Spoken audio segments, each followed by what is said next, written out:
on this? It's just getting started. Is he going to repay the favor? Not quite yet. Can't get to him. Austin Dillon goes for a spin off turn number 2. No caution. No yellow. Oh, that's big. Race on. He's going to stay there. Caution. All right, Dillon comes to a halt up on the racing surface. That brings out the first caution of Justin Haley. Justin tries to turn down, gets him up the racetrack. There's just not room. I mean, yeah. At the end of the day, 2 cars running side by side on this track is asking a lot. And then Dillon by himself. He hits goes around. Drain. Storm drain. Yep. Yeah, we've talked about it all night. If you get too low in the corner and you hit that storm drain like that, it right unloads the back of the car and whips it around. Hitting it with the left front is one thing, but hitting it like that shot moved him out of the groove. 3 wide off 4. That didn't work well. Yeah, and that came from Noah. And everybody's mad. Gregson, there's the payback. Haley had enough. Wham bam, welcome to Bowman Gray. Yeah, and that started a couple corners before this incident, where Noah shoved him into the back of the one car, and Haley said, "I'm not taking that."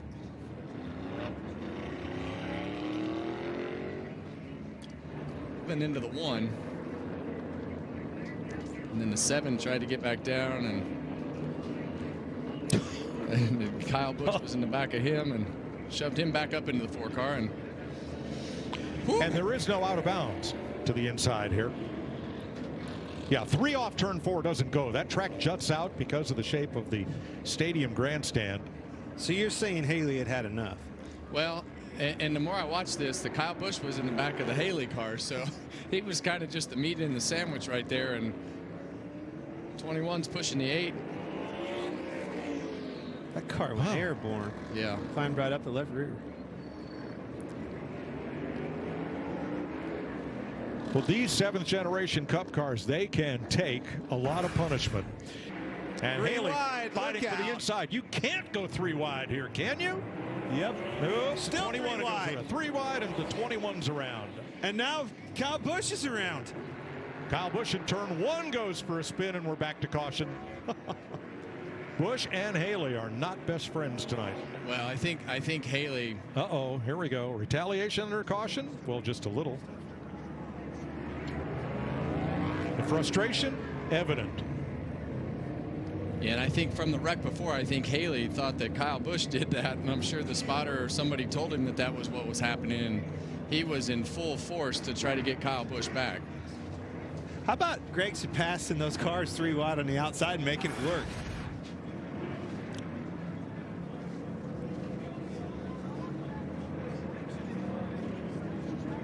Yeah, and you see when Haley gets him up the racetrack, Kyle's trying to get that car back down to. He's still in the back of him. Yeah. But watch this. Here comes the outside move. Those guys are beating and banging on each other.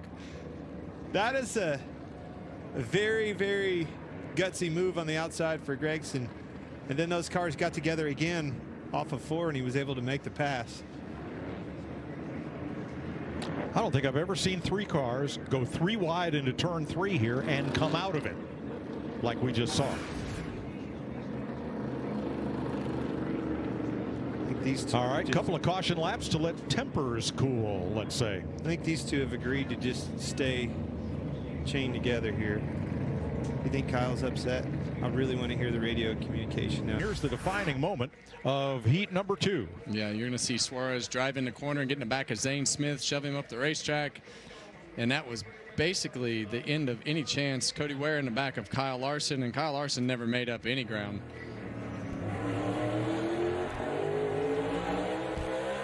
See Zane try to fill the hole, and Suarez is like, no, not today. 2 heats in the books, 2. Bleeding backwards, but they're still in a position for the transfer spot. You see Cole slot in, and A.J. Allmendinger right there to say, all right, we're going to race for this transfer spot. He can't get the throttle down and still up against him, pushes him out. Yep. Not going to like that. Will he retaliate? Custer gets moved and squeezed into the wall, and around they go. There's one.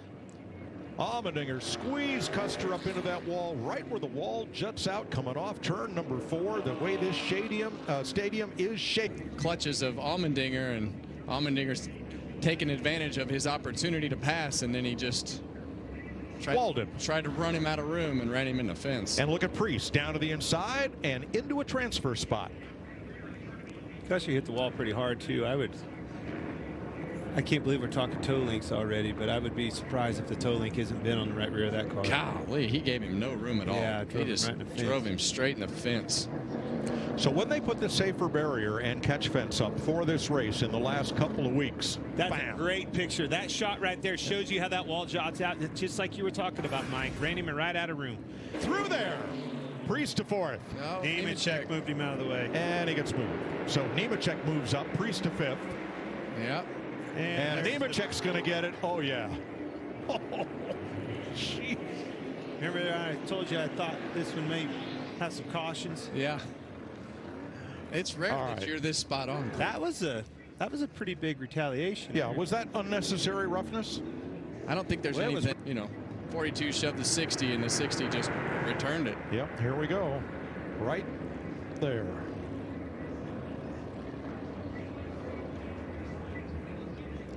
Now let's watch from John Hunter Nemechek. Still there. Right side. Bumper. Still there. Bumper. Clear. Be ready for it. Shoving you here. Hold on to it. Hang on. Yeah, and in this scenario, when it turns into this, it's either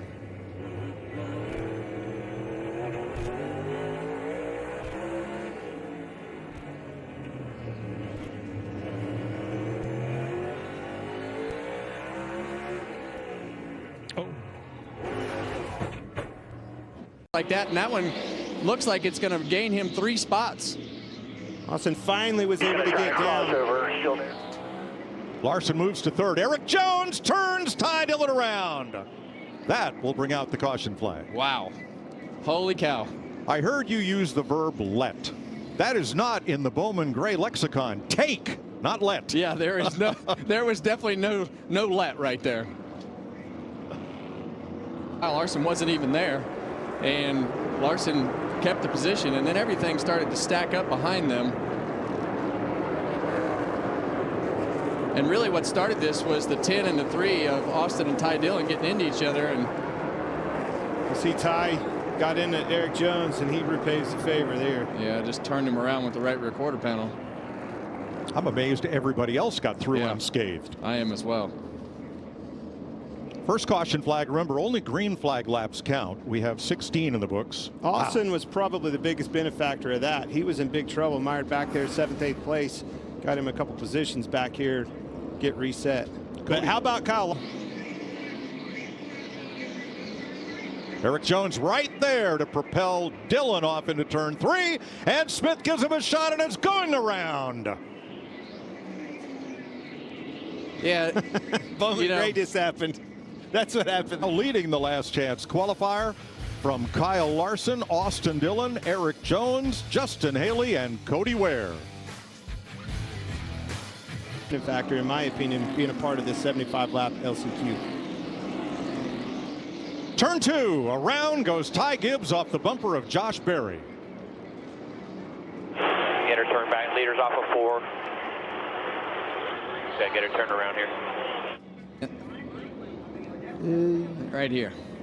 Going into turn 1. And just Josh Berry into the back of the 54 and just turns him around. That was pretty simple.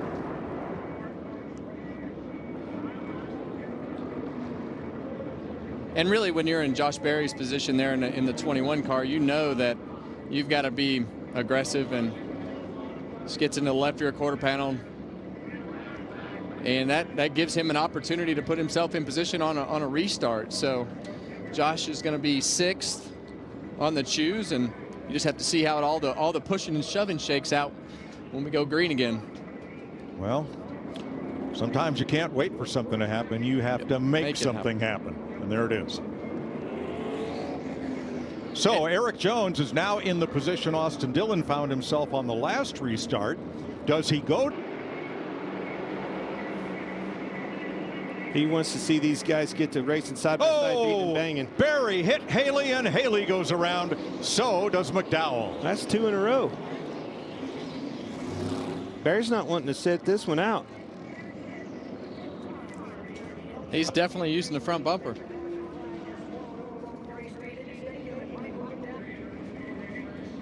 Yeah, Oh, I'm going damn. to take that back. Yeah. I do too. That was not Josh Berry. Which one of the 5 cars behind him are you going to blame? I'm going to start with the one behind him. That's 42. Goodness. 42 got into the 21, into the 7, wrecked them all. But Wait a minute. But that's what happens. That's what happens, and the spotter will say that damn 7 wrecked you, or the 21 wrecked you. But did the 47 get into the 42, get into the 21, get into the 7? Probably. And that's where it's so hard for the spotters up on top of the spotter stand to say, okay. Who do you retaliate Yeah. against? Who am I mad at? Well, I don't know. Let me see how many cars behind you were connected. Let's check with Regan.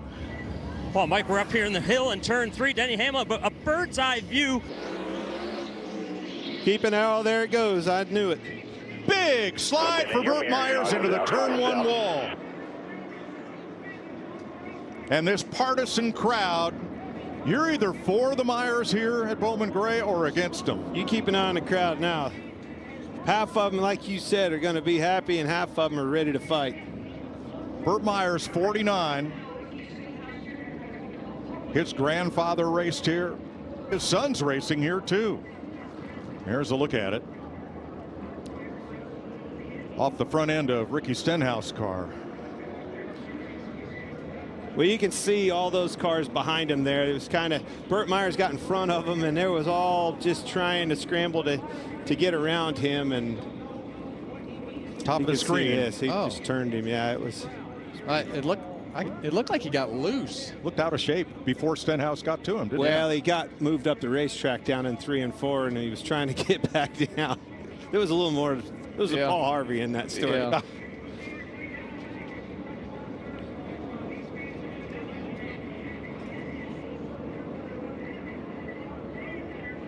Ooh, that's a big shot, too. Yep, into the brand new safer barrier. It's been installed all the way around Bowman Gray. Part of which came from California Speedway. Larson in third with Allmendinger. We're back to green.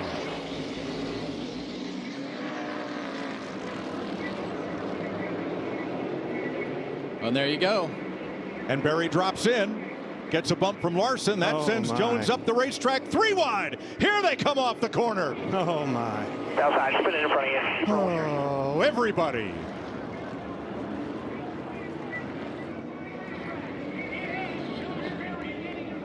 That's sad right there. Left front's down for Eric Jones. And then I believe he's going to try to fill the hole right here. And as they check up, it checks everybody behind him. You see the left front tire that was sliding on Cole Custer's car. And then they just 3 wide off the exit of turn 4. Bowman Gray is recipe for disaster.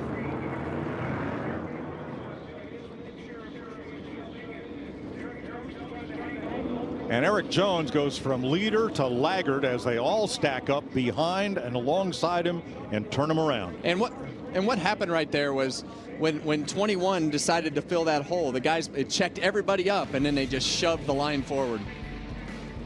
Still 10 laps to go in the last chance qualifier at Bowman Gray. Larson, white flag, 1 to go. Berry with a 2-car length advantage. Spinner in turn 4. Ty Gibbs went around from contact. Caution's out. They held it as long as they could, but Gibbs couldn't get that car rolling. And caution with the checker. Kyle Larson and Josh Berry will. As he goes through the year, I felt like his progression at Stewart-Haas Racing was really good as a race car driver. Oh, whoa! Kyle Busch around. That was Van Gisbergen. That's right. That's right. Gregson to Busch. And he better get that relayed, because this retaliation could be different to the wrong guy. Let's make that Daniel Suarez the meat in that sandwich. And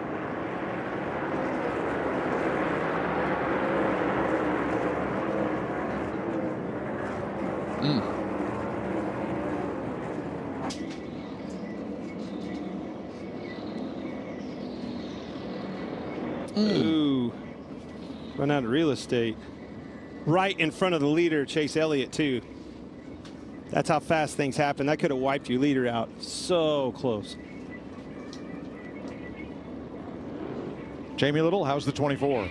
Well, I was listening to his radio, Mike, and he said up to that point his steering was really stiff, so having a hard time turning that race car. And you saw it looked like he had some... Backed them all up, and although Chase Elliott wasn't trying to hit him, it's just a cumulative as an accordion back. Speaking of accordion, they're around. 2 of them. Briscoe, Larson. All good right there. Go for a spin. Well, there's your answer. Well, he made 2 laps. Not sure quite how that started. Let's see. Ooh. Yeah, look, it was hard to tell right there. I couldn't tell if Larson was trying to fill the hole. A little synchronized spinning there. Well, I'll just simplify. Still there, tight corner, bumper, still there, he's there. It's obviously hard to see from that angle. It looked like he was trying to move down to me. Take the spot. Yeah, and a lot of times from the driver's standpoint, you try to force the issue, hoping that the guy will give you some room.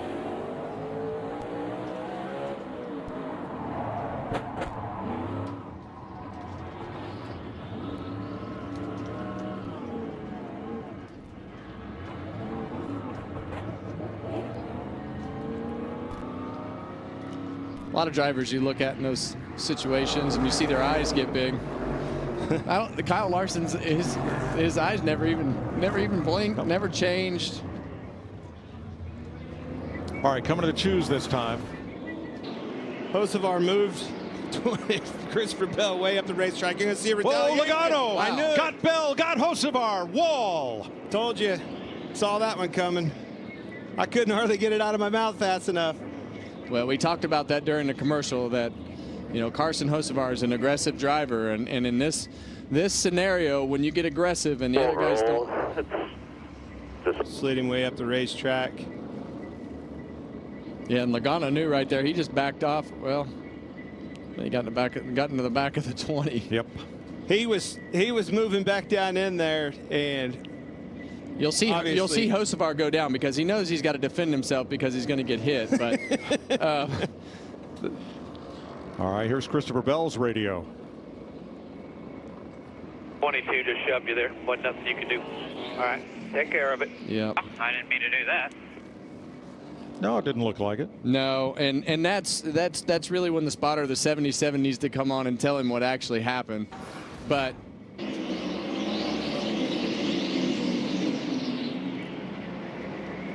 turn 2.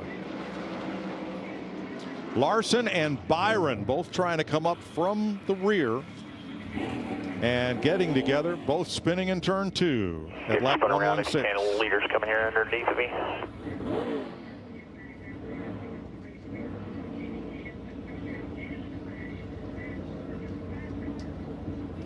And a lap ago, Byron got squeezed up toward the barrier out of turn 4, but yeah, that just looked like the 19 into the back of the 77 into the 5.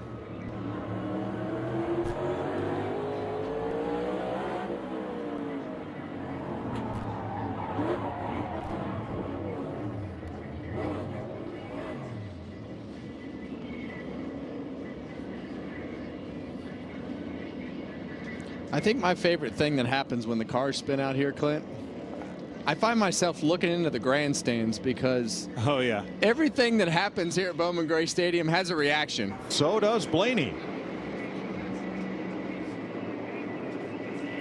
Yeah, I think Ryan Blaney is the car that. Oh, turn 1. Keselowski goes around off the front bumper of Bubba Wallace. Hocevar spins. Bowman spins. As soon as they get by, you go back here. Did you see Blaney get into the throttle right in the center of the corner? His ability to be able to throttle and carry. He tried to fill the hole right there, and Bubba Wallace said, sorry about that. Getting go time here, and we got to go. That's what I was saying about doing that earlier. You have to be careful and mindful. Just because you're clear right there, you stack everybody up, and they push them. Even if they were not trying to, everybody else behind them pushes them into you. And that is the aftermath. Yeah, and a lot of times when you try to fill that hole, you have to slow down a little bit, and the guy behind you is coming forward with his momentum, and it just winds up in a situation like this. Look at Larson's head. Yeah, I mean, I've seen it too many times. Going to have to move the 99 to get by. White flag, 1 lap to go. Suarez gets out of Blaney's way, but it's too little too late. Chase Elliott into turn 3. Off of turn 4, Chase Elliott, Rick Hendrick Chevrolet win the Cookout Clash at Bowman Gray Stadium. Fantastic job. Go, boys. Mr. Nevis. Oh, trouble, car in the wall. Zane Smith. Keep it up, keep it up, keep it up. Yellow's out here. Cut a tire or something. Kevin just hung her right. Have to look. Cut it right front. Yep, there it is. Watch the 38, the green and black car, third on the outside.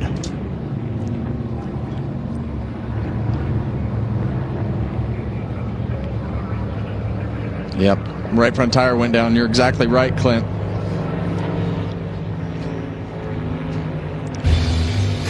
Zane Smith brings out the first caution flag of duel number 1. A classic case of running over something and the right front tire going flat. I think it kind of went soft, and you can feel, you can see the gap starting to build in front of him, and he tried to slow down, then all of a sudden it really laid over and cut it and went in the wall. So unfortunate. And I don't know that it did a ton of damage to the car. Oh, he's really among the open cars. That number 40 is 5th. Uh-oh. Trouble. Wrecking hard, stay down. Oh, there is the 66. Chandler Smith in the wall. Hard. He was running 3rd. And he is done.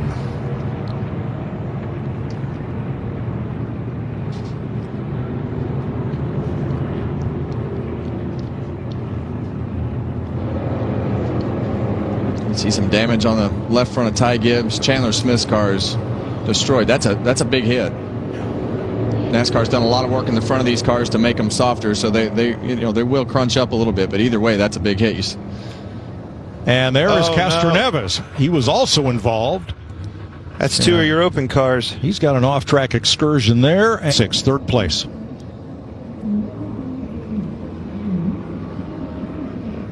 Ooh, not clear. Yeah, and you see. I think he was trying to get down and fill that gap there, Kevin. Just not clear. Who was the second one? Clint, the 7, I believe. The 7 Justin car. Haley. Yeah, and you saw the flames come out of Justin Haley. He saw Chandler Smith coming down the racetrack while he was clearly still underneath. And Haley knew that. Yeah, he lifted, tried to stay out of it. He was way too. Up the side. And it looked like. That's a big hit, Kevin. Yeah, there's damage to several cars. See, all guy are barely getting through there. Priest as well. A lot of cars with some damage. So Bubba Wallace has damage, so does J.J. Yaley, so does Ty Gibbs, and there is the end of the race for Helio Castroneves.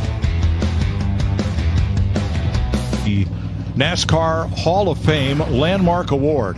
Watch the impact of Chandler Smith into the safer barrier, invented by Dr. Sicking and his associates, and you'll see how that steel barrier backed by foam collapses and mitigates the impact transmitted to that race car and to the driver.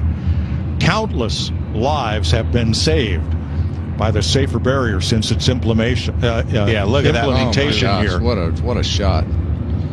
Now there's Castroneves, and we think that shot may have done the damage right there. Well, you can see the right rear is broke on the car, and I don't know if the throttle hung or what happened, but he was going at a high rate of speed and then winds up getting this left front touching the apron right here, and it grabs the car. Heard us talk about it in qualifying. The right rear toe link is broke, and then the car just gets out from underneath him, and he takes another couple shots right here. And this one right here on the apron, oh gosh, Clint, I can't even explain to you how bad that hurt. That goes all the way up your spine, and it feels like a jack. What lane they decide to go in that they think is going to put them in the best opportunity to win the race. White flag, 2.5 miles to go.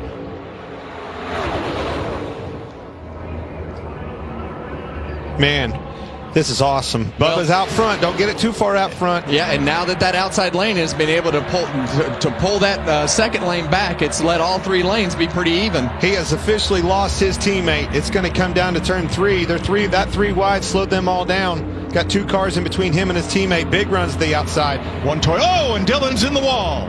He moved up to the top to try to block the advance of Allmendinger. Brushed the wall, but here they come for the flag. Wallace the leader. Byron on the bottom. Reddick in the middle. Dillon up top. Off turn 4. And to the stripe. Bubba Wallace for 23-11 gets the checkered flag. Man, I really didn't think that Ty Dillon's car was going to be able to last. He hit the wall hard. Somehow, some way, he kept it off, and everybody else staying connected. Look at these guys. That's going to slow him down. Well, Chris Buescher got up in the top lane, and Brad Keselowski was in the middle lane to block those guys as they were running. And that was a really aggressive block right there. Slam as Suarez slams into Keselowski, and Bowman is a victim as well. Oh. That's that block you were talking about. Broke that group up. The closing rate was just too much to overcome there. Well, that in the end, that's just the chance that you take. That's the strategy to put your car in the middle of the racetrack. The RFK guys had a strategy to stagger their cars, and a lot of damage. Let's unpack this. Well, the cars in the front of the pack there really started before that. They checked that line up right there, and then it starts to. You see Daniel Suarez checked up. Alex Bowman got into the back of him, and it just that accordion when they check up like that, you can't see. The further that you get back, it becomes harder and faster. To slow down, it's harder because things are happening so much faster. It's just an aggressive block. That plan was they had him staggered, and it really did slow that line up. When he tried to make the move to make the pass, wasn't there. Stacked them all up. The rest is history. And Bowman into the safer barrier after tires blow out. This is from Ryan Blaney. Front, got one signal down outside.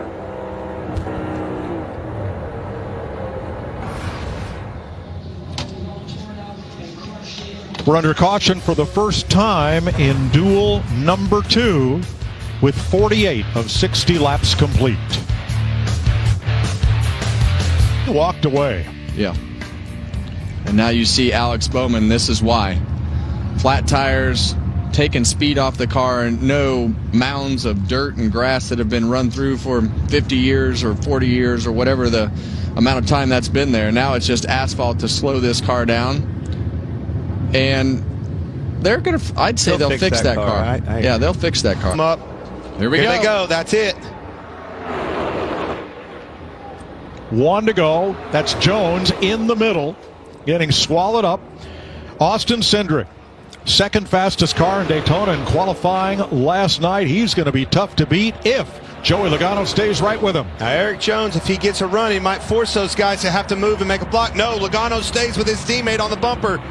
That's that teamwork we talked about. Thank you, Joey. Well, we saw a perfectly executed block right there by Eric Jones. Yeah, he's got a great pusher behind him with a Ford of Chris Buescher, but he did a great job putting that car in the right position. Eric Jones on the outside. Buescher the pusher. Cindric alone as Logano's in the middle now. Here they come to the stripe, and they're all crashing behind Austin Cindric, who I believe has beaten Eric Jones by inches. LaJoy what made the it across heck too, happened? So LaJoy is in this race. What a mess. That's how quick he can. Up and got to the front of that outside line with the momentum coming. It was an absolutely... The caution light came out before the start-finish pack this because we were watching the race to the flag. Let's see what happens behind the leaders. Yeah, you see the 20 car was just on the outside of SVG right there, and they all just ran out of room. Kind of squeezed him up into the wall and wrecked some of those cars at the end. But all that congestion started when Denny Hamlin got underneath Joey Logano, and when Joey got in the middle of the pack right there, then everything starts to get congested. But Bell was on the outside of that 88 just a little bit and squeezed him in the fence, and off they go. Hard to believe how that wiped out just about the entire rest of the field. Now let's go back and look at the moment of caution, which determined the... There it is again, crashing behind the leaders with oncoming cars. You have to throw that caution, as Kevin pointed out before we went to break. And, well, fellas, we called 3. Right, he was able to push him. Honeycutt was able to push Rhodes down the back straightaway and slip him, right? Slip him to the inside. Oh, he's Kate Honeycutt goes around. Was just battling for the lead, now hard into the inside wall. Caution comes out for the first time. Man, I just felt like they were racing so aggressive so early. There's a lot of, moving around in the front of the pack, right? When you're further back, there's not much you can do. But those first lead 4 cars, they were making moves. To the back bumper of the 45, just a little. Oh, got a little bit loose right there. It looked like it hit. There's some bumps coming off of turn 4 right there, and sometimes it'll just get the truck loose, or if you touch that splitter just barely on the apron, it'll make that truck come around. 4 laps in, 96 to go. We are under caution for this incident right here. Caden Honeycutt, first crash of the night.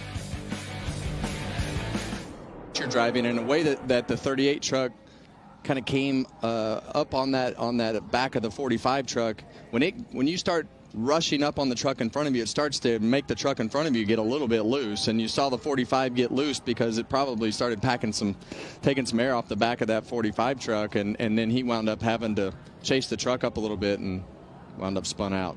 And I think this is something we heard Ty Majeski talk about when we interviewed him under the pace laps. He said handling is going to come into play tonight. Boy, 4 laps into the race, we've seen handling come into play. And it's always such a fine balance. When I own the truck teams, I don't think it's changed much as far as drag versus downforce. And you have to be able to be comfortable being bad at math, but it's fun to see those guys behind you when you know they're not moving. Look at that. Our pylon just lit up blue. Oh, yeah, all the boards are spinning around the number 5. That's Tony Breidinger. She gets it. Thought she had a chance to save it. Caution's out. Try to get coming down. Caution is out for the second time. Yeah, Tony's got. We see turn 4 again. Gets a little loose. Same thing. And turn 4 to me was always one of those corners that you had to anticipate where your truck was going to be. I felt like I always needed to start having a little bit of wheel unloaded out of the truck. If you got to that part of the corner where you needed to, the banking started to flatten out, I always felt like I needed to have the wheel unwound right there, or the truck would snap the back around if I had the front tires turned too far. I always felt like I needed to be in a good position with the wheel somewhat straight coming off turn 4. Where your truck is, you know all the things that you need to do with that vehicle to make the right moves happen. That goes back to what we talked about before the race started with rookies. Make the moves, right? Do something. Oh we got them wrecking back here. That's the 18, Tyler Ankrum. Caution is out. We do have a truck around right behind him. Yeah, that was Dawson Sutton right behind him on the apron. There's Ankrum, bottom of your screen, and Sutton right behind him. Oh, right there. Yep. Oh, man. Sutton just got caught up, slipped out the oil on the track. Yeah, I wonder if he just made a quick move and that kind of got the truck upset, or maybe he got in the oil there. Yeah, I bet that all that smoke probably got his attention, and he kind of overreacted there, going up the racetrack, and just got loose. He probably didn't see. Yeah. Right, when you think about, like, that doesn't look like a lot of goofy strategy. Now, here's where I'm talking about where they're going to make speed. See how they're catching Parker Kligerman in front of them. Oh, and here's a caution. This is what's going to screw the whole thing up. I was just going to say their plan worked out until now. Greenfield hard into the inside wall. That'll bring out our 6th caution of the night. So all the Chevrolets pitted, all the Toyotas pitted, Ford's still out there. And this is the risk for the Fords. They were trying to make time and get ahead so much, and after they make their green. Here's what happened to Clay Greenfield.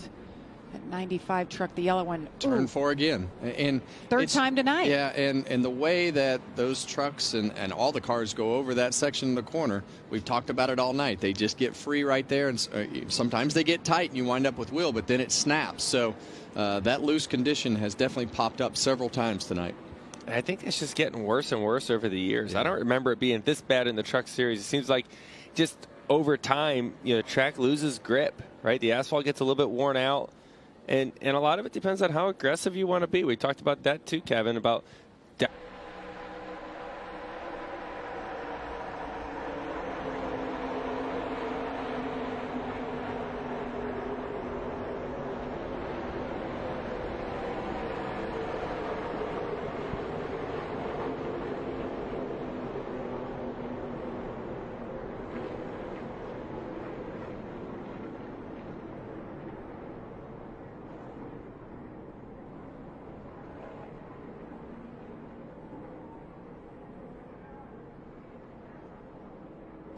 We're trying to see where exactly this all started right here.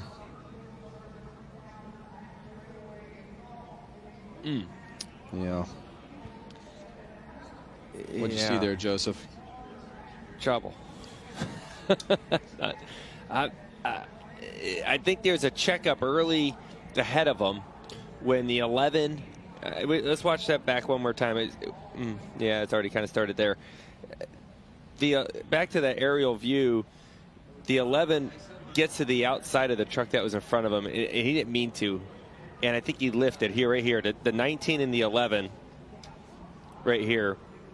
I think they see how he gets up next to him. It doesn't mean to. It kind of checks up everything back here, and then it kind of pushes the 91 a little bit sideways to where Ben Rhodes gets to his outside a little bit and gets the timing off and just clips him in the corner of his bumper, and that just sets off a chain reaction of just trucks getting destroyed. Yeah, and the further that you get back, when those trucks check up in the front of that line right there, and then all of a sudden the trucks that are 2 or 3 behind you don't see anything happening, and they keep shoving you, and you're trying to let off, and you get into the outside like we saw Ben Rhodes do into the right rear quarter panel there, and it just sets this wreck off. Yeah, I mean, you got to think. I mean, you're all over the truck in front of you. All you see is rear spoiler.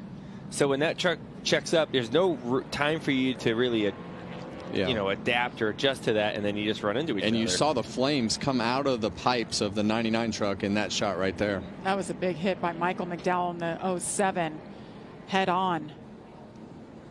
There's the 71. Look at Raja Caruth. That's the worst slide.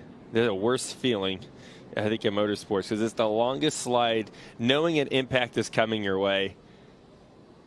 And you just hope it doesn't hurt that bad. But that's a pretty good hit there. Just destroyed the truck front to back. On board the Ford Performance, on board Ty Majeski. And that's what I'm talking about right there. Like, you didn't hear a lot of throttle lift, and he was being shoved from behind. And Ben Rhodes was the one seeing all the action. Those guys, at this point in the race, it's just push until some Full-time broadcaster now. White flag is in the air. 1 lap to go from Daytona. That third lane, a lot of energy on the outside. Yeah, and this is now going to become a pushing contest as you see Parker Kligerman up the racetrack. He's got that outside lane behind him, and he thought that lane was going to have the momentum with Johnny Sauter behind him. And here comes the run for Johnny Sauter. If he could hang on to his truck. He's got his teammates behind him. Ben Rhodes goes up, gets into the trucks on the outside. Ben Rhodes goes around. Sauter goes around. Parker Kligerman out front. Corey Heim behind him. They're wrecking behind him. Lane Riggs goes around. More trucks wreck. Caution light is out. Put it out. I got him wrecking off of 4. Lane right there. You see the 66 of Sauter and the trucks behind him start to get kind of all over the place, and then they finally got each other out of control in the bottom lane and shot them up the racetrack into the 66, and that kind of turned it all into a mess. Yeah, I really thought down the back straightaway there, that top lane with Johnny Sauter had the gap to Parker. He was out there pretty far, had the push coming to him. That was going to be the run that was going to take the lead right here down the back straightaway. I thought that run right there, he was going to clear to 99. He was going to be able to get underneath him, but the push wasn't clean, and that's really what changed everything. And all the other pushes weren't clean either. It ended up being a disaster. Well, when you get to the end of these races, you just push until something happens, and that's what happened right there. You just have the biggest pushes that you've had all night. But this is also the reason that you want to be the leader. Just as we talked earlier in the race, you want to be in the lead to take control in case this happens, because 9 times out of 10 it does. Right. And this is the second crash, if you will. There was one down the back straightaway, and then it kind of kept going. Yeah, and you see that 99 truck gets shot up the racetrack into the side of the 66. Unbelievable shots. Well, after it was all said and done, it was all about Parker. So we'll take a look here. Yeah, you see he's offset. Now he got centered back up right there. It's that they got checked up in front of him, and Jesse Love doesn't know that at that moment. You're trying to get to the back bumper and give a push. And listen, it's lap 5, lap 6 of the race. You're kind of then starting to get a little bit more aggressive. You want to get your lane to go forward. And he just got into the back of Brandon, and you see turned him into the outside wall. Got Carson Quapple as well. A lot of the rookies got caught up in this. I think Daniel Dye. Yeah, this collected a lot of rookies. It looks like Connor Zilch maybe got away with it, having just put 4 tires on, little front end damage. But this is the thing that you'll hear a lot of the spotters talk about as well, is that they'll give you the distance in front of you with the car that's in front to the back, basically trying to give you the idea that you can't push that car in front of you. But this checkup happened so quick. I don't think he could react. And Parker, it looks like it starts actually with Justin Allgaier on the front row. He got a little loose and checks up, and then just like as you're on the interstate, you get 4 or 5 rows back. It's magnified. Toyota's trying to mount a charge in that low lane. And there goes Nick Sanchez, 48 into the wall. Very similar to what we saw in the first race. As they're checking up, you can see all. I was just going to say, like, every time you see a car squirm, it's because there's a little bit of impact from behind. Creed got into him just a little bit too hard and got him turned into the fence. And to your point, what they were all trying to do is sort of control the run there and be able to drop down and create that run that they wanted as the bottom lane was forming. And so there was a lot of bumper tag happening. It just happened in the worst place where these cars are the hardest to drive, is the entry of the corners and the tri-oval. They're the lightest. They're just out of the racetrack a little bit. And Sheldon just got back into the back of Nick Sanchez in a way that he couldn't control it. Take another look at this right here. You see that Sheldon Creed in the 00 pink and blue car. He's going to get into the back of the 48 orange car right in front of him. And it's not that much contact, but as Parker said, you're vulnerable right there. You really want to get into somebody just on the exit of the corner and then generate that push all the way down the straightaway. Hitting him on the edge of the corner is just not good, but he maybe was getting a little bit too much of a push from just Allgaier right there who was behind him. Just creating the runs, and you just want to keep pushing right here. And it's also sort of the angle you hit. If you hit them a little bit too far to the left, that upsets the car. And right at that point at the entry of the corner, it's just the toughest. I did the same to Austin Hill at Talladega at the end of last year. Spun him out without barely even touching him because the cars are so light at that point of time. And this is just a mistimed bump trap that you just, it happens in this racing because you're pushing. You're being aggressive. You want to make the moves and create the momentum, but the risk of that is what we see here. If all these guys come down together, I would get nervous with that many at one time because you lose a little bit of time getting on pit road when everyone's trying to get slowed down. It's incredibly slick as we see them all coming down. It's really tough to get slowed up and not lock up those tires, but they all do a great job. Yeah, Sam Mayer did an exceptional job right there digging down the pit road on the outside. Dylan. And it was big for Ryan Sieg in that first pit box as we got a crash in the infield. Big for Sieg to get all the way to the left, being that first pit box, so nobody came to the inside of him as he tried to pull into his marks. Sheldon Creed in as well, fuel only for him. As we can see on our screen, everybody coming to pit road. This is when you run the risk of problems. We get our 5th caution of the day. Chris Wright involved, saw the 91 of Josh Bilicki also sliding through the grass. 21's pulled back out of the pits here, although many laps down. 5 laps sitting down. There. What happened here on this green flag stops is the majority of what we saw there that came down pit road did fine, but at the back of that group, it looked like Chris Wright and Josh Bilicki got together in some fashion, and it's just, it is so difficult to pit here. After you've been going 190 miles an hour for hours, you look back at this replay, that's the 5 car. Yeah, the blue and white. Oh, he is going way too fast. Not even close. Like, not even close to hitting this break. I don't know how he could have missed it by that far. That's unbelievable. Pit road speed is 55 miles an hour. I mean, he's going double that.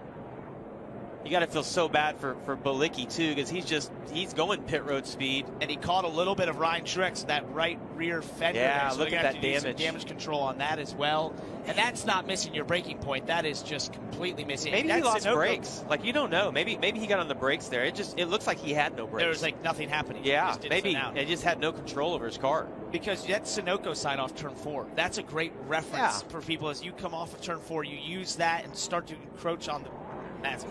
I can see brakes locked up if you look at the top of the screen.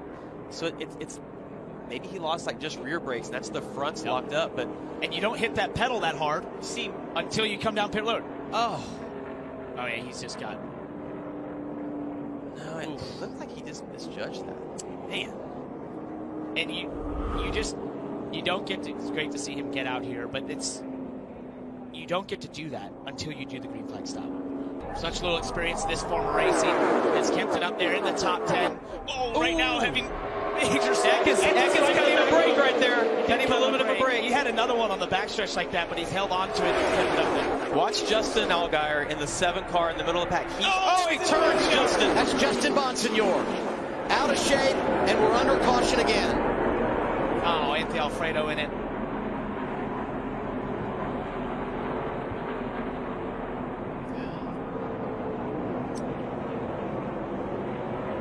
Made it to 8 laps to go. Yeah, I mean, it was getting aggressive. I was just going to point out that you could see Justin making that middle work, getting underneath guys through the middle of the corner. It looked like Justin maybe tried to come down, tried to make that block a little bit late. We'll have to go back and see exactly how that played out. It all happens so fast inside the car. And Alfredo had the whole left rear tire carcass ripped off the wheel. Yeah, it was interesting. I've seen that in a while. That was a shame. We were just singing his praises, how well he done this whole race. But this was just, you talk about the intensity going up. You see it with the cars wiggling around and moving as we look at the 16 there, the white car, the yellow numbers. He's going to juke to the outside. He's going to try to go the inside. And this is the worst position to hit someone left rear. That just super unsettles them. And then Justin Allgaier's going through the middle here. And that's when it just pulled down. You have to be more aggressive, and that's just lack of experience. We saw Jesse Love looking out of that left side mirror. You got to kind of be able to judge that, and Justin missed the judge it. I don't think that Allgaier did anything wrong right there. Eckes got through. Alfredo was so close, barely gets clipped. And you know what's tough here? So what happened is, if you look where William Swalich went, Justin Bonsignor was trying to follow the 18, who was fading down to be closer to the inside cars. He just didn't know the 7 was getting to his inside like that. He was trying to just follow his teammate, essentially. And that's sort of disorienting. It happens in these drafting races where you're running around at the top next to the wall. Then the line starts to move down as the intensity picks up. You start side drafting more. And therefore, you're trying to follow the car in front of you as a reference. But sometimes they're doing something different than you should be doing because you've got someone to your inside suddenly making it 3 wide. And that's just a disagreement in real estate that ends up with 19 turns.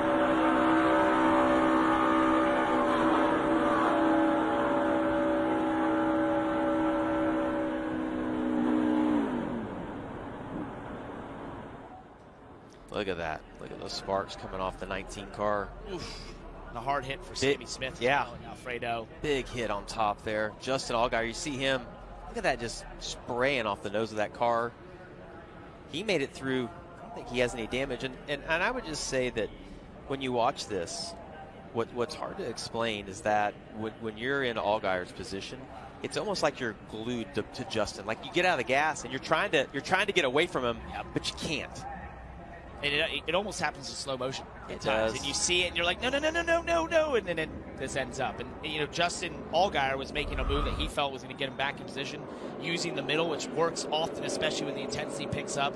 And it's just having someone who doesn't know you're there trying to turn down at the same time. We'll see if he's trying to do that up top. Jesse's doing a tremendous job, though, of manipulating both these lanes. You see the outside line is kind of broken up. The 54 is going to have a run on Jesse Love, getting down into turn 3. Connor Zilich into the wall.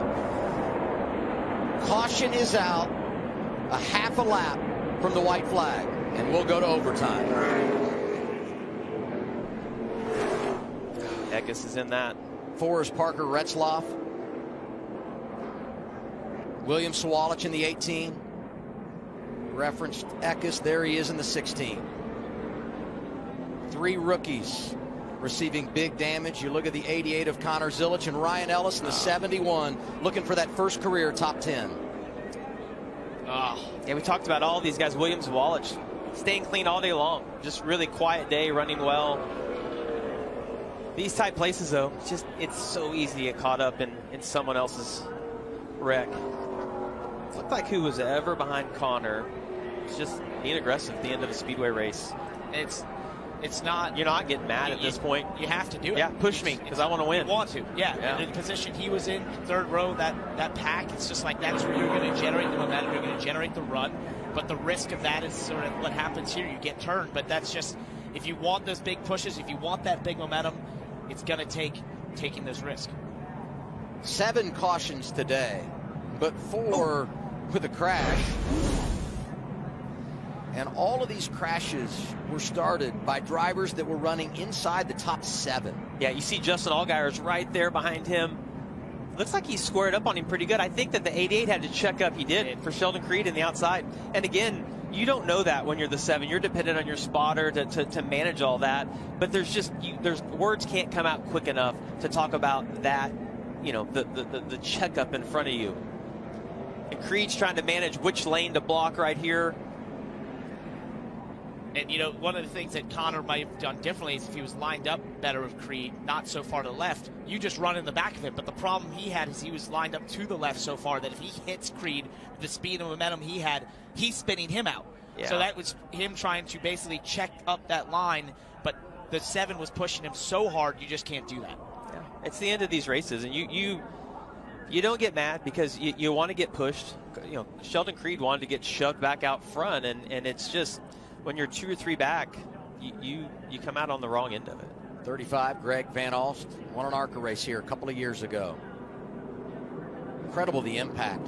Yeah, and I think that shows what I said earlier. The inside is typically a safer place.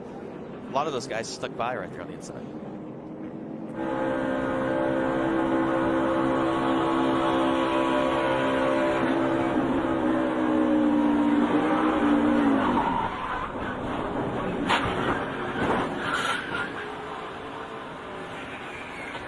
It looked like he started to get slowed down because he saw it, and who was ever behind him didn't. You saw him get hit from behind, and once you get spun around, you're just along for the ride. I don't know how many times I've heard those noises and also seen them from TV, but they never still hurt. Yeah, never makes me not cringe. Yeah. Every single time, the screeching, the crunching of metal, the slams. I just know what it feels like. I know how helpless you feel at times. You've been spun around. You're just like, don't hit something, don't hit something. Oh, it's such a helpless feeling. Sheldon Creed, great pusher. You see them wiggling right there. Taylor Gray trying to hang on to it. Big crash. And it happened right as Jesse Love was looking at the white flag. The question becomes, did the caution come out before Jesse Love got the white? And of course, it has look at all those cars. With the flag, it's about pushing the button. Wow. We just got word that Jesse Love did get the white. Once the leader takes the white, the next flag ends the race. The caution is displayed with Jesse Love leading. All right, just get it back. He is just patiently saving fuel right now. Waiting on them to give him the word. Hell yeah, baby. I think you got it. Confirmation on the radio. There it is. Jesse Love is going to win the season opener at Daytona. That's win number 10 for Richard Childress Racing in the Xfinity Series at the World Center of Racing. Well, he did an incredible job on that restart to slide. I mean, that was incredible that he was able to get down in front of Sam Mayer, clear him. Great job. Oh. I was going to say, you still have to get the checker. Yeah, they didn't realize that. They thought it was over. There it is. The yellow and the checker. Full team, all you guys. Hell of a job, boys. Austin Hill at 56, Jesse Love at 30. That's not the way you want to walk away from here. It was a Ryan tough Sieg. laps. Good to see all these drivers climbing from their cars.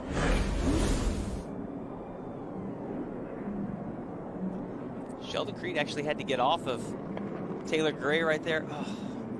So Justin Allgaier tried to get down to the middle, there was a lot of sort of slam drafting, as I like to call it, where you're just taking huge runs and running in the back of the car in front of you, which causes a lot of moving around.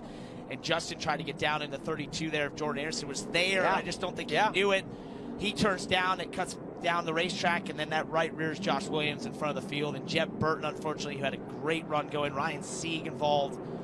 And obviously all the cars that are now just... It's very similar to the same thing that happened with Allgaier and Bonsignor, right? Yeah. I mean, it's just, it's 2 inches and you think you're clear or you don't know they're there.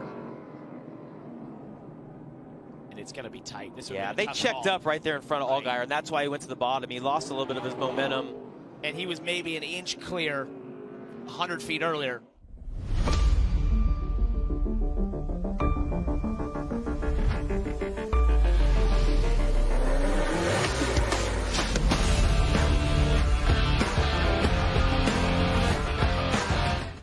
On the start, but there's Bowman in 6th place in the 48. I think that's the benefactor. Oh, we got it. Denny's around.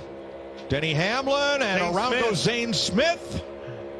And we're going to be under caution. Oh, Josh Berry in the wall for the Wood brothers. You see the right rear broke on that 38 car. Lock it down. Lap 63.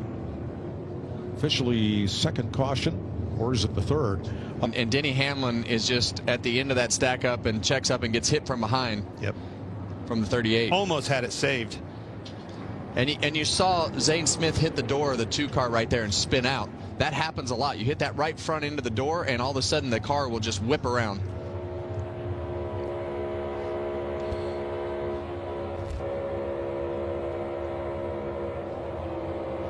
Still out there.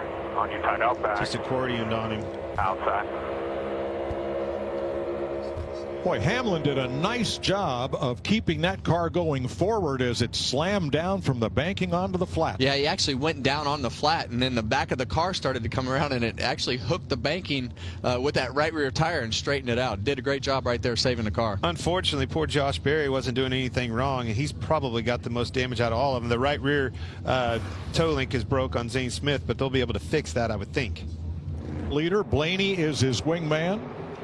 Right behind in the high lane as we go back to green, Alex Bowman on the bottom ahead of Bubba Wallace, a Chevy and a Toyota.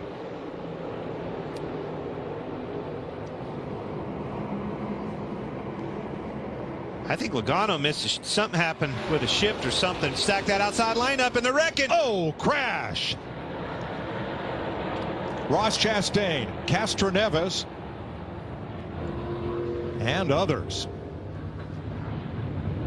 Chase Briscoe, the pole sitter. I hit there. I don't know what the hell the guy on the bottom's there. Just get it rolling. Take care of it. Is Denny Hamlin in that as well? Well, I think a lot of them just took evasive. How the power, obviously everybody's going by, starts stacking them up one by one all the way back. Accordion effect happens. Then Chastain gets turned up into LEO. Yep, John Hunter Nemechek got the corner of Chastain, which went up and into the wall. And then there's Kyle Busch spinning around back there, product of that penalty. Mistakes bite people, bite these teams each and every week. And that's the exact scenario that they got into last year, as we see another angle here. Watch that green and white car as things stack up, gets tipped and comes down. Didn't drive into Chastain, but got tipped down there. The further that accordion's back, the harder those hits get, and eventually somebody gets spit out and sent up the racetrack. Riley Herbst involved, Justin Allgaier, and more. Whoa. Poor Elio.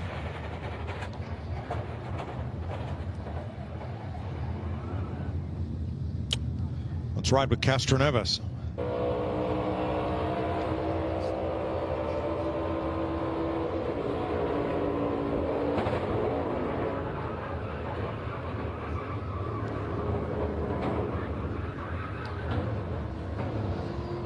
And Kyle Busch, who restarted at the back under penalty.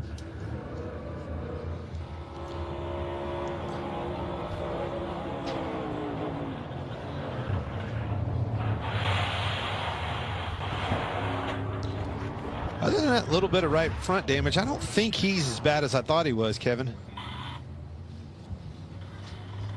Let's go back to Ross Chastain.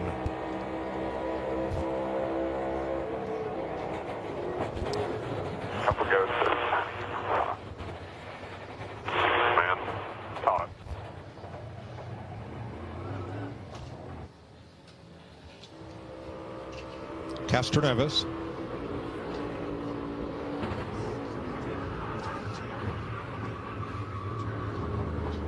Boy, he has taken some shots this week. He has, and you know, I look at those shots. Chastain, Castroneves, you see their heads snapping around. Those are big hits. An accordion-style pileup at lap 71.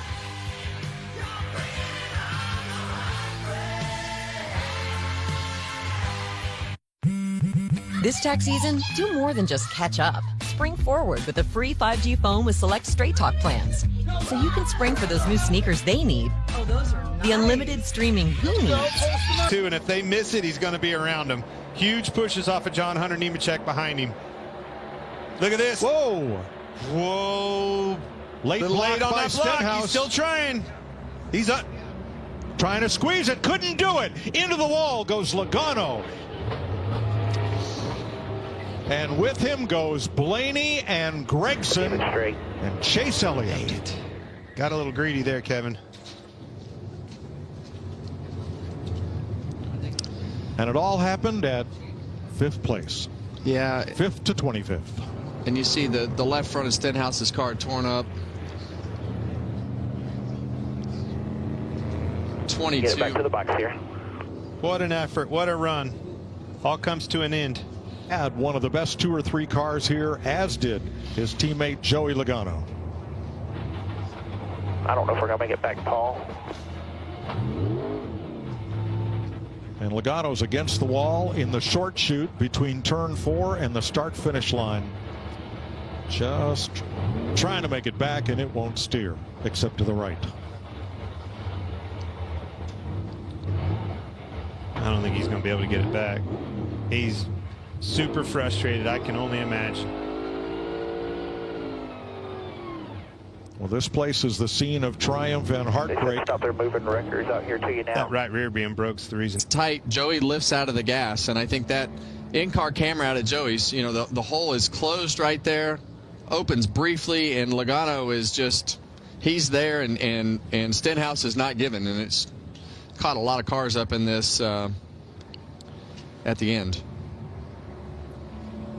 I mean, it's just 2 guys that don't want to give. I mean, we're 15 laps to go. I think in that scenario, Stenhouse doesn't want to give up the track position, and Logano feels like the block was too late, and he is probably a little bit frustrated.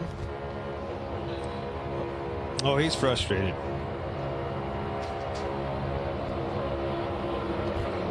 Yeah, you heard him lift a couple times right there.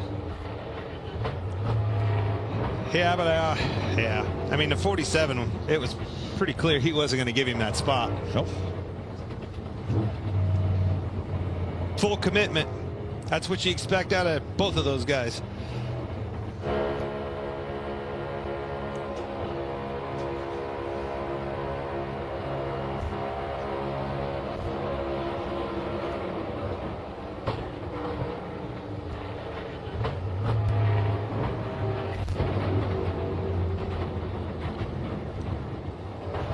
Big hits.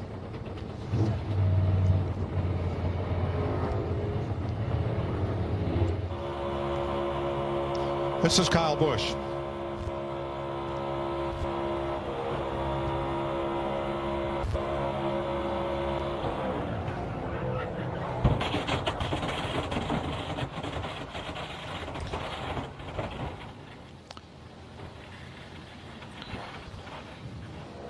And Ryan Blaney.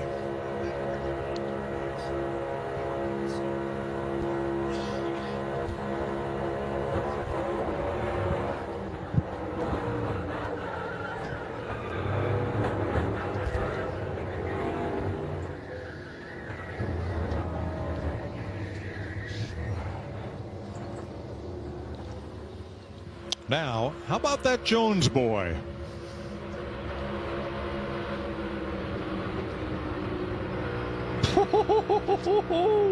Seas parted. That's what this race is, right? Sometimes it parts for you, and sometimes it swallows you up.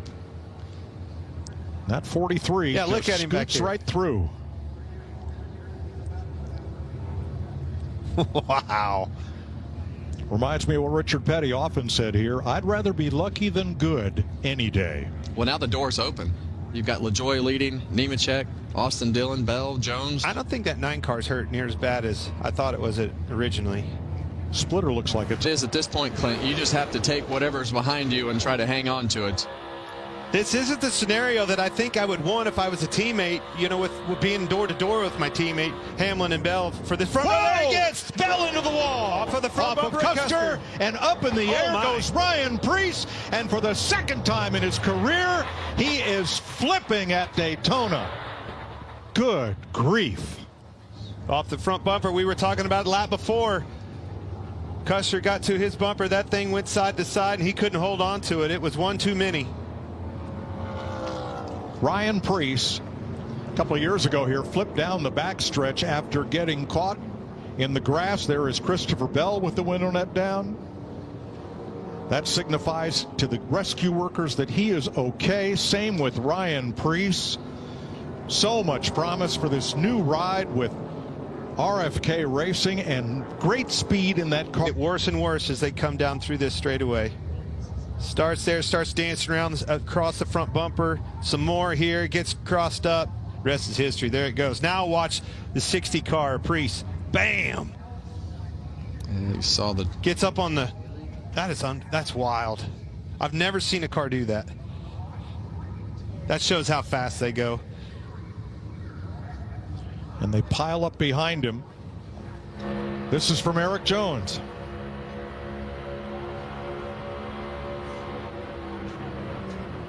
Oh. Oh.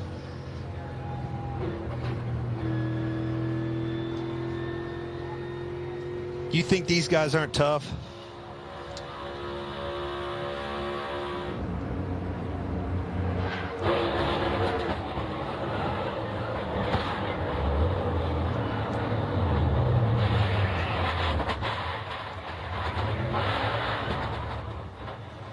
A devastating crash for Ryan Preece.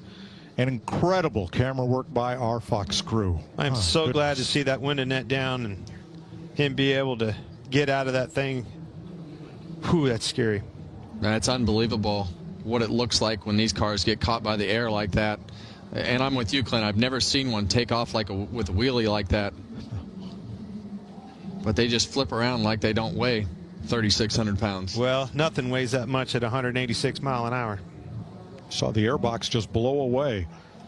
The right front tucked up underneath the A-post there. Car did its job, though.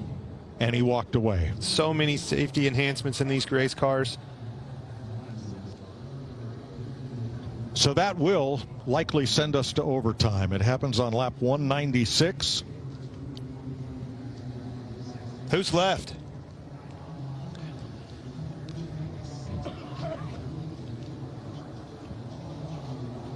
Unbelievable.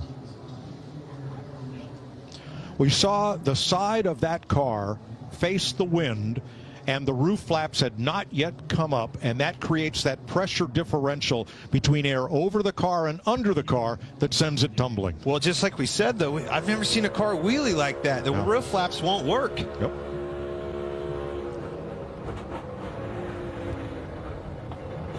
Whoa.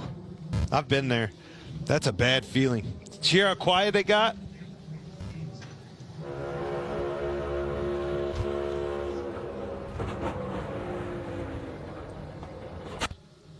Now you see him tuck his head right there. Looking back at Cole Custer from Christopher Bell.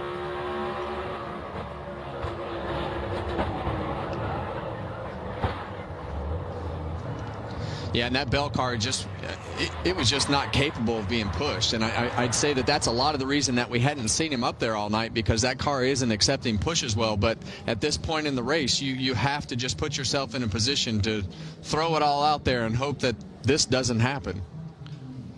Well, and that's exactly what he did. That's why these guys are where they are in the sport and in their life. See, they do not give up, and they go for it. Preece got all that air under the nose, and you're right, it looked like it was going to just take off straight ahead. And I think he would have settled down had the car not turned and been side to the wind. And that's what sent it tumbling. Those shots when that car lands right there, I know we're in slow motion right now, but the impact that goes through your back and spine and neck, and especially when you can't see what direction the next hit is coming from to brace yourself. Right as the camera went out, we saw him start to duck his head and just, hold on to the steering wheel to brace yourself. That's what I would do. You see a lot of guys just let go of the steering wheel things now. I always all you have. held on to that steering wheel until it yanked it out of my hands. I agree. There is no worse feeling in the world than that. 10 car, Kyle Larson, Brad Keselowski. It couldn't get off the front end of Eric Jones's car, too. And I mean, I can't help but to think that wind off of that car or something kind of kept it wheeling, so to speak, and up in the air a little bit. You can see how that Eric Jones's car had the underbody tore up underneath the driver's door. Oh, now the roof flap deploys. What's going backwards? Yep. Yeah, it was kind of, the right one was up a little bit when it took off, but I think, like Clint said, the whole thing's confused when it took off in a wheelie. Watch his wheels starting to, he'll drive this thing in a minute.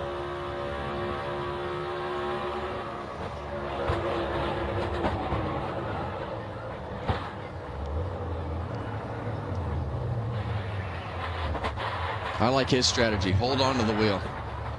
With your thumbs out of the spokes. Yeah, and every time you get hit like that, it's like a full impact whiplash. And a lot of times, in this car, it happens so fast that you hit the extensions on the Hans bottoms out. You go backwards, slap your head against the back of the seat, and it happens so quick inside the car that you can't control your head.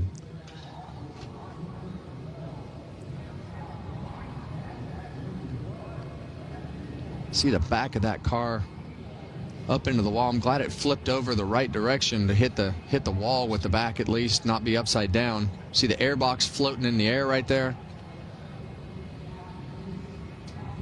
Unbelievable shots, Mike. Amazing camera work.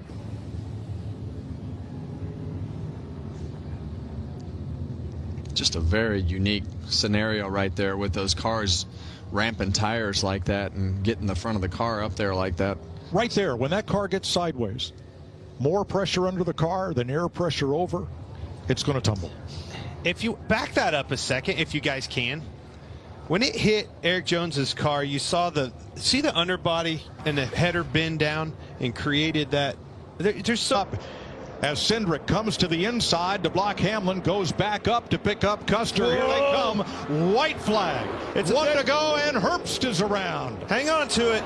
Still green, still green. He saved it. It will be official if that caution comes out. Pay attention to this. Final time. Caution light at the bottom of the screen. You see Austin Cindric doing a great job driving in the mirror, doing his block. A quick move on the outside with Denny Hamlin. Here comes the Ford to his inside. LaJoy, there be pushes on both sides. Custer goes to the outside. And they crash. Hamlin gets turned into the wall. Oh, my gosh. Still green. Trying to let the leaders race back. Here they come. Still green. It could be a two-time winner here. William Byron. Byron, Nemechek, Reddick. Off turn 4 and to the flag. Checker is waving, and William Byron has won the 500 for the second year in a row. Holy cow. Holy cow, baby, yes! He's going to get to the outside of Austin Cindric with a quick move off of turn 2, but those guys had such a gap right there, it just drug everybody to them. And when Cole Custer gets to Denny Hamlin, he's at a high rate of speed, gets on the outside, and you see they just all run out of room right there. Man, they were going for it. Briscoe, this teammate, went to the back bumper at Hamlin as they came to the inside of him, the outside of him. They were going for it. You can't ask for any better than that. 3 wide. And as they crashed, only William Byron and Tyler Reddick got by. Everyone from third on back. And that's why all these guys tell you leading up. 62 laps to go here at Atlanta Motor Speedway. Kyle Busch just taught Connor Mozak a good lesson. Oh, Rajah Caruth goes around at the front of the pack. Daniel Hemrick gets into him. Caution is out. There's William Sawalich goes sliding right into him. Right across the start-finish line. As fast as Raja spun out and switched directions, something happened. Yeah, it looks like he got somebody on his outside. Said he cut a tire. That's what it looked like. I think he cut a tire, too. The tire is off of one of these trucks, but there's been so much contact here lately, we can't tell who. It just seemed like it happened so fast, Brad. Yeah, I want to see the replay here. He had Connor Mozak on his outside. I wonder if it took the air off and Spec Caruth here. And the 71 is just going to come around. Ooh. Dude, that happened really fast. You don't typically see a truck just snap that quickly.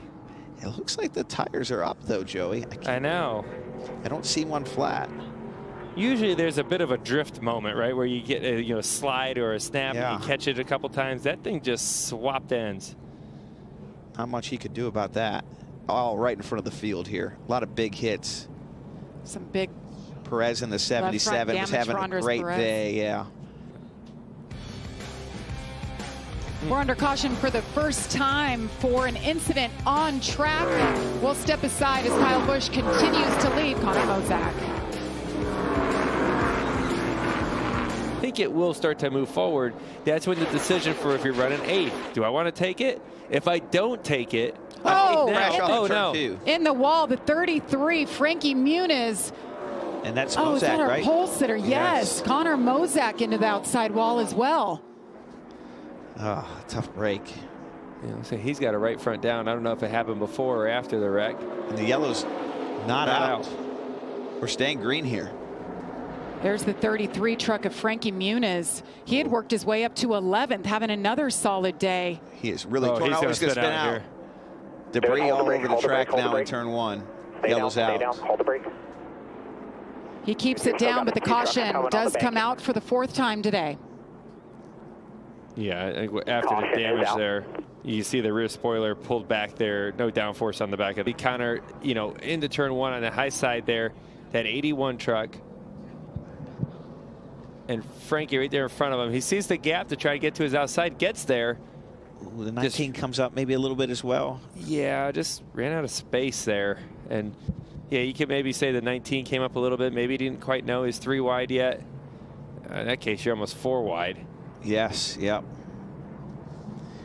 Then once you make contact in the corner of one of these trucks, the right rear corner this time for Frankie, there's not much you can do. It's just going to hook into the wall.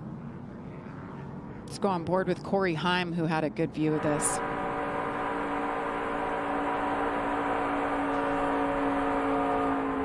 There you see you get 4 wide, just not enough room.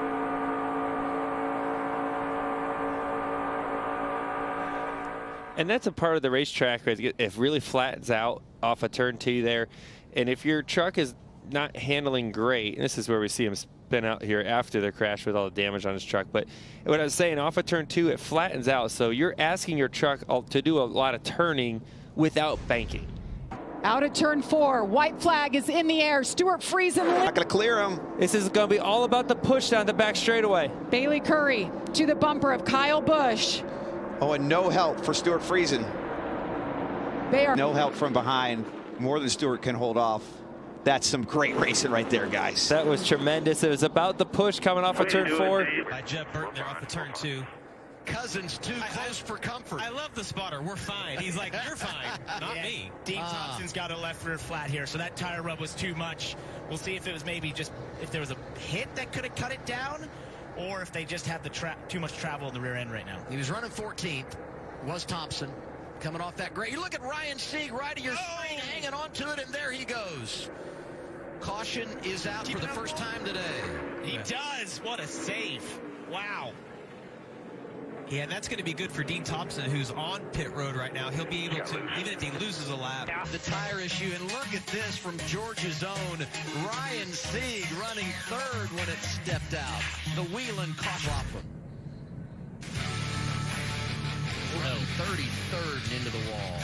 Looked like CJ blew a right front tire out, getting into one. Exactly. Light contact into the wall. Restart when we return. You're watching the NASCAR Xfinity Series on CW. Because if you're not there at the end, it just doesn't matter. I think think he goes back to what Jesse Love said. He's just going to try some stuff and see what sticks. I think the whole field took the same message right now because the Jeremy Clements are out. Contact with Taylor Gray. Zilich is right there. Caution number 5. Everybody gets a little more aggressive. You get the 3 wide. Somehow, Connor Zilich, I don't think he had any damage there from that. Both those cars were in that white car right there. He's going to get to the back of Jeremy Clements. Jeremy was trying to follow the cars in front of him. Wow, Connor Zilich, just a little bit of right side body damage. Yeah, Jeremy didn't know that he was there. No. Jeremy was kind of straightening up off the exit of the corner right there. Oh, he got loose actually prior to that. So I think that's a combination of the air being packed on the left rear, the air behind from the 31. The 31 ends up going in the wall. And the 51, that could have been a disaster. Minimal damage for the position that he was in off of turn 2. Actually uses Taylor Gray as a straightening machine to get him going again the right direction. How about Taylor Gray making like his 15th career start today? For Jeremy Clements, career start 499. He'll hit 500 next Saturday at Circuit of the Americas. That's Blaine Perkins, by the way, out there in the 31. Connor got so lucky to get through that. If that goes to the right rear, he's headed toward the outside wall. But, you know, you look at that and you think, well, how did he just spin out? Well, the air is just so dirty back there. You can actually see before he spins, the front end even pops a little bit. He's getting air packed on his left rear, and that literally just pushes the car around. Almost giving Creed a little bit of a shot down the backstretch. Those two are working really well together. Both of those cars must be driving well to stay that connected on the track. Oh, Jones. I think that left rear tire gave up. Hold her up, coming inside. Caution number 6. Get it rolling there if you can. Tough start to the year for Brandon Jones. Tough 2 years, 3 years. No doubt. I picked him earlier. I felt like with their qualifying, they would be in a good position. Not saying they're out now, but, I felt like him going back to Joe Gibbs Racing, this being a place I've seen him be at the end of the races, right at the front. But this is continuing a bad time for Brandon Jones. Look at what happened when the 20 started to spin out. Oh, you can see he already knows the tire's down, just trying to get it slowed down. But when you lose a left rear, you have zero control of your car. It's steering from the backside. I'll tell you what, not much damage right there, though. They're going to be able to come in, put a left rear on that, or a set of tires on it. And just at the top of the screen on the left side, you could see Mason Maggio got sideways, so he was avoiding Brandon Jones spinning. He's down on the bottom. It looked like he just somehow ended up in the grass. It's super slippery down there. It's full of just dirt and grime and tire debris and that sort of thing. So if you head down there with just a little too much speed, you can actually lose the race car, and that might be what happened to Mason Maggio, but very little damage to him, or none. Yeah, Adam, his here at Atlanta, Austin Hill, Ryan Sieg, Sam Mayer, Justin Allgaier, and Sammy Smith were coming back on the CW. That bottom line forward, it's going to be the red and white number 2 car, Jesse Love right there. You see him clear Sam Mayer into turn 3. If he can get this bottom line going, that car is just a big wreck. Sam Mayer. Anthony Alfredo in the 42 gets a piece. Mayer been hanging up front all day long, and this damage is going to end his day. A week after he finished second at Daytona, the Whelen caution lights are on again. That was a pretty hard hit for Sam Mayer into the outside wall like that. It's never nice when you come across the track at a 90-degree angle like that towards the wall. So we'll have to see how this sort of developed. There was a lot of 3 wide and moving around happening. They were all trying to follow Jesse Love, daughter. All right, we're going to take a look at Sam Mayer. You see Jesse Love just clears him. It looks like Sanchez got a little bit loose underneath Sam Mayer, got into the left rear. And then at that point, everybody's just kind of along for the ride. Alfredo, unfortunately, on that top lane with nowhere to go. And what this really was is that Sanchez, I think he even touched the apron a little bit there, and that really de-wedges the race car. And it's tough, the way the banking is here and the way that apron works. It almost invites you to go down there, but Justin Allgaier, when asked yesterday what not to do in qualifying, he said, don't touch the apron. It's deceiving. That's the thing that can happen there. That got him loose as he tried to follow Jesse beneath Sam Mayer, and you want to take advantage of that because that's a whole position. If he gets there, that could continue that run with Jesse. He just gets his left side too low, loses the air on the outside, and gets sideways. And unfortunately, Sam Mayer then gets along for a massive ride and a hard hit. And unfortunate for Andy Alfredo as well. And early in the race, you don't force the issue with the 48. If you think you're loose there, if you think it narrows up, you back out of that. 20 laps to go. You're like, I'm following him through because that's where the momentum is, and he knows that the 2-car Jesse Love is really quick, and he wants to follow him through. And crazy enough, it seems like whoever causes the wreck never gets wrecked. You know, it's how how buddy it works Landon a lot. Castle likes to say that all the time. It's just interesting how they're never really involved. State water heaters, onboard camera, riding with Jet Burton.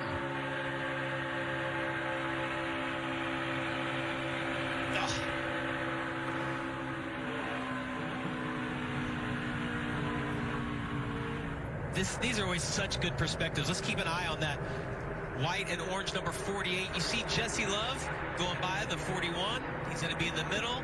Sanchez is going to follow through, and I'm with you. I think clipping that apron just a little bit, de-wedged that car, got him loose, and you're already on the edge because of the way these cars are built. And you're losing the air from the 41 being on the outside there, and that where that apron starts is in the middle of that line there, so it's kind of in the white and red. Oh, the double zero. Oh. Look at how sideways Sheldon Creed was right there, was able to catch it. He caught it, though, because the 19 of Eric Almirola gave him a little bit of room, almost like he sensed that. I will say this, the saving grace for Sam Mayer. He scored 7. 3 to go at Atlanta.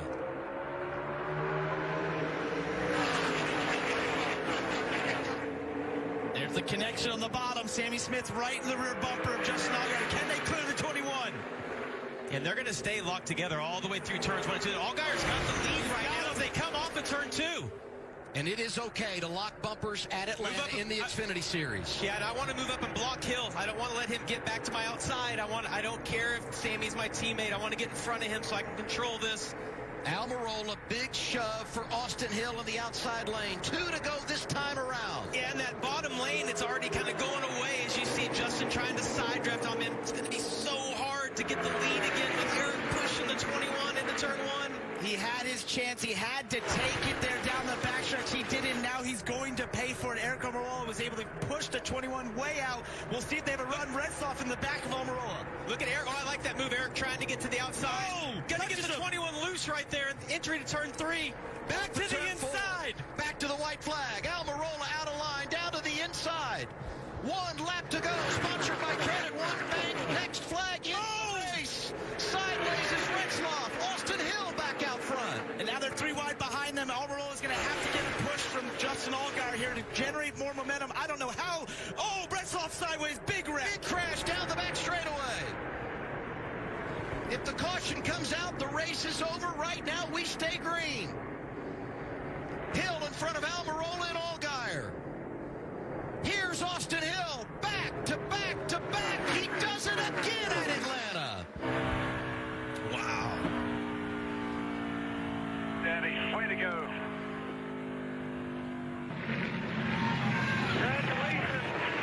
These type racetracks, Austin Hill is just as good as they get. He's incredible. It's unbelievable. They had him sideways. They had him all over the racetrack, and they still couldn't lose. But he gathered it up. It looked like they were all going to be okay.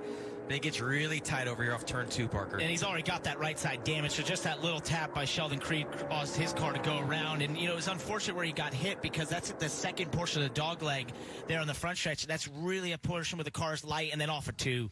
Same situation. And if you're hard hit for Ryan Sieg, you want the push. You want the push down the backstretch. You're not mad. You want the push. You just couldn't hang on. Some interesting names inside the top 10. We'll break that down when we come back. They want to take this place from us. Where are you headed? Montana. If Carson Hocevar jumped in that ride for Garrett Smithley, went into the wall, window net down, he's out and done for the day. Might have had a little help here. Yeah, might have had a little help from Jeb Burton in the 27. I would tell you that Carson opened up his entry on that.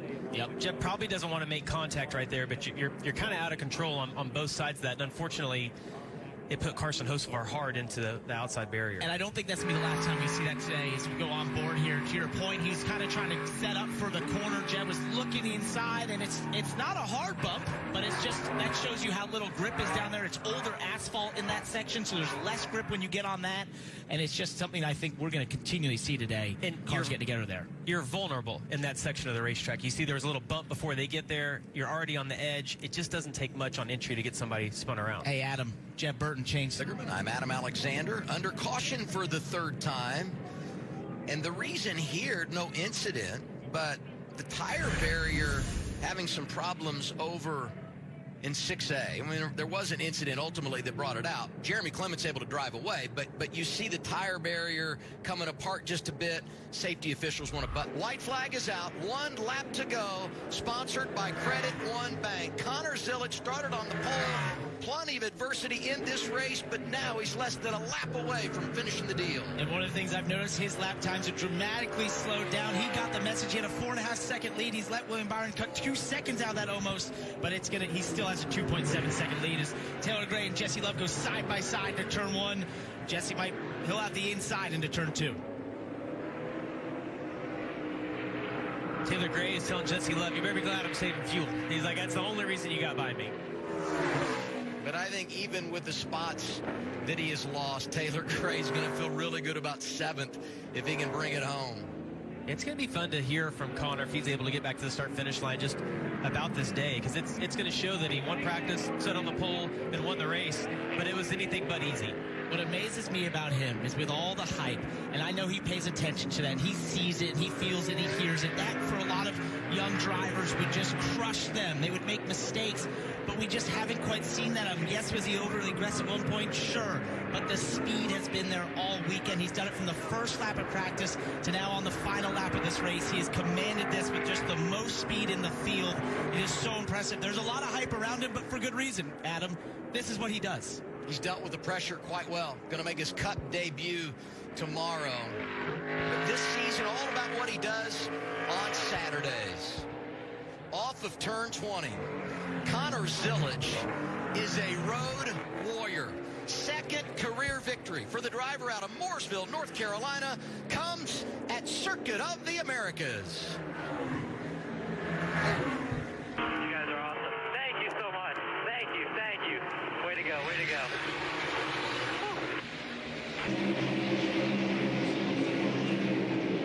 4 wide. Okay, 5 wide. Whoa. Look out. Who came diving up the inside? That was Elliott. Ross Chastain, and he turned Chase around. Good grief. It'll be like middle there. Well, that's Gilliland involved too. Yeah, and that's what we talked about. You have to protect yourself in turn 1, and Ross Chastain just went for a dive bomb move right there and just wiped out Chase Elliott. And he was actually crossed over too and just kept going, couldn't get stopped, run right into the left rear of the 9 car and spun him out. I mean, it's as simple as that. You called it, Kevin. I mean, that's Calamity Corner. It has been forever and certainly was. Look, you can see him all the way back there. Yeah, and that's Chase Elliott had no clue he was coming. Betting and the odds that were put, Ross Chastain of the 1 car. This is lap 1, turn 1, and the 1 car into Chase Elliott, causing some problems. Denny Hamlin also has worked his way back after that, and Connor Zilic, the 18-year-old, went down a bit, but has worked his way back. Yeah, Zilic is back up into the top 14. We see right here, this could have been a huge wreck, as you see Austin. And those two are in position still, going back and forth. Kyle Larson a moment ago losing a tire. And that in right there. Daniel Suarez right behind him, spinning, coming off 19. Fender's torn off. Too. And that will put us under caution. The first one for cause today. Is that that's Connor Zilic. So caution at lap 51. He's into them barriers pretty hard. Yes, he is. Daniel Suarez with a lot of damage.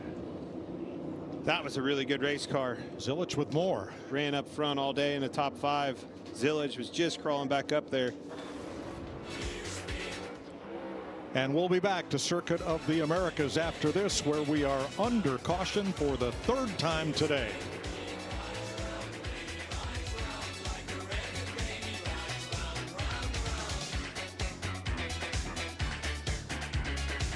Park Automotive Grand Prix from Austin, Texas. Here's why we are under caution.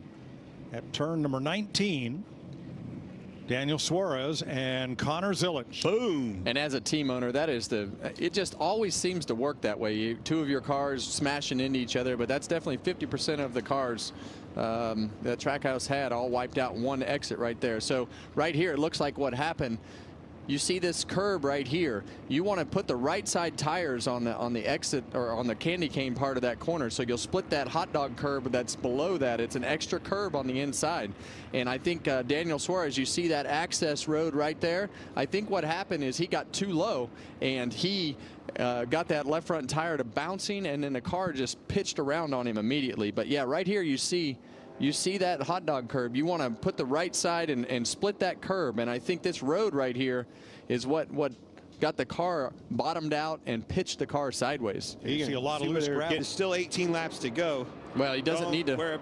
Don't abuse those tires. And he doesn't need to waste a bunch of time. Oh! Wow. Austin Dillon. Caution. That 11 car had a right front tire That car's down. in the gravel. The 3 stuck. Stuck in the gravel. Yeah, he's stuck. Caution. You're gonna see a caution. In the 11. Oh, big time stuck. Racing for 20th, pulling out of the kitty litter there. Here's what happened. Oh.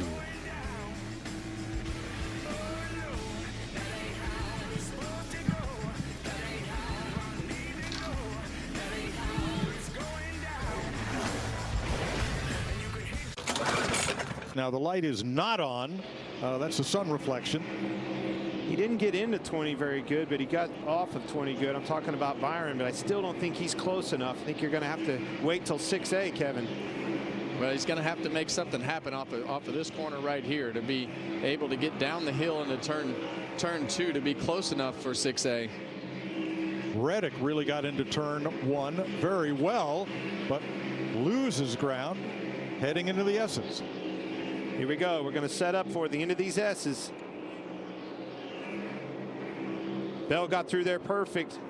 Yeah, and it kept that dive bomb from being able to happen from William Byron. So running out of opportunities pretty quick right here for William Byron. Just a couple more chances. Last week, Bell led only the last lap, said, I love super speedways. Oh, boy. What's he going to say about road courses today? Well, he's going to have to survive 15.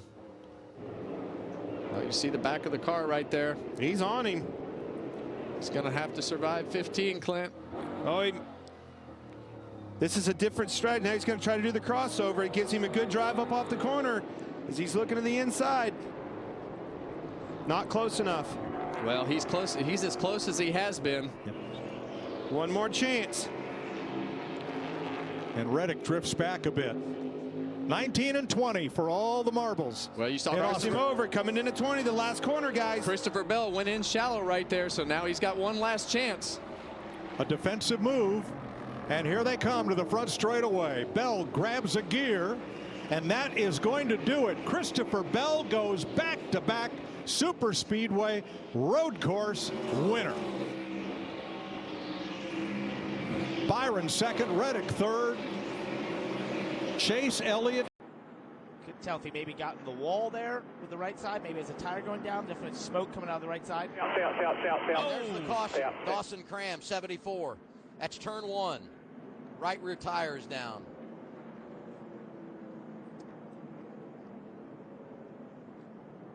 So we had a Well, couple that things made happen. all the crew chiefs. Yeah. Sigh of relief. They're right all now. like, oh, thank goodness. I didn't have to manage a green flag stop and when to come. Now pit road will open and everybody will get that final set of tires. Almost makes you wonder, was there some oil on the track? Because we saw the issue from Sammy Smith. For Dawson Cram. So that's early to have been spinning. Way early, and he was way low on the track. So we'll have to maybe see if we can get some information as to why he was there that early. Maybe he got hit into the corner. Was avoiding someone. Shame for him. First start of the year. Best racetrack here. Did he check up maybe for something he saw and then got run into from the back? Because got on the apron and just didn't have the car slowed down enough. Well, that's the first issue. This is obviously before the impact that we saw. It's almost like he got loose there, and then when they got, because this is in turns 1 and 2. So we saw how Sammy Smith got the quarter panel damage there as Dawson Cram got super loose into turn 3, then goes down towards turn one, was on the apron trying to get to the pit, so possibly an issue in that car of some sort. Yeah, and we heard. You see there, get that green car all the way up next to the wall. We've got a car in the wall. And there's a caution. 07 of Nick Lights produces the caution. Unbelievable. And we'll get another overtime finish. Unbelievable for Justin Allgaier to have that caution come out. It's so Warped Tour frustrating. car. Take a look what happened here off of 4. Oh, he has. I believe that's a tire going down. I was going to say, looked like it. Yeah. I mean, not similar, but the debris coming out did look a lot like what we saw from Quapple. He was running 27th. Is it the right front? The right rear definitely was not down. It almost looked like he ran over a chunk of rubber that fell out of the car. So maybe the debris, yeah. It's the way that car snapped so quickly. Something went wrong in a hurry. Yeah, but the right rear was up. Yeah. And if the right front blew, you would go head on. Like something does. He's trying to push him down. A duel in the desert. Here we go.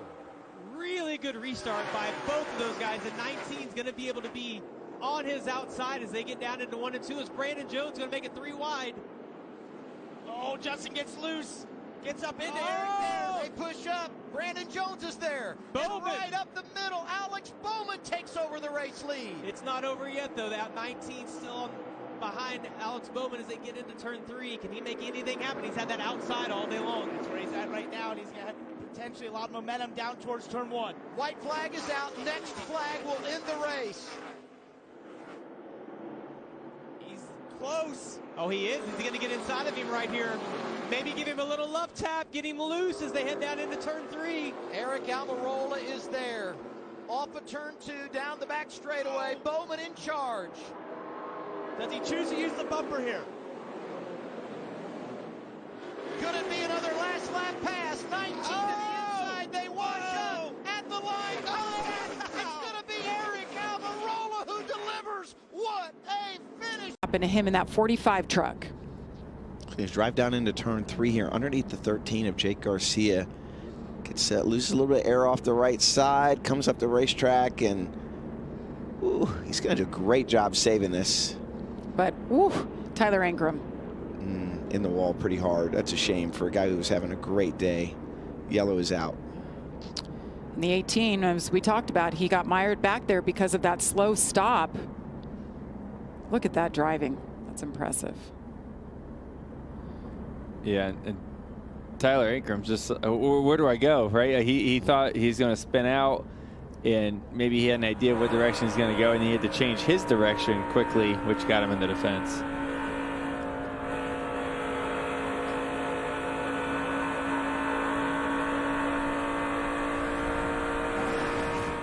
That was the view from Ty Majeski's truck. So you see the damage pretty significant there for Tyler Ingram. Make sure they don't have a fender rub here, as we have plenty more laps to go. Friesen back up to third after that contact after the restart. Friesen was going 10 miles an hour faster than the whole field. And no problem. Yellow's out. We got a wreck off of turn 4. Just at the entrance to pit road, they've come to a stop. There it is, Jack Wood. So here's a replay of the crash. You see it already happening. There he is in the back of your screen.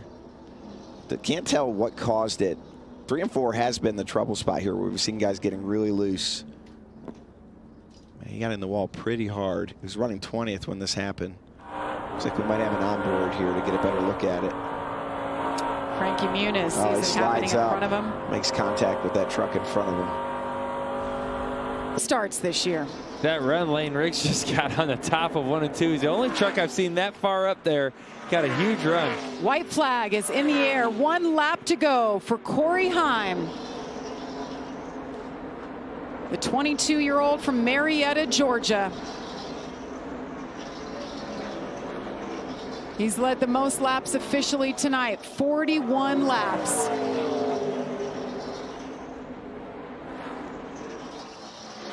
He had to earn it. Passed more than 40 trucks tonight to get to the lead, and he does it. Corey Heim wins at Las Vegas. 13th career. toward the garage area. Who's that? I can't tell who it is. Here we go. That's Blaney, isn't it? Sure is. Got in the fence a little bit. Did a good job. That car's gonna live to see another day here, I think, Kevin. Well, and that's what I mentioned in the pre-race or in the pre-show here. Oh, that one's torn up. Right rear tire's down a little bit. Yeah. I don't know if it did that sliding, Kevin, but that might have been the culprit right there. Just hit the fence, guys. Black and yellow 54 Taylor Gray. Yeah, they settle off one another. Oh, we already got one in the wall there. Big hit for Swallowich. Yeah, and that is big. Caution is out early. Oh, man, you hate it for Parker Retzloff in the 4. Had a great qualifying effort and coming off a solid run last week at Phoenix. He did. He doesn't have too much damage. A little bit there to the rear end, the right rear. If it's pushed to the left, obviously, that's a net negative for these. We come here. Long runs are the theme, but we always seem to have an early caution. Air. Yeah, it looked like Jeb Burton just packed a bunch of air on that left rear, and William trying to catch it, and you get the wheel turned to the right when that thing gets yawed out, and if it catches, it's really hard for the driver not to get into the outside wall. I don't no one did anything wrong right there. It was just result of low grip. These tires are down on air pressure, but I think Retzloff is going to be down a set of tires, but not much damage to the 4 car. Look at that 4 wide. Yeah, they were 4 wide early there. This is sort of the 4 car, seeing how he's going to navigate this accident. He gets bumped a little bit from the 10, just not knowing spotters, everybody getting jumbled up, and everybody's not really ready for there to be a crash off of turn 2 on the first lap, you know, but Jeb, man, you want to be in the gas, you want to be making positions. We just talked about how restarts are important, but man, you got to give just a little bit of a gap there. Austin Hill sneaks through. Jeremy Clements gets by unscathed, and Jeb Burton able to avoid the problem as well. Allgaier dominated, led 130 laps last weekend at Phoenix. He's dominated today. The champion is in championship form one more time. We saw the white flag. 1 lap to go. Sponsored by Credit One Bank. Smooth sailing. He's got a gap. His whole family is here. Saw his dad earlier, his wife Ashley, and the girls in attendance as well. Yeah, great work by the team there. They've done a really good job. Justin's done a great job executing all day, being able to wrap the bottom as good as he has. You know, the race has just kind of been won by the driver. Good car, maybe, too.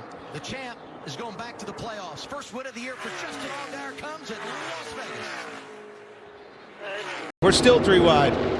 Wow. Still 3 wide.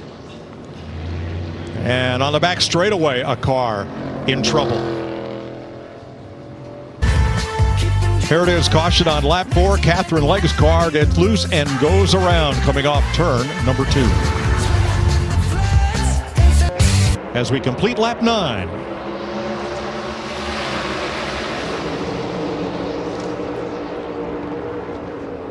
Here we go again, Clint. You see 4 wide back there in the middle of the pack, but this is going to be a little bit different than the first restart with some laps on those tires. Cars are going to act a little bit different, but you see some contact there in the back.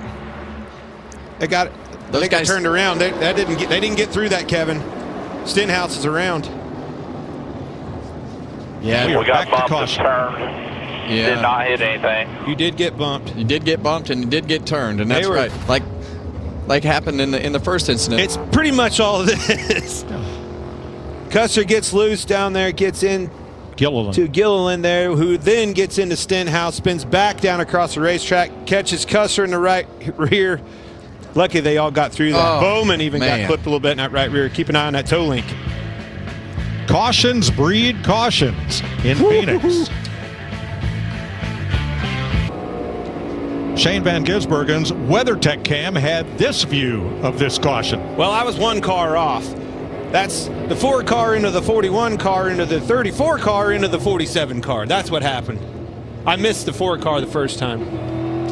Yeah, and you see Alex Bowman down there on the bottom. It looked like he ran over the splitter there of one of the cars on board with Chase Briscoe, who pitted, and this is the... Bowman was so close to getting wiped out right there. I mean, it was close. Yeah, that was definitely one of those ice in the veins, cold-blooded moments. Way of getting around that the closer you get to the front, the better your car is going to handle. Smoke got trouble. Somebody locked up there and then went way up high. I think it was Michael McDowell. And got in a wall, Here he is too. in turn 4, and yellow is out. stay low on exit. Caution's out. Just watch for any debris. He hit pretty hard, guys. I don't know if did it blow up.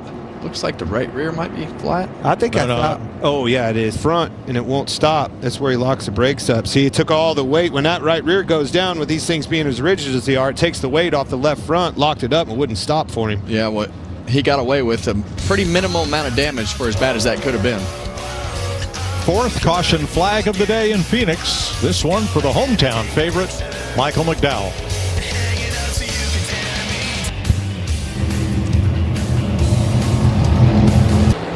We're back to green.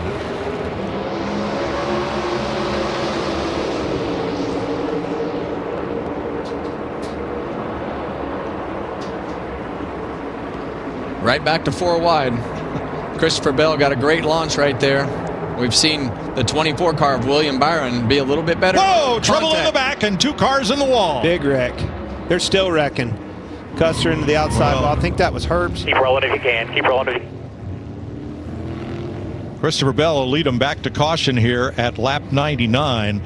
Fellas, I don't think that was an if. I think that was a when. All of that, everybody funnels down there into the middle of turns 1 and 2, and you just can't get off that. Much like the first one, it starts right in here. You see him, the funnel starts here as they start the progression of moving up into Haley, into Briscoe, and I think that was Hocevar on the outside. Just runs out of room. You know, Herbst into Haley seemed to be the first point of contact. No, I think it was Gibbs is who it was. Oh, was it? Yeah, the 54 comes up and they all get squeezed right. Oh, you're right. They just run out of room, man. Wow. That car launched up in the air. 19 jumped over the right front of Haley. Yeah, Briscoe with a lot of damage. Blew the side window out of Briscoe's car. That car's hurt bad. Yeah, and I don't think that the 54 really did anything wrong right there. They just squeezed together, but it looked like the 19 and. Well, nobody lifted. Nobody was willing to lift. Those wheels grabbed. Boy, did We're going to watch from Van Gisbergen in here. Yeah, so watch this 7 and 19 right here. The 7 is going to be all the way up against the. Wow. Boom. Happens fast. And now from Chase Briscoe.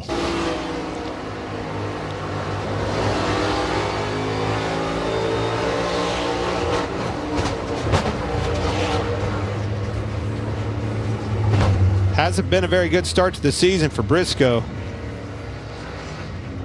Let's watch Shane here.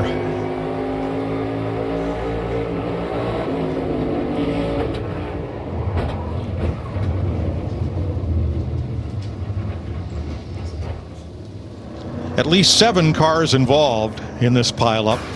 Up front in the top 8. A 7-car pileup as they funnel together off turn number 2. Puts us back under yellow. And I tried to check up for Gibbs, but it wasn't for Don.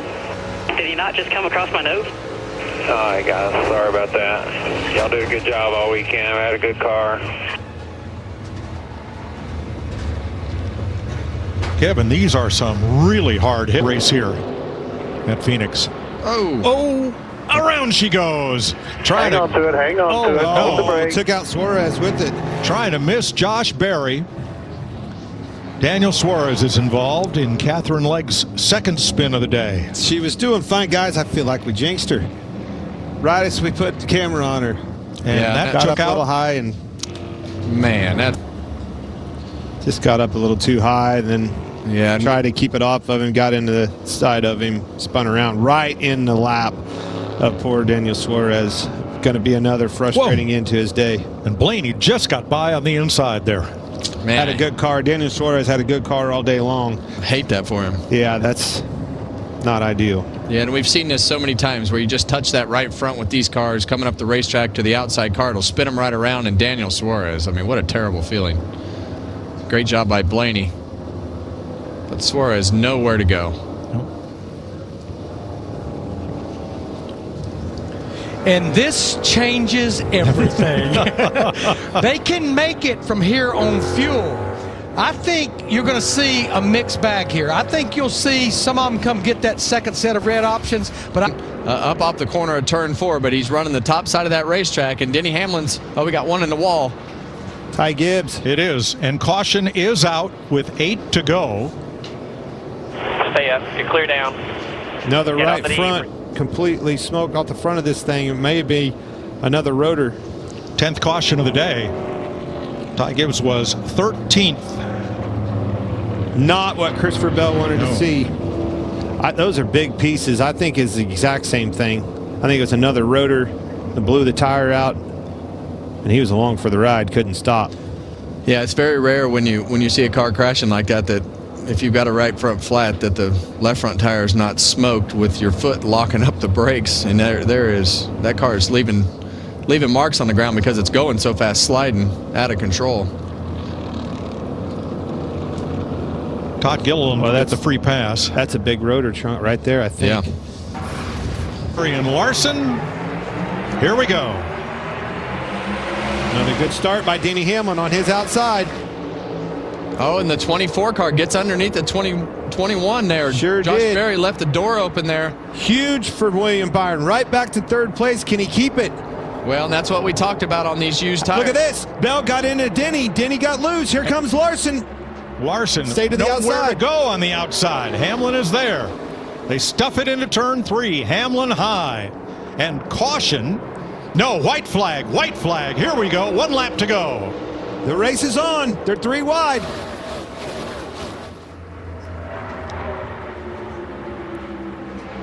Bell solidifies the lead. No, Denny's still there on his outside, hanging tough. It's all going to come down to what happens right here on the entry into turn 3. Don't take yourselves out and hand it away. Don't do it. Keep an eye on Larson. Off turn 4. Bell edges ahead and wins 3 in a row. Wow. That was awesome. And sliding down the backstretch, it is Van Gisbergen. That'll put us under the 3rd caution of the day at lap 108. Got a tire down both sides. That kind of maybe was sliding. We'll have to see if that was the culprit, if that another right rear like we saw in Green earlier. Hey, I want to go back to Bell real quick. I almost got coming off turn 2. 3 wide, tight racing quarters back there. Had cars on both sides of him. Just lost the air on his car. Got out from underneath of him, spun out. Did a good job of keeping it down and out of the wall, though. And being in the middle like that, of when those cars are staggered and the way that these cars are, of having the air hit the right front fender or left front fender, the things that the car will do just sudden. Back to green.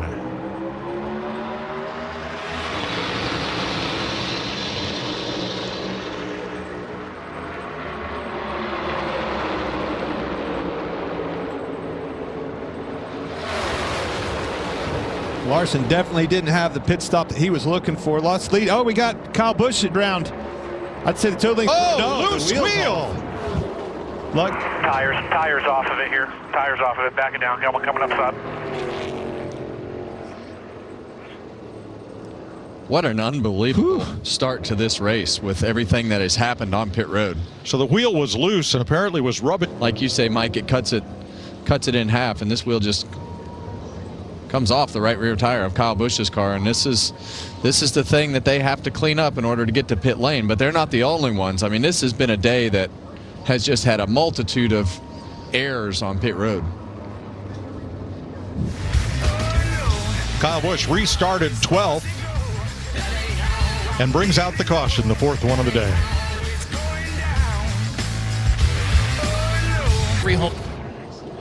And here's a look. Ricky Stenhouse, Todd Gilliland.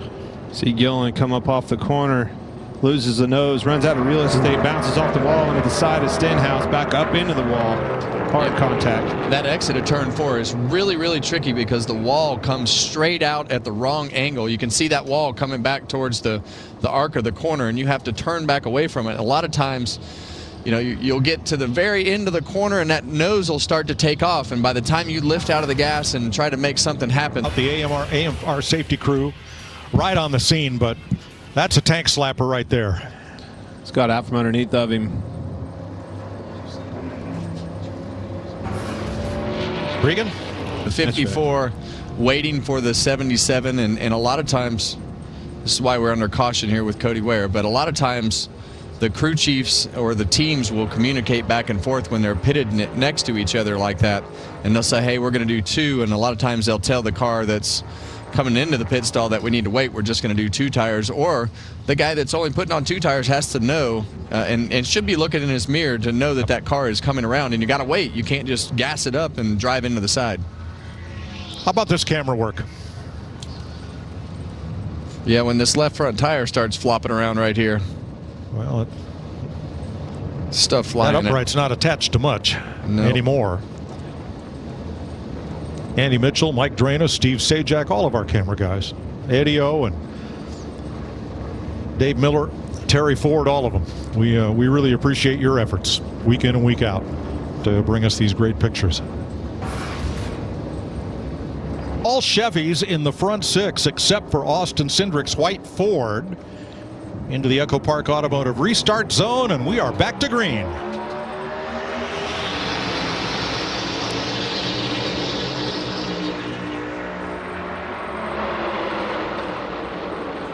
Look out. Yeah, Austin Cindric drove across the nose of the 99 car right there. Daniel Suarez tried to put it 3 wide and checked up to keep from having a wreck.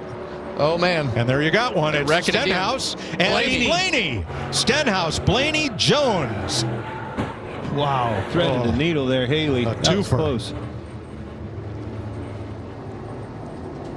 Destroyed. See there.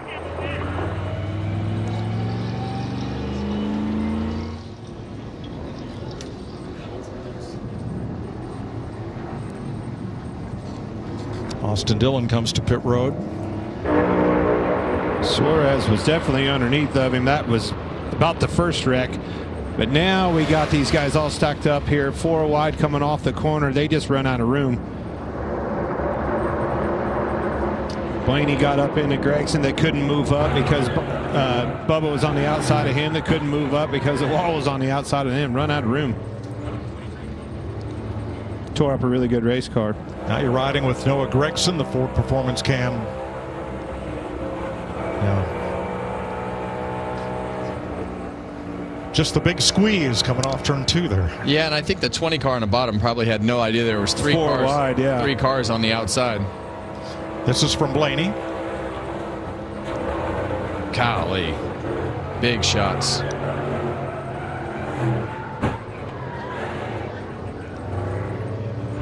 Ryan Blaney's had a frustrating day. He knows he has a really fast race car, and it seems like everything that can go wrong just keeps going wrong to keep him from getting all the way to the front. To your point, though, you could see the 20 car was in the middle of the racetrack. He didn't know that he was 4 wide on the bottom. Now Stenhouse had already spun down off the bottom of the racetrack when the biggest part of the crash happened there. Mind you, he's still wrecking right Yes, there. yeah. He's going to get hit one more time right there. With Jones, second impact with Jones there. Yeah, that first impact was big. You saw his head shoot forward. I mean, we've seen so many big shots for Ryan Blaney over the last couple of years, and that's another one. How about the last couple of days? Yeah. That one yesterday in practice. So here's Stenhouse, bottom left, and they get stacked up, and Allmendinger turns him inadvertently. He did a good job of keeping that thing out of the wall. Probably saved him from getting into the next wreck. The next wreck, yeah. 2 separate wrecks. Yeah, the next was going to be right in his lap as well. I think that's right along with Eric Jones. Another promising weekend. Fast. Now let's watch and listen.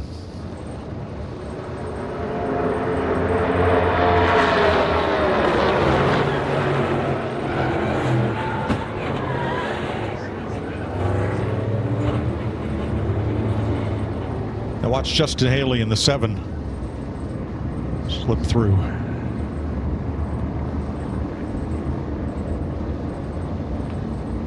I see a hole. I see a hole. Oh, no, no. Yes. Wow. Good choice. Wow. Sometimes you got to be a little lucky. That's right. Austin Dillon to the garage. Yeah, saw him trying to creep back up on the racetrack there. We stay green with 25 to go. Oh, now Noah Gregson's in the wall in turn 2. There's your caution. That will be a caution flag, and Larry, that'll change everything. You've got to come get 4 fresh tires, but I will say this. Reddick and Hamlin, I'm doing something totally different from everybody else. I've got 4 fresh tires on my car, fairly fresh. 9th caution flag of the day. All 3 of the the only Las Vegas native in this race that hasn't had trouble is Jamie Little. I mean, everybody else has had either speeding penalties or been in the wall or shredded a tire. Well, let's start with Kyle Busch in the 8 car.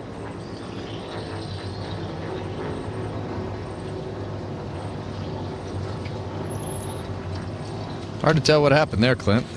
Yeah, it is, but I'm wondering if the debris off of that car was what was wrong with Gregson. You saw that thing blow out. Easy to tell with that one. But did it, you know what I mean? Did he run over something? Yeah. Or? He was one of those cars that got squeezed in the Blaney wreck. Now Gregson makes it around to pit road where they'll try to make repairs. Hamlin and Reddick were both trapped a lap down by the caution flag. I believe Eric Jones will get the free pass. Also, Bubba Wallace, maybe today, she'll be rooting for him. White flag. Last lap for Josh Berry and the Wood brothers to seal the deal in Las Vegas. Suarez 1.1 seconds back. His last lap a 10th faster than Berry's. Ryan Preece having a career day in 3rd. Ross Chastain, William Byron, 2 Fords, 3 Chevys in the top 5. How about this? The Wood brothers, we're back.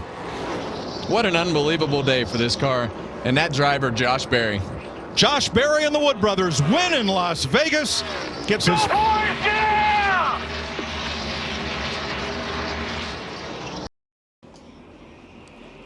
And we're green here in Homestead, Miami. Ooh, a lot of wheel spin on that top lane there. Already 3 wide, 4 wide.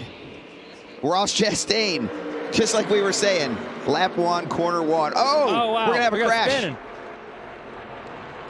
Lock it down, lock it down, lock it down. Ben Rhodes is in this one as well. 17 of Gio Ruggiero. First lap, first corner. That is tough. Yeah, that is tough. That's a lot of damage there on Ben Rhodes' 99 truck there. These trucks are very sensitive to damage. The aerodynamics are so important, particularly on the front fenders. Ooh, he's going to have a long night. Truck. Watch when he hits the gas. He starts to spin his tires and it'll stack up. Same thing happens with Gio in the 17. You got the 9 truck that goes underneath Tyler Ankrum, gets it 4 wide. Then it just works its way back. And it funnels into the 17. Gio just looked like he almost just lost it right there, maybe with a little contact from the truck above him and lost the back. There's a lot going on right there.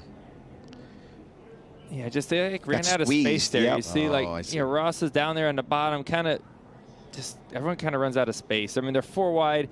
And yeah, you're right. When you're thinking this at home right now, golly, it's the first lap. Yep. You're right. Yes.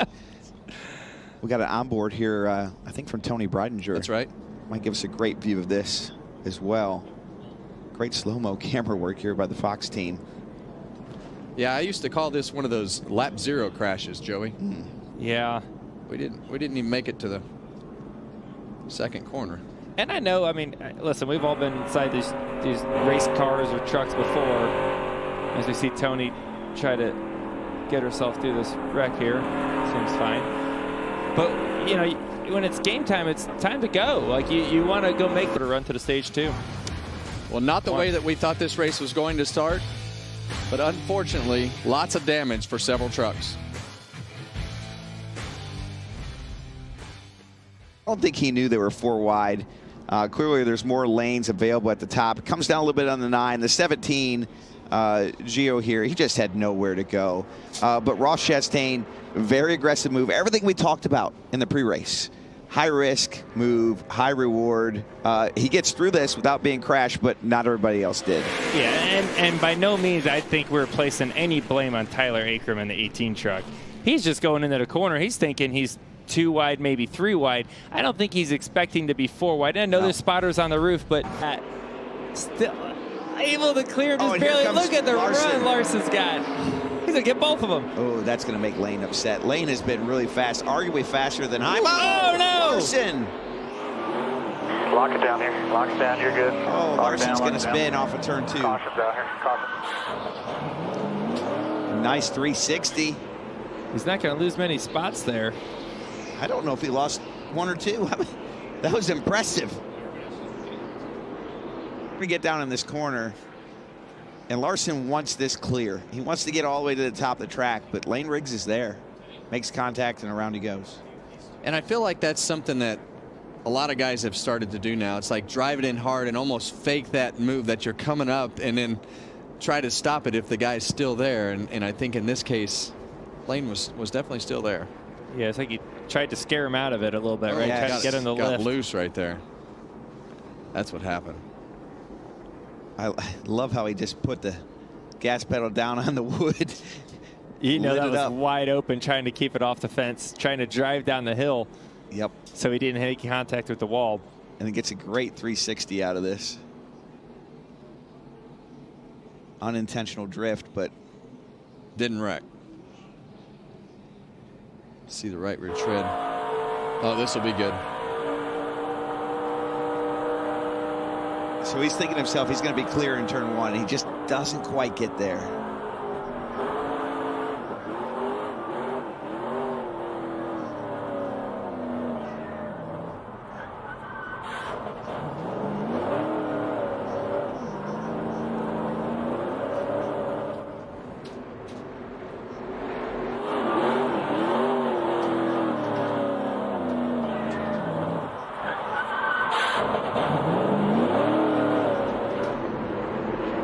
Hear him working that throttle there, but when you're sliding like that, you're taking the rear tire off of it, and eventually he's going to pop. Flag.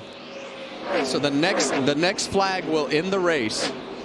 Corey Heim has absolutely dominated this race. Kyle Larson, the leader of the race currently, spun out to bring the caution out here in stage 3. We all thought that Kyle Larson would be one of the dominant trucks tonight. He's not rarely challenged on a racetrack like this when you can run up against the wall at Homestead. We thought he would be in contention to win, and tonight Kyle Larson stays with it and finds himself going to victory lane in the NASCAR Craftsman Truck Series at Homestead Speedway. What a night. Wow, restarted 22nd with less than 40 laps to go. Awesome. Right now. You do, but you got to know the consequences of that if you get those cautions. Whoa, look at the 19 get no, loose. Justin Bonsignor, hang on to it. Hold on, lock it down, lock it down, lock it down. Third caution of the day, keeps it off the wall, no contact. Yeah, it doesn't look like he blew a tire out either, and he's going to be right there at the entrance to pit road. He's going to elect to stay out. He's gotten his money. They're not doing this based on strategy. They're just going to be put in this position. You see he got into the inside right there, was trying to get woed up, then staying off of Taylor Gray. Taylor saw him coming up the racetrack, and you saw him move up into Harrison Burton, trying to get away. Spotter probably on the radio telling him, give him some room, give him some room. And the difference for Justin, what he experienced in qualifying, having that car be loose on new tires versus what you have when these tires are as worn as this, there's no catching it. When it's that sideways, with the amount of level, the grip level you have, that car is gone far before you ever got it all the way sideways. So it's just that when you get this low on grip, you've got to be more disciplined. You got to be more precise with the race car. Otherwise, you end up a big slide like that, and it's spinning out. You know, 3 cautions here in this first stage. Eckes is out of the race with the engine problem. Chris Wright gets the free pass. That means everybody that's still running, all 30. To the team's point, this is somewhere you can't be married to something. You got to be more adaptive. You've got to be more dynamic in finding the grip out there. Oh, here we go. A spinner. 54, Taylor Gray, and the caution is out with 8 laps to go. Unbelievable. And Larson says, you've got to be kidding me. Get it rolling. Leader's coming here. Jesse Love, who just gave up that position. He gets the free pass, but he's going to be at a track on pit road. He had a 16-second lead. He's got so many cars between him and Sam Mayer. We see this replay here of Taylor Gray getting very sideways off of turn 4. I almost think he got turned right there. You can't see if there was contact from another car, but that was awful late to spin. Also, the left rear, when we see him go back running here, or the right rear was down. So I wonder if he blew that tire out as well, hitting the wall, coming off the corner, and Harrison Burton was right behind him. So wouldn't be the first one we've seen today. You know, we talk about drivers maybe doing the wave around and all that as we look at one more replay here of the Taylor Gray spin. Connor Zilich, after the penalty, has been able to drive through some of these lap down cars and work his way back up to 11th. So the 88, despite the problems here again in the final speedway. Oh, Mayer got into the back of Larson before they ever launched off the restart zone. What a gift for Austin Hill right now. He gets clear to the bottom right here. Can he hold them off? And Justin Allgaier trying to make it happen in that outside lane. Oh, yeah, and it's not over yet. It's a long ways here. You see these two are going to battle for the lead down into turn 3. These two are not just racing for a win, they're racing for $100,000 in the dash for cash. I'm talking about the duo out front, the 7 of Justin Allgaier, the 21 of Austin Hill. They've both won this year, and they're coming back to the white flag. And Austin Hill's going to squeeze him as much as he can. Justin Allgaier's going to try and dive as low as he can here into turn 1 and overdrive that car in the entry. 1 lap to go. Next flag ends the race. Allgaier trying to nose out front. Sam Mayer is there as well. What a move by Justin Allgaier. Cleared him down there through 1 and 2. He's got a major gap to those two side by side behind him. Last week, Allgaier was great. He was dominant, and he pulled away at the end. Today, he's trying to steal one. Can he go back to back off the turn 4? Here comes Justin Allgaier. He's going to win at the Homestead Miami Speedway and get the $100,000. How about that? What? All you guys on this 17. Oh, I said one time, and you all finally did it for me. Thank you. He wanted to win and look in the distance coming off of turn 4. See a white and blue car there right up next to the wall coming off 4 now. He's going to get sideways, and the car whips to the outside. Somehow doesn't take a bunch of cars with him. That was Jeb Burton. Finishes the race, but a hard hit on the inside as well. Yeah, two hard impacts right there. First repeat winner. Outside, car gets loose, comes out from underneath of him, Kev. Yeah, just flat out lost the rear of the car and spun out. Larry was literally just telling us under break, man, the 20 car just hasn't went anywhere. We thought that he would be one of the cars that would contend for a win with that dirt background, his ability to run that outside. Throttle down to be able to get up there and battle with Ryan Blaney for the stage. Trouble on pit road. Yeah, Barry goes around, and he's not the only one there. Logano as well. All right, so let's show you first what happened here. Yeah, 4 wide right there. Yeah. Very. Have to stay poised in the car, be disciplined, do not get in that fence. And he already made the right move of putting this, now he's in the fence. There it is. Watch it. Oh, he's in it hard, too. Pull off of it, pull off of it. And here comes Larson. Inside. And Kyle Larson takes the lead.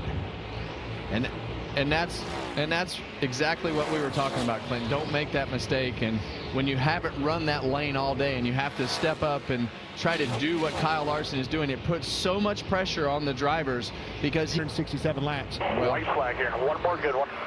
Well, Kyle Larson for Larson, who's only led 18 laps today. Yeah, I mean, he's flat out the best at riding the wall. We would consider him the best at this particular racetrack, and all weekend he has put on display exactly what we think with his talents. Kyle Larson about to become the 3rd winningest driver for Hendrick Motorsports, behind Jeff Gordon and Jimmy Johnson. 2/3 of the clean sweep for the weekend. And coming around turn 4 for his 30th career win, Kyle Larson for Hendrick Motorsports and Chevrolet wins in Homestead. That's a big win for him. Good run for Alex Bowman. It's a hard here, jump in a truck every so often, and you only have to worry about winning. That's a blast, right? You don't think about points. You don't think about anything. Oh, no one around. Ryan Roulette into the wall. That was Corey Heim that had caught the back of the field, and I think maybe caught the rear end of that 67 truck. Time, 14 laps in. Another look at the incident. Ryan Roulette with damage on the nose.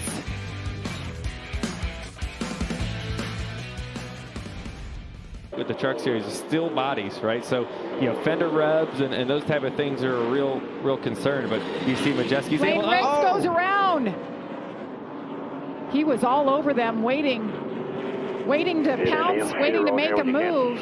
Not sure how he ended up going around. You see all the Goodyear. I believe Mozak might have got him. Here it is here. That'll bring out the second caution of the night. Around goes Lane Riggs.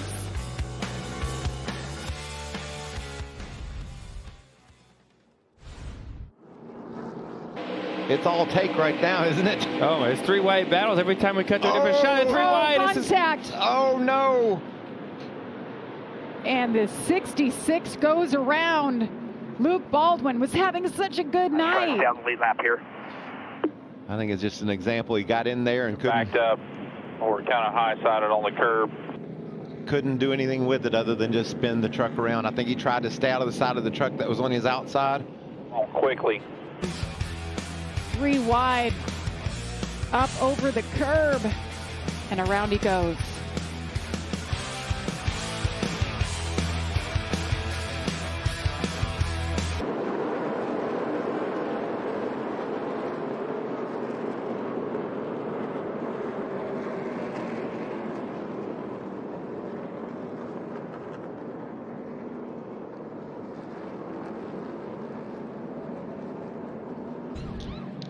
Running in the 20th position on the lead lap.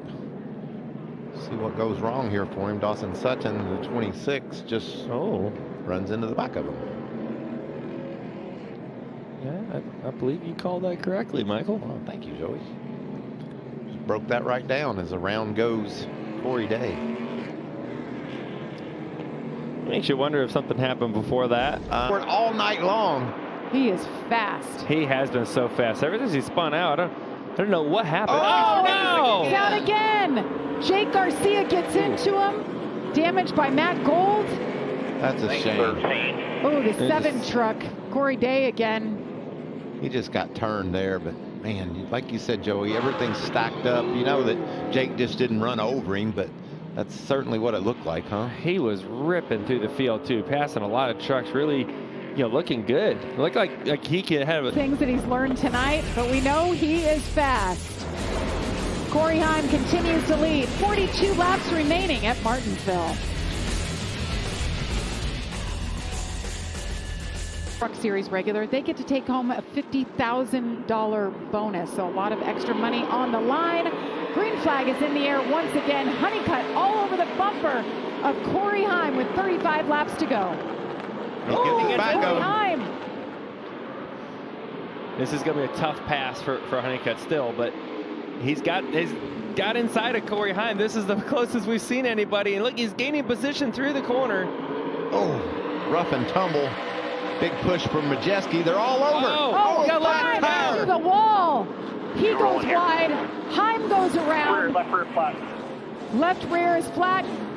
Caden Honeycutt is the leader, and the caution is out for the 8th time. Oh my goodness. Turn 4 quite a bit. And that was enough to get that tire, right? Right there. And I think right here he realizes it's flat. He's lifting, and Ty Majeski doesn't know that, right? So he didn't do anything wrong.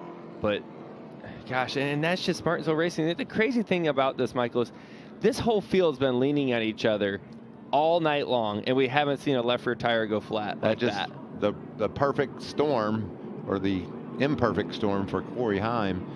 They made slight contact, Martinsville type contact, because you see right here. Yeah, like that's not bad. And there it is. You see it flat already, just immediately. Yeah. What a turn of events. We were just talking about Caden Honeycutt and what he can do. He was aggressive on the restart, got himself in position. Now he finds himself as the leader. Yeah, and just to be clear, like Caden Honeycutt, I don't see anything wrong that he did, right? Like it was tough racing at the end of Martinsville. You're going to have contact. He had that penalty, and now he's trying to battle back. That's all a battle for 20th. They're racing that hard. Looks like Talladega. That's a huge fender rub on. That's Willie. 07 William Byron. Guys, we haven't talked much about him. He's kind of been mired there from trucks all around. There they go. That was that group of trucks, too, that were 3 wide for a long time. Tanner Gray in there. Jack Wood, Grant Enfinger. Oh, it's been a rough night for Grant Enfinger. Just not happy with that racetrack. Honeycutt continues to lead. Here's what happened. That was just a matter of time. Dawson Sutton slow up top. Grant Enfinger into Tanner. Yeah, everyone kind of ran out of space there. Look at that mess. There were sparks off of Grant Infinger's truck as they went into that corner, and it makes me wonder if that truck had a flat right front, but those sparks in the braking zone before he made contact would tell me that that right front might have been down. And that's the result of 3 wide at Martinsville for a couple of laps. Cut just needs to drive the 15 laps of his. Oh, looky there. He opened the door. He opened the door. Here's Daniel Hemrick taking a peek.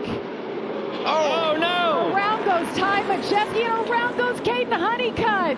Into the wall. The caution is out for the 10th time. Oh, no. And Ankrum was close. I don't know if Ankrum got in the back of or in the left rear of Majeski. We'll have to. Such a great run for that young man. Let's see if we can figure out what happened. Here you go. Look at Ankrum. He gets a run. He's trying to make a block at the same time. I don't know. Majeski might have just got loose on that entry. What do you think? I don't know. That angle's really hard to say. I mean, he might have just gotten free into the corner.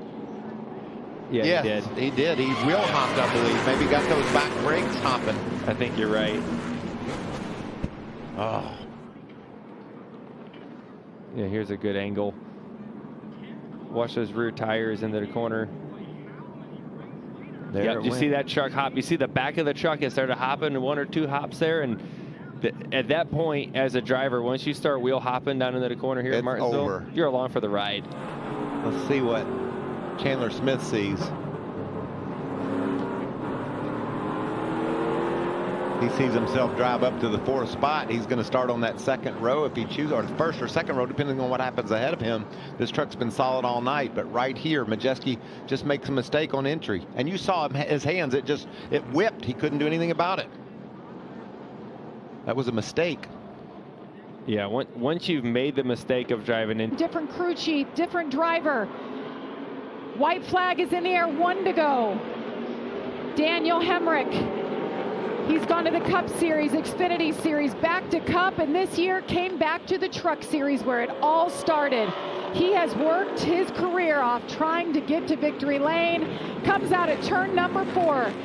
Daniel Hemrick, checkered flag, he wins it at Martinsville Speedway. Sheldon Creed struggling, and so is Sam Mayer. Both drivers here we go. The Haas factory team outside the top 15, and there goes Day and Burton into the wall. We've got a caution. Right, this happened. We just went on board there with William Swalwich, and that moment he had with Eckes into 3, we heard a little bit of wheel hop and that bouncing. Corey Day there got a bit of a shot, I believe, from Sammy Smith in the pit. I think a lot of that has been Junior Motorsports has been really good. But here we look back at what happened here. We brought out the cautions. You have Corey Day in the blue and white car.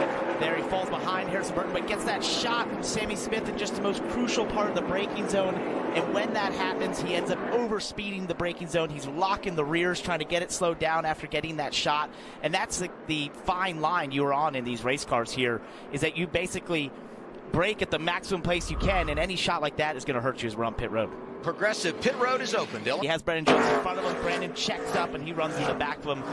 It looked like it popped out pretty well in the rear in terms of the damage for Brandon Jones. For Zilich, the thing that does is it just takes away the integrity of that front end, the right front. You've got to be a little bit more careful as we go through this race. You know, Garrett Smithley needed a caution because he had taken the wave around when the caution came out at the end of stage 1. He didn't want to be the caution. No. But because the yellow comes out, it does benefit some of those drivers. Then you lose the top spot on pit road. That means you have to work. What an opportunity to learn. And he is. And here's Dean Thompson going around. This is going to bring out the caution for the 3rd time today. You're good. Leaders, start, finish, and rolling.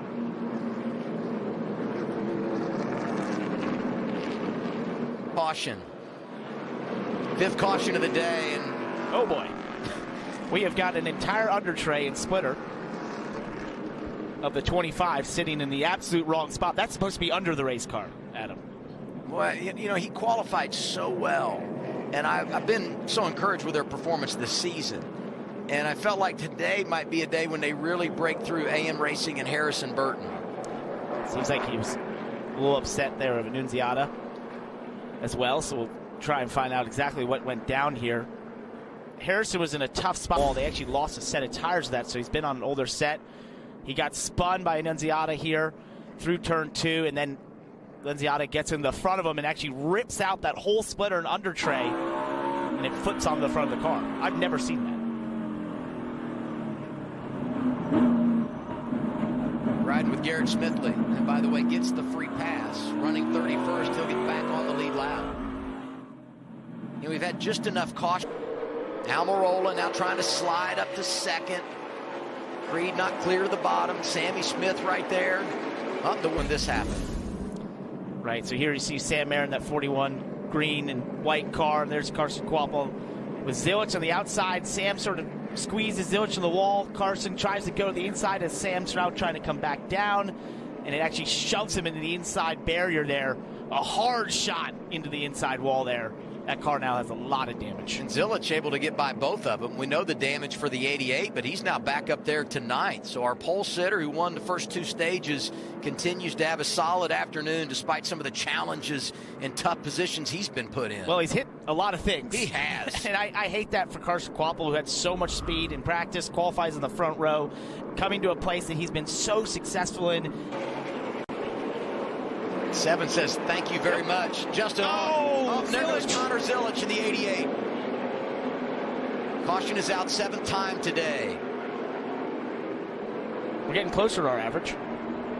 Leaders at the restart zone. I'm curious.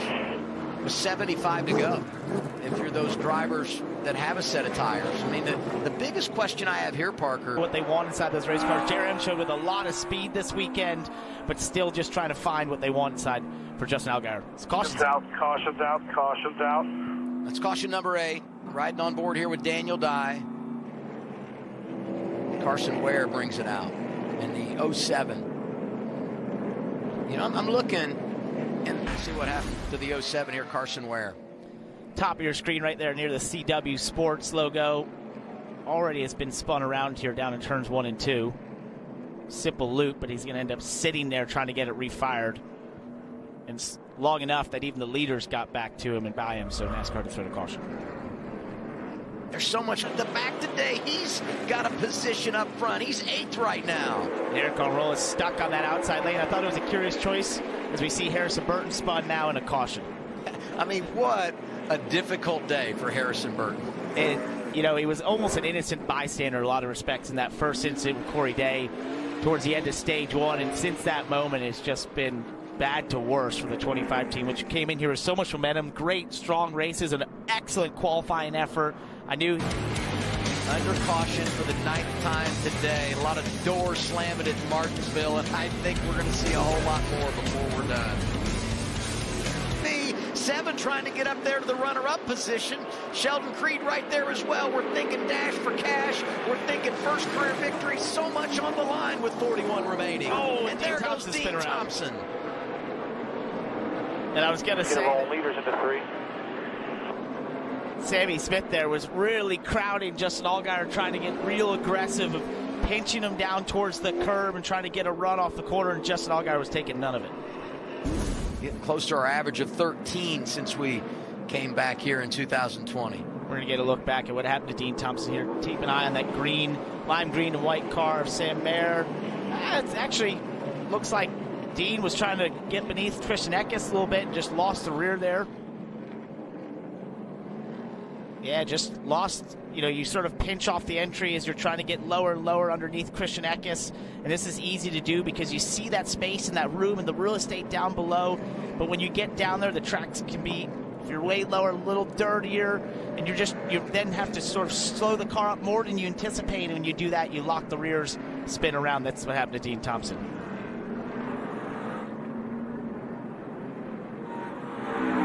Celsius onboard camera, the view for Jeb Burton.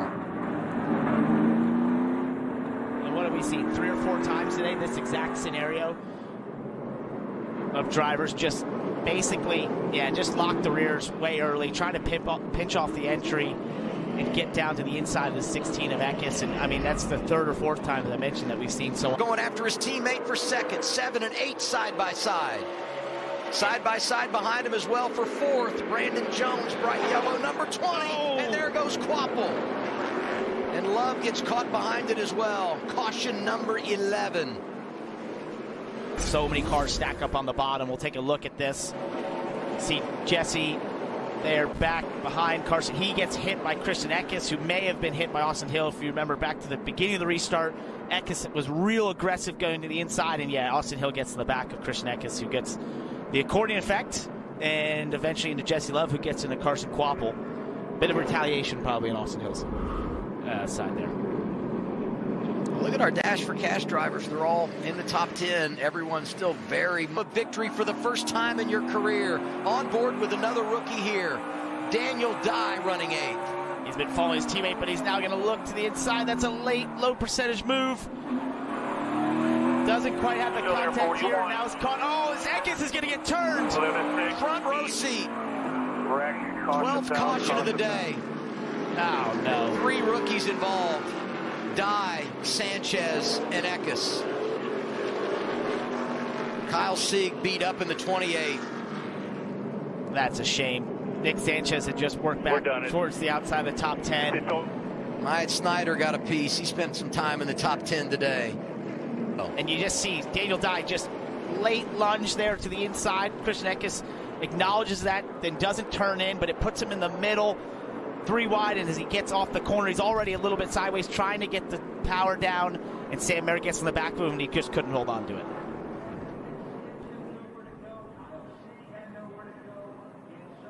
And they're really there for Sam Merritt. He's trying to get going. Eckes is just not able to. He's already sideways, so that now when he was getting pushed by Sam Merritt at that point, there was no hanging on to it. You know, we've been celebrating the success of Team Colleague. And all of their drivers had something today to shout about, but unfortunately, each of them involved in this incident. The worst of it, the 10 of Daniel Dye, the 16 of Christian Eckes. But Williams, Josh got a piece of that as well.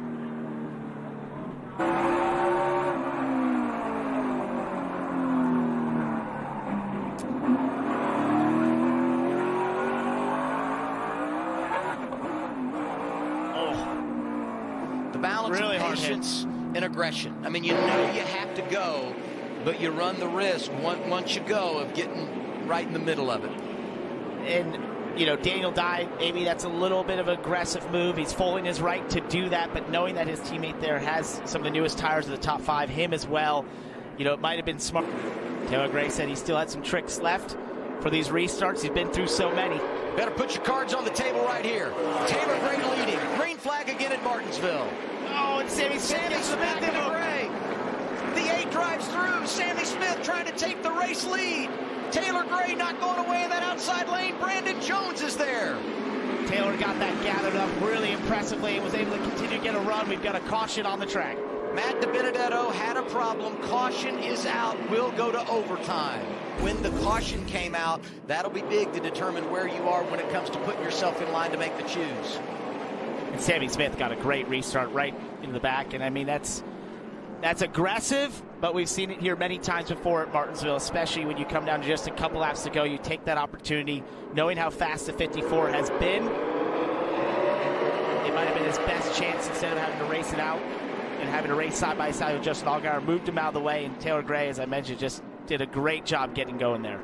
Mentioned Matt DiBenedetto, who brought out the caution. Here we see back with Eric Almirola on the outside. Spins around. Brandon Jones, watch Taylor Gray in row 2. It's overtime, sponsored by Credit One Bank.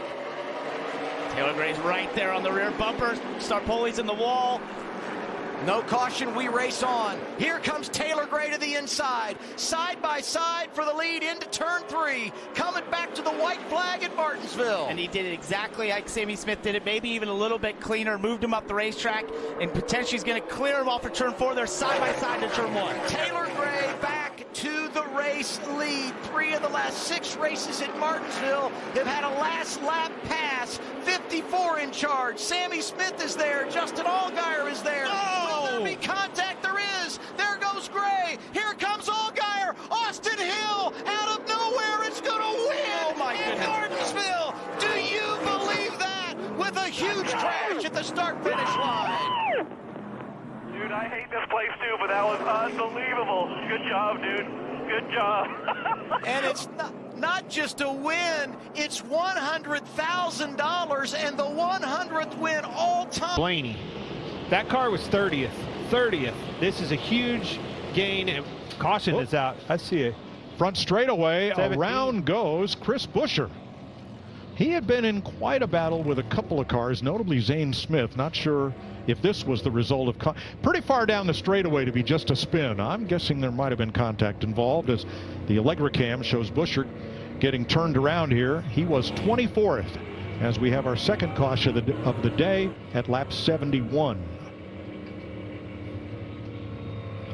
Casey Mears will get the free pass. He's the only car a lap down. Mears making his 490th career.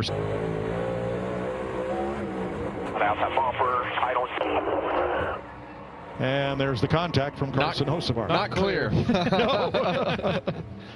No. No.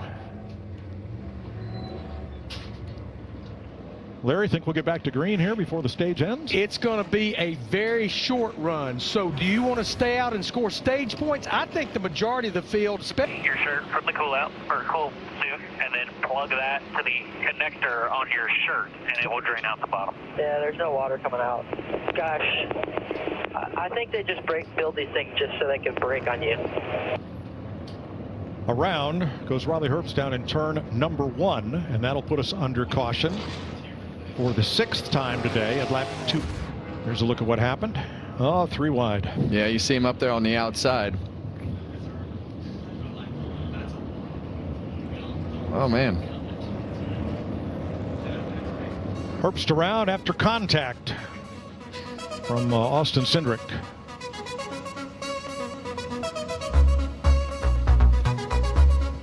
Better job of taking care of their equipment than Denny Hamlin. All right, Josh Berry just limped into his pit, and we have caution up in turn 4, Van Gisbergen. Lap 275, 7th yellow flag. Of course, the wheel fell off. Yep. Right rear came off. He had just completed a pit stop and lost the right rear. Bring it to us, Shane. Well, there's that. So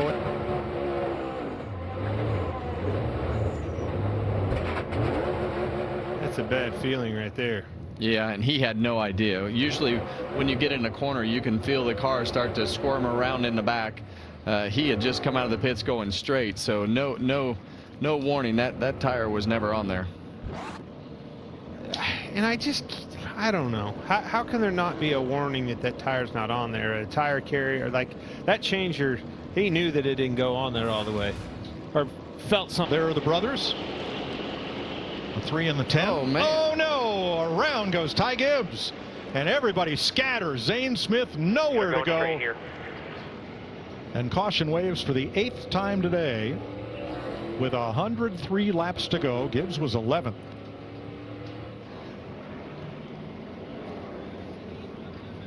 Laps right there. I just think we're getting to that point where track position is going to be king. Watch how far ahead Gibbs is, but he misses the corner a little bit. He's way on the outside, kind of leaves the door open, goes across back over, and a 45 was there. Unfortunately, got into him, turned him around.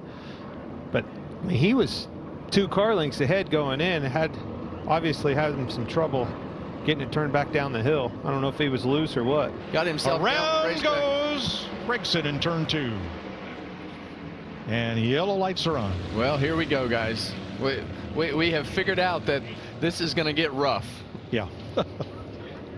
Yes, sir. Noah Gregson was 28th.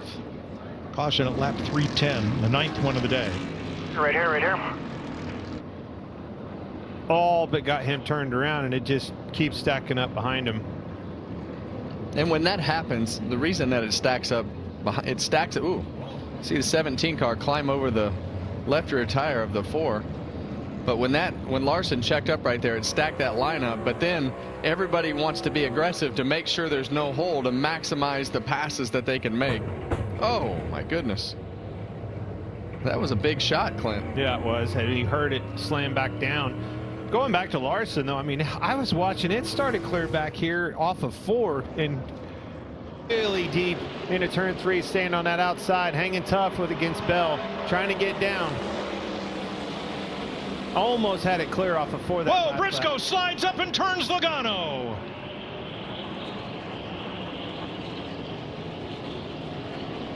Well, here we are, last stage of the race, and Joey Logano has done a great job all year long, and it seems like every single time we get towards the end of these races, that 20. The one car tried obviously get in there. I think he touched the curb, clipped that curb a little bit, got loose, and up into the Logano on the outside. You can see Chastain moved down, blocks him a little bit, obviously, stacks him up, touches that curb, boom, the whole there tire, it goes. Yep. Whole left front tire came up off the ground right there as he hit that curb. Didn't mean to, but doesn't matter. Still spun him out. See how that stacks them up. He's frustrated probably by the one, had his eye on the one, hits the curb, gets loose, and wrecks him. And what happens right there when you hit the curb, you'll see it right here, that splitter is going to climb up and actually take the left front tire off the ground. So that he got up on the curb so hard that the tire actually came off the ground because the splitter was up on top of the curb. Wrong place at the wrong time, Joey Logano. Nice job by Michael McDowell of missing all that. He had to be hard on the brakes. This race and take this white flag as the biggest relief he's seen all day. And keep an eye on second, third, and fourth. Not quite close enough to contend. Bell, Wallace, Elliott separated a little bit apart. Here comes Hamlin. It's been a decade, Mike. Yep, the short track specialist from Chesterfield, Virginia. Denny Hamlin delivers. He comes off turn 4 and wins the Cookout 400 for his 55th career victory. Christopher Bell, Bubba Wallace. Way to go, Chris Gale. Chase Elliott, Kyle Larson, the top 5. Great job, man. Great job. But Allgaier's going to have some momentum right here, and is probably going to be in the preferred position as cautions come out. Well, we're halfway through the opening stage, and we get our first caution. And that's too bad. It's for Chris Wright, who's coming off a career best last week at Martinsville and was in for the yellow. Look top right of your screen. Yeah, it looks like Chris Wright has already hit the wall. He's the white car against the wall, and he was coming down the racetrack. I think Josh Williams was trying to get away, but it's hard here, Adam. We talk about how slick this track gets. I mean, you're kind of along for the ride once you get into the corner, and I think that just was wrong place at the right time. 6 to go. Got his teammate behind him, Christopher Bell, a part of the equation, and we shouldn't be surprised. Joe, and there goes the 54 of Taylor Gray. 4th caution of the afternoon. Going to be our second for an incident. He was running 18th. Yeah, pretty heavy damage to the left side of that car. Bring it around here to us. Doesn't look the body's going to be. He's on the inside of Daniel Dye off turn 4. Starts to push up a little bit. Oh, contact. Wasn't quite clear of the 10 car. I don't really fault the 10 right there. He had that big run on the outside, and you got to know that's coming when you're on the inside. It's almost like he thought he was clear. It was like he didn't even need that racetrack right there. It's a bad angle for the spotters. The spotters are above them right there, and it's kind of hard to see with the wall. Harrison Burton goes outside. 30 to go at Darlington. And Harrison got a pretty good restart right there, better than I expected. You see they're going to split him right here. He's just going to be hanging on through turns 1 and 2. He might get a quick caution, and he might be the one that is it just because of how fast everyone's going around him in those fresher tires. Brandon Jones taking advantage. He has the race lead. Teammates racing there. The 2 rookies at Junior Motorsports saw a quick glimpse up, and there's the 14 of Garrett Smithley going for a ride. Caution is out. Yellow's out. Get it rolling. Get it rolling. Kind of trying to block. Chase knew that he was going to be slow going up through the gears. Zilich gets stuck right there behind him. He got so lucky that Sammy Smith didn't cut that left rear tire down to Zilich. Ooh. Ryan Ellis gets into the side of Smithley, who just used up all the goodie on those full tires. Yep. Yeah, he's going to want another set. Lots of asphalt on the bottom. Looks like that smoke on Bell's car is cleared up. Yeah, a little bit. That fender's pushed out. Oh. And there goes Anthony Alfredo in the 42. 6th caution of the day. Leland Honeyman driving the Jeff Green throwback. Got a piece of the action as well. So 19. Actually had really big impact, I think, with the right front. Josh Williams. Let's look right here. Going down into turn 1. You see Honeyman got into the back of It's Harrison Burton who was on those old tires. You know, Harrison was lucky to get through that. Those guys trying to stay away from him, knowing he's off the pace. And yeah, that 70 car of Honeyman hit really hard. Much as impact. Oof. Josh Williams has been in a couple of wrecks today. He's in like survival mode right now. Look at that mix of drivers in the top 5. Good to see the drivers. In the air, 1 lap to go, sponsored by Credit One Bank. Oh, it's like a sigh of relief when you get to the white flag, Adam. All he's got to do, not make any mistake. Oh, he's getting so close to the wall in the last lap. Feeling good about his car. What a great job by Brandon Jones today. Safely off of turn 2. Hadn't had a top 5 since Charlotte last year. Was able to deliver that at Phoenix. A couple of top 10s. Been the model of consistency in the last month. Back to Joe Gibbs Racing and back to victory lane for Brandon Jones. He gets his 2nd career victory at Darlington. Hell yeah, boys.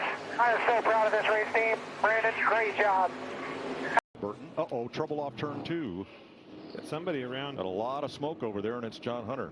Check the tires out. All good here. I think it is all good, Kevin. But they're still up. Well, we saw John Hunter. He was being very aggressive right up next to the wall, doing exactly what you need to do. Yeah, had to have been getting in the corner, more than likely probably crossing that apron, Kevin. And I think that the crossing the apron, you'll have to cross the apron, but it just makes the car a little bit unstable as you come off the apron back up onto the racetrack. We saw that with Eric Jones. We saw how much his car was moving around earlier as he would go on and off of that apron. So probably just lost it as he went up the hill. We'll be painting him again Monday. We'll have the stripe count for you as we go through the day.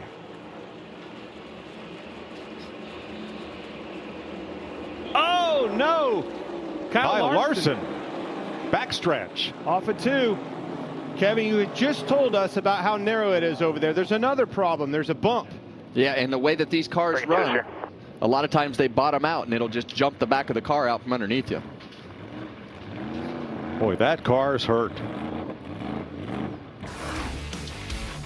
Larson was running 19th when the car got out from under him.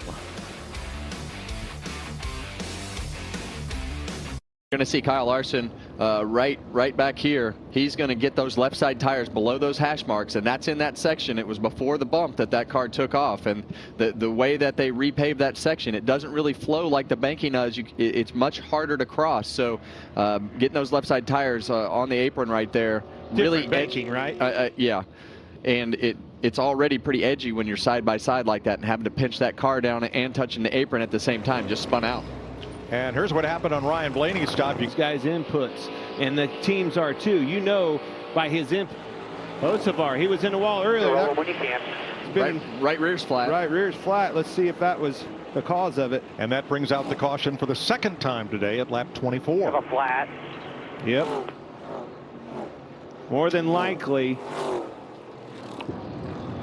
Yeah, so that was a 2nd time that he hit the wall right there. So that one was much harder than the one off of turn 4. So that probably flattened that tire, Mike.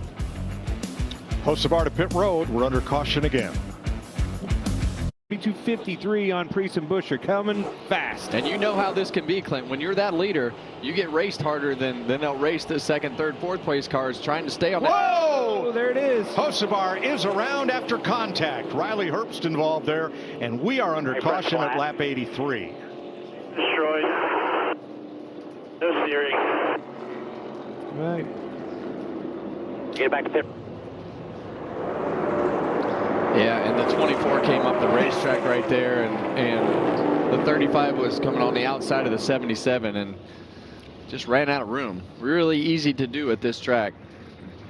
And look at Priest and Buscher right behind him. I mean, they were catching him. It was going to be a matter of a lap. They were going to be on him. That Byron, that is, your leader. Well, that was quite a break for Bell and Briscoe, who were in danger of going a lap down. Looks like Ricky Stenhouse may be the free pass car here. Close as it gets for your leader, Byron. That was...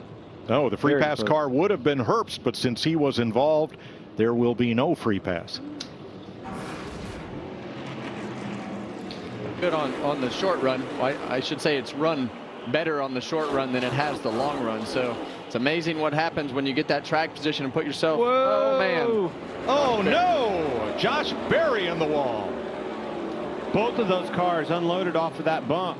I couldn't really see who was on the inside of him, but that's the car that I saw sideways first. Then here, yeah, it's Reddick. Not clear, I would say. Not yeah, clear. He definitely was not. A lot of front end damage to the Wood Brothers car. 7th caution flag of the day. AMRC win. So we love it, but caution, contact with Reddick. Berry ends up in the wall hard with the right front. Yeah, and as we go back and look at this, Clint, you know, we see the 45 and the 21 right there. I see the 21 yield the position, lifted a little bit to let him in. Reddick thought he was clear, just like they said on the radio, not clear. Got up into him, took his front end away, put him in the wall, and spun him out.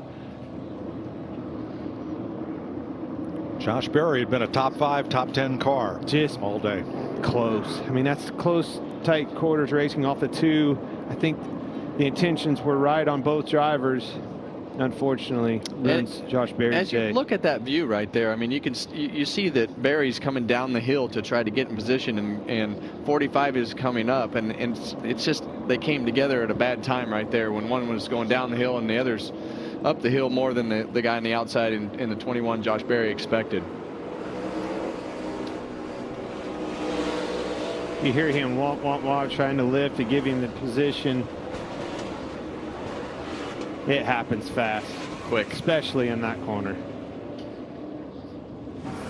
7th caution of the day. Riley Herbst will get the free pass. Regan? It's like you said earlier, the timing of all this, but he's just got no more rear grip. You can see that 45 car. Whoa, they're touched. Made the pass. There it is. And Blaney, and in the wall goes Reddick, and around goes Larson again into the inside wall. Oh my gosh, caution. That's not what either one of those, that's not what Blaney wanted to see. That was lap 4 for Larson. Deja vu. 4 to go. All over again. 4s have not been good for him.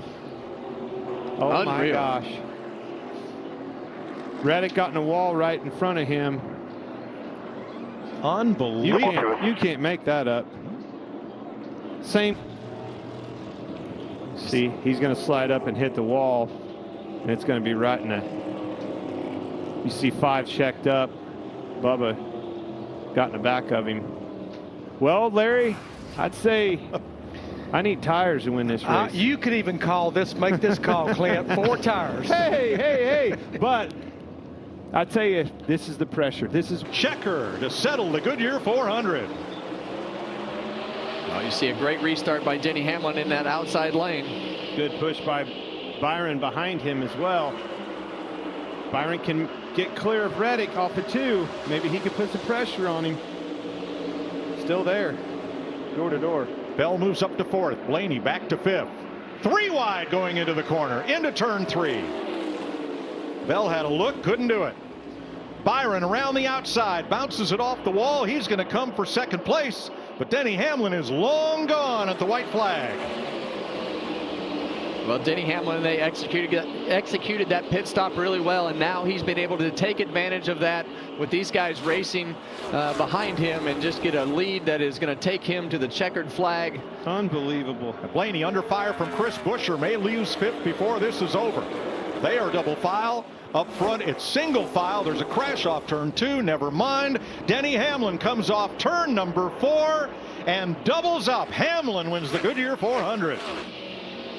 That was John Hunter Nemechek, a harmless spin off turn number 2. No caution. 2 in a row. And Hamlin, Martinsville, Darlington. In the 1 truck for Tricon, coming off that big win in the Xfinity Series. Around. Connor Mozak goes around in the 81 truck, and the caution comes out for the first time. Hear that spotter talking to his driver, Connor Mozak. Get going, get going. Here comes the leader. Those spotters, we haven't touched on them yet, Joe. On the bottom there of the 15. Tanner Gray didn't squeeze him at all. It's just Mozak overjudged how much grip he was going to have and got sideways. Yeah, you just, like you said there, Michael, I think you just shipped it in there a little bit too hot. Wow. Nice move up top by the 66. No damage. All good. Here a little bit. Maybe a different door number or something. They try with the colors. Like, see, Larson has the yellow numbers on top to try to help the spotters. You see the red on the 7, and the caution is out for the second time. We have a couple trucks around. Oh, no. Ty Majeski and Frankie Muniz just in the middle of 3 and 4. Frankie was struggling, getting lapped, and I don't know if Majeski is upset or not, but if he is, he can tell Frankie. So you think they're talking to each other? They're door to door. Well, Ty Majeski was 3rd at the time of this. There too. Wow, this is a lot of contact. Brandon Jones there. Brandon Jones. I saw a little damage on Breidenger's truck too. Oh wow, we didn't see what started it, but there's a lot of them.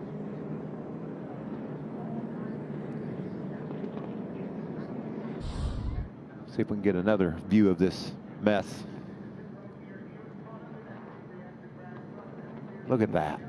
4 trucks just wadded up there. I mean, that's Bristol too, right? As soon as something goes wrong, there's nowhere to go, right? You're going so fast, you can't check up and get out of the way. And a lot of trucks got torn up. And obviously, we still haven't seen the start of this one, but there's... Echo Park Automotive restart zone. Be Chandler Smith once again in the outside. Ben Rhodes this time restarting on the front row. 173 laps left to go here at Bristol. Man, Ben Rhodes just hard to get through the gears on that bottom lane. And you see the bottom be able to roll through 1 and 2 pretty good, but gosh, he lost so much distance to the leader. Look at him stacking up there for 2nd position. Ben sliding up the hill as Chandler drives off. I mean, 1 lap, he is checked out. The top, oh, got a spinner. 71, Raja Karuth goes around. That 45 just dumped us. Well, there you have it. Well, I guess that's what happened, but man, it was really early where he started spinning out. He's talking about Caden Honeycutt. A lot of times that, if it's on the straightaway, maybe. See him coming off of turn 4. Well, I'm going to have to say that little push there was it. You got lucky he didn't hit that inside wall. Very rarely are you going straight down the front straightaway and have enough momentum to do that to someone, but that's exactly what happened. See if you can see what, maybe Raja didn't get off the corner as good as Caden thought. Caden's got somebody right in the back of him. Corey Haim's pushing him. You see that? Yeah, I mean, it just looked like Raja was not going off the... He's on the straightaway. He should be wide open there, and it looked like just they were going faster. But it doesn't seem like it makes any sense that they were going faster at that point. Like, it almost makes you wonder, did he have an engine issue or something like that? It was a stumbling a little bit for them to just run over. Bristol for this incident. 45 touches the 71, and away goes Raja. Of Spire Racing, and they have racing all over the country this weekend. Dan Taurus and his wife Cassidy are here as the 5 goes around. That's Tony Breidinger. Stop, get going on the bottom. She was having such a good run on the lead lap, but this is going to be costly. That brings out the 6th caution here. Oh, tough break. Got the lucky dog, got back on the lead lap. Take a look at what happened here. Stuart Friesen on the inside. You know, Friesen's got some damage to that 52. Oh, no.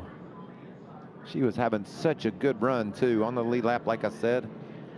And into the outside wall she goes. You've seen Stuart Friesen make a little correction on the entry, got a little bit loose there, and came up out of that PJ and just, I mean, there's really nothing Tony could have done there. She was not at all just making her corner. Guess who we're going to welcome back to the party, Jamie? Mr. Riggs? Lane Riggs is our free pass. 4 wide behind him. They're stacking up. Contact behind him. Wow, I can't believe everybody got around Curry. He had a problem on that 44 truck. And who was the leader when the caution came out?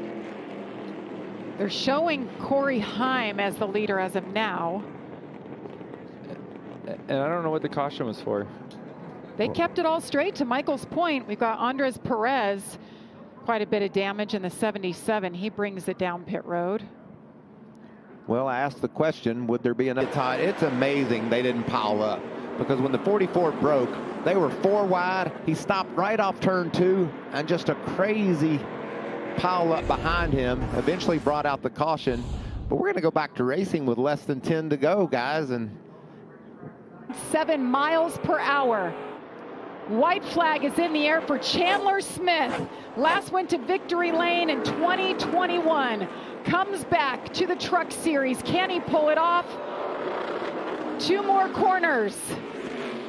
Chandler Smith, Front Row Motorsports, welcome back to the Truck Series. He wins it. Oh yeah, at boys, good job Bristol. down there, Lenny. Good job, Chandler. Great job, guys. Great job, everyone. Hell yeah, hi, bro.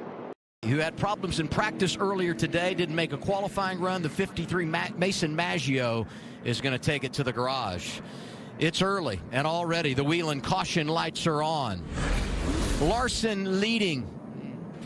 Tire issue for Harrison Burton. Maggio brings out the yellow. We're coming back in a moment. Slow start here at Bristol Motor Speedway.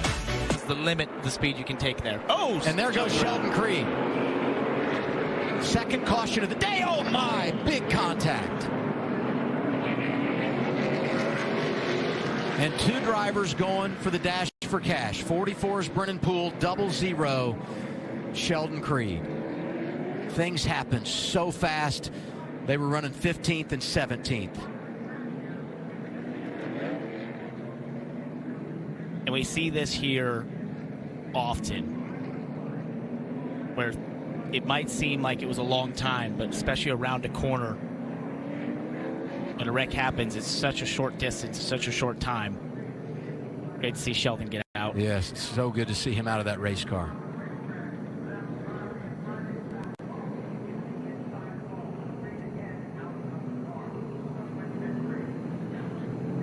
To look at what happened. So gets a shot from Dean Thompson here off of turn 4. Obviously spins out and is sitting there for a fair amount of time, but what you'll see is Brennan Poole. He was on the high side of 3 and 4 and was, it probably was coming around the corner at the time the caution comes out. He's trying to slow down. He actually ends up losing the rear of the race car up in maybe some of the marbles that are up there and trying to turn down left, as you see the 14 do the same, and there's Brennan trying to do the same thing. Things happen fast here at Bristol. 15-second laps. You're in the corners. You can't see around the other side of the corners. Even when the caution comes out, just trying to slow down is a tough thing to do. And you end up with that. He's at the top of the screen in 3 and 4 when Sheldon Creed comes to a stop. The 14 in front of him reacts. He can't quite get the car slowed down. He's trying to get on the brakes. That loses the rear, and nothing he could do when he impacts the 00 there with a really vicious hard hit. Great to see both of them get out of those race cars. But that's just how fast things happen at Bristol. We talk about 15-second laps, not being able to see around the corners. It's even tough to react for a caution like this that happens where the car's sitting there. You're just focused on making lap time and following the cars in front of you, and suddenly there's something sitting there at a racetrack. You can only react so quickly, these heavy 3,400-pound cars. Here's a crazy stat. Jeb Burton is going to get the free pass. And I understand his frustration. In this situation, he is turning down. The 45's continuing to use the lane that he's in. Probably expecting the 7 to be higher on the exit, not quite diming the corner as much there. But it's tough. Some of those drivers are running multiple laps down. Those cars don't handle well. And I can tell you from experience, when those cars don't handle well, even when you're the leader, you're driving by them, your car is so much faster, it's handling so much better. You can't understand why they're doing the things they do, but sometimes they're in cars, you have to remember they're just not as fast, not handling well. They're just trying to do the best they can for their race team at that time. For perspective, passing 2 laps down in 25th. We'll reset when we come back. Kyle Larson in charge of the field.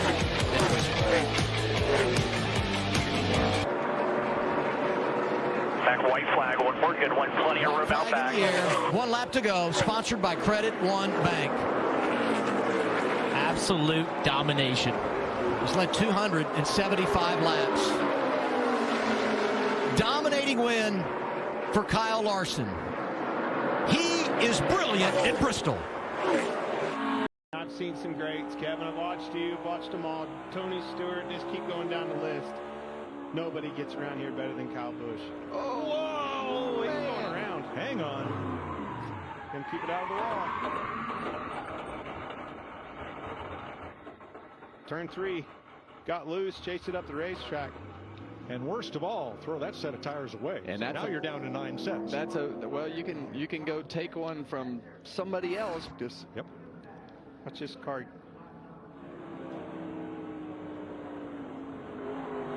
So doesn't take much. You did a good job of staying on the throttle, locking it down in the right place.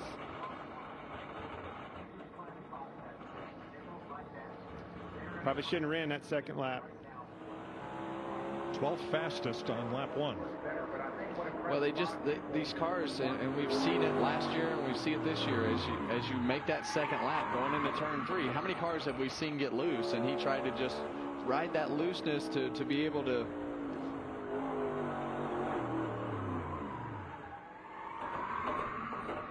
finish the lap. But I mean, at this point, you know, winner ever. Oh, look out! Oh man! He did a good job at. The wall saved him there, but he hit it hard. A lot of damage to the right rear of this race car. Haven't seen anybody get that bent out of shape off the 2. Qualifying continues after this.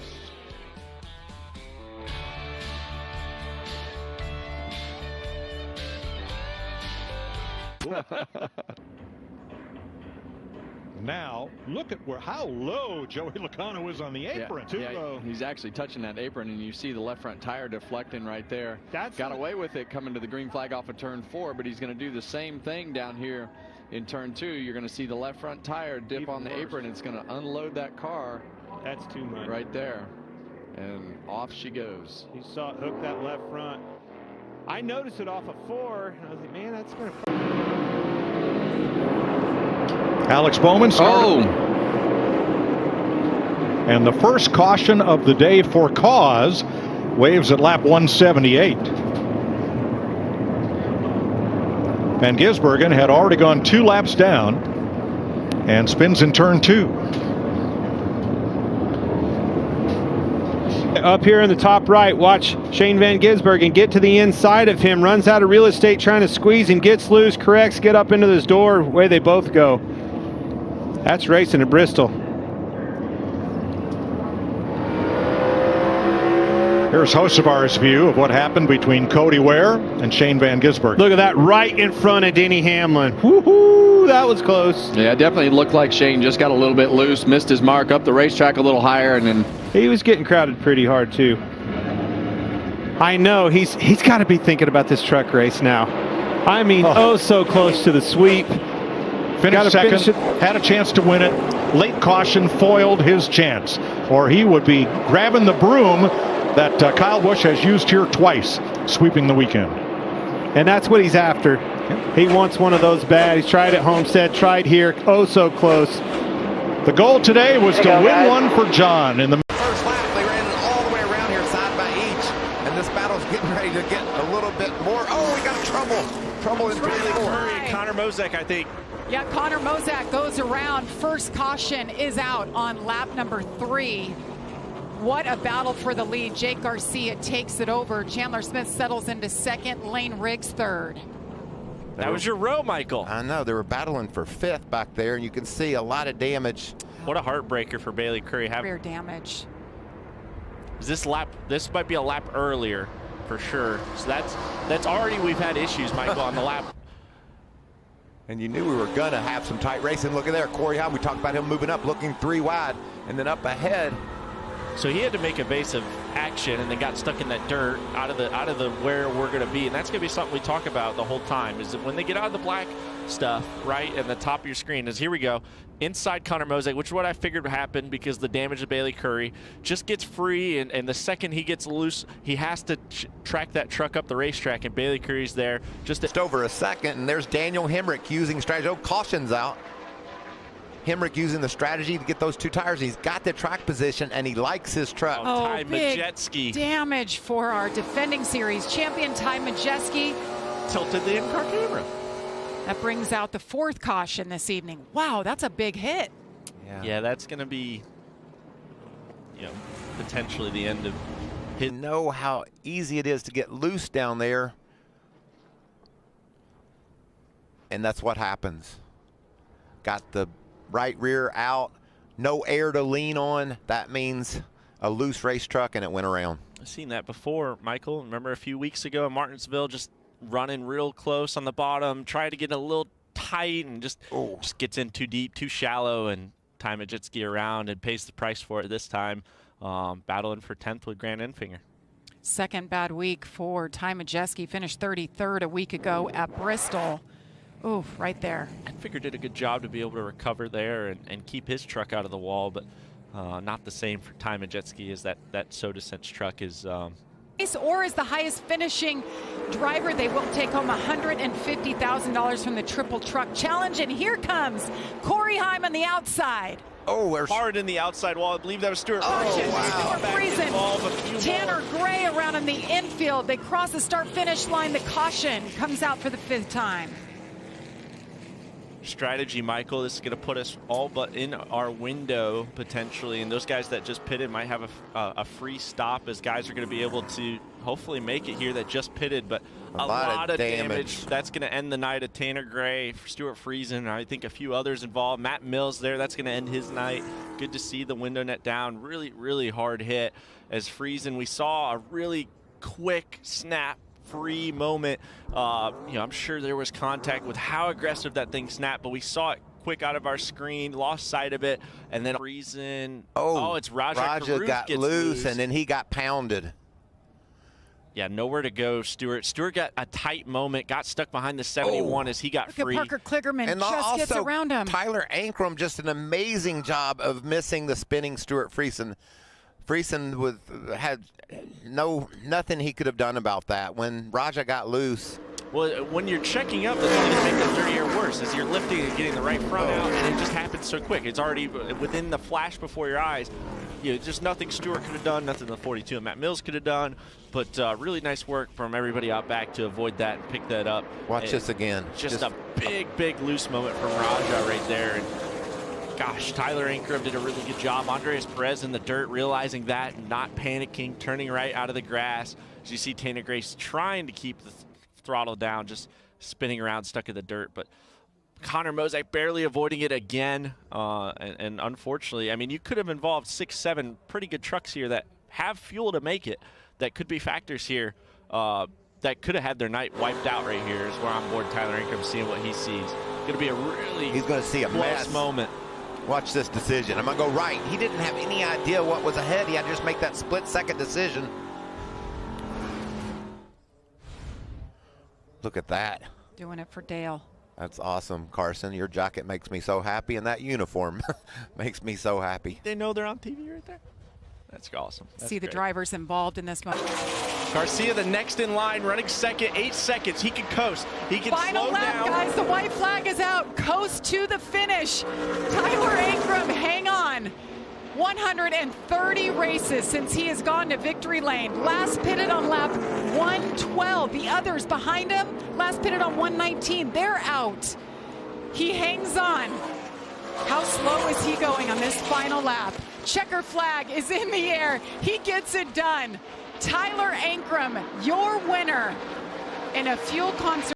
Drinking from a fire hose, Parker, right? It's just a lot of experience. It's a lot to take in. It is. And Vicente Salas making a start here. The NASCAR driver, top-level sim racing, just gets loose underneath another car there. The air is gone. We talked about dirty air, what you're dealing with when Casey got loose underneath Jesse Love.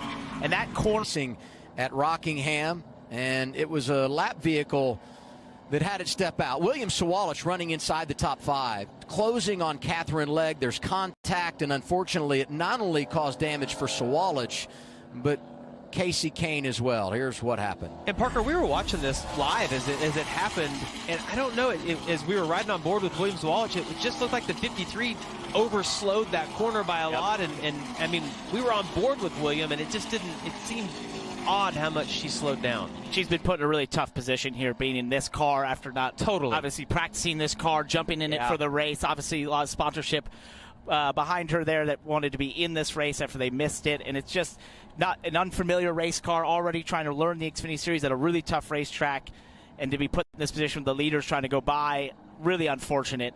Especially for Casey Kane. Well, and for Sawalich, just having once again He was having a great run, gets this damage. I really don't think any fault of his own. And then for Casey, obviously just trying to go by it.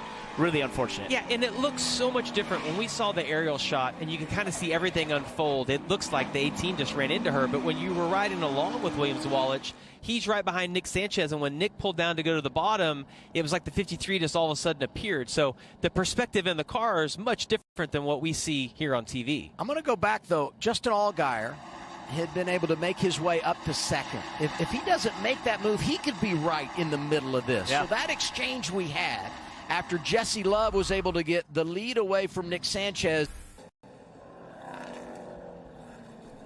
12 laps to go, stage 2, NASCAR Xfinity Series here in Rockingham, and we had a whole lot going on while we were at break. And we'll start with the reason we've got our third caution of. And we'll look back here. If you look at the top of your screen, top of the right, there you see the black-blue car. He's going to get loose and right up into Sheldon, knocks him in the wall. Nothing Sheldon could do there. No, it wasn't like he was pinching him. Justin just got loose. Yeah, and nothing malicious on the 19 of Justin Bonsignor either there. Just got loose getting into turn 3, and if Creed wasn't there, it would have been a big impact into the wall for the 19. Actually kind of used him. And Mayer wow. has joined the party. Haven't talked about him today. Restart to begin the final stage. Brandon Jones gets the jump into 20. Jesse's been one of the most aggressive on using that outside lane. He's getting side by side. Brandon Jones will have great momentum down the backstretch here. Yeah, it looked like Jones almost got a little bit of a push from Carson Quabba, who gets to his outside again. These restarts are interesting because... Walich. Contact with Josh Williams. You jinxed him, Adam. I did it. You jinxed him. Every time. Definitely Man. the announcer jinx. Wow. So, hey, under that last caution, Ryan's so aggressive here. So Walich gets 3 wide. Yep. Yeah, not his fault there. No, that's tough. 6th caution of this afternoon's race comes out as we get going in our final stage. Jesse Love, power move to get the lead on the restart. He's in front of Quapple, Jones, Gray, and Mayer.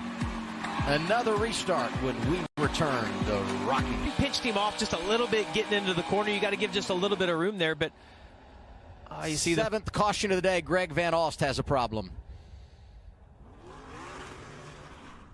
He was 34th.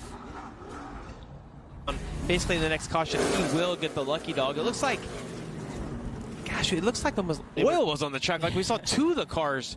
I don't know if it was really high and up out of the groove. We've seen Chris Wright do that a couple times today, so he's found the outside wall there. Advantage, and that's what you try to do. You try to offset yourself a little bit to the right or maybe a little bit to the left. Just don't want to be directly behind that car in front of you.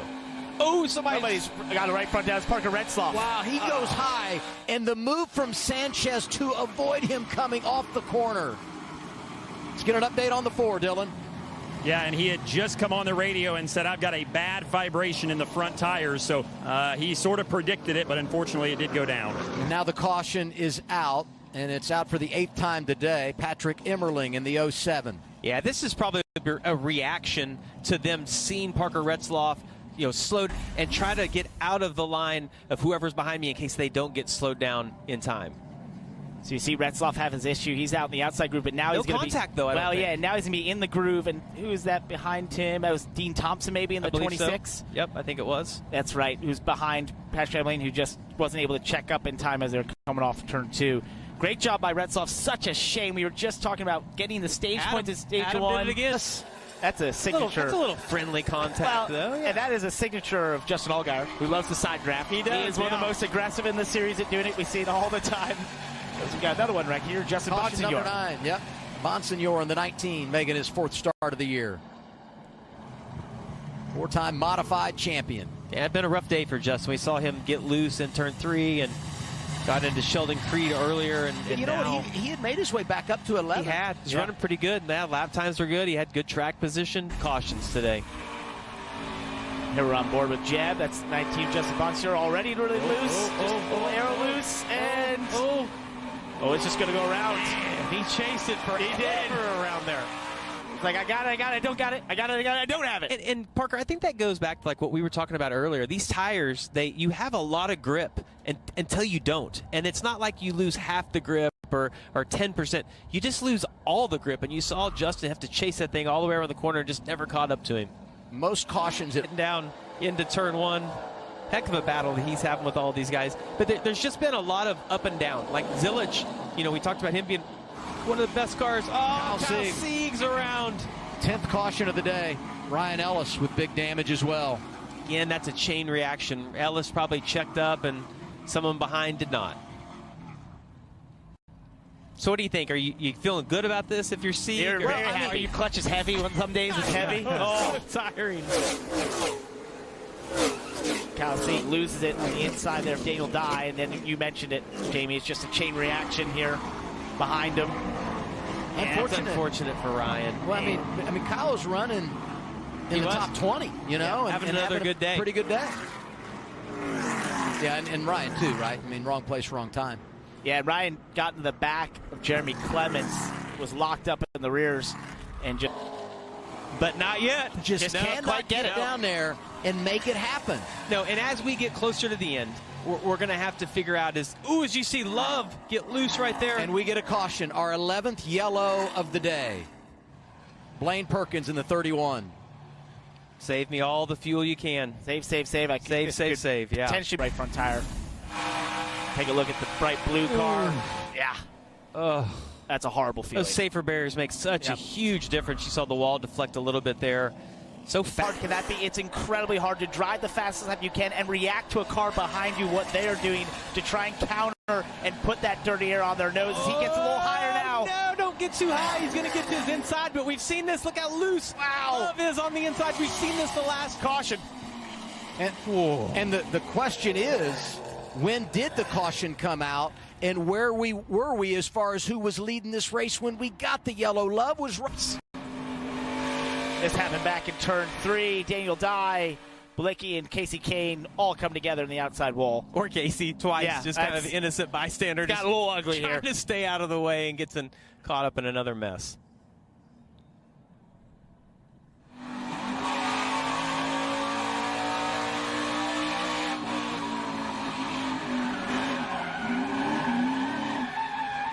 Daniel Dye had an issue there out of turn 2. Got a little sideways, and then I think they were basically 3 wide into turn 3. Front row, restart coming with 10 to go. Jesse Love outside of Sammy Smith. Jesse gets the 16 sputter. Oh, big wreck. Behind the race leaders. That's exactly what we talked about.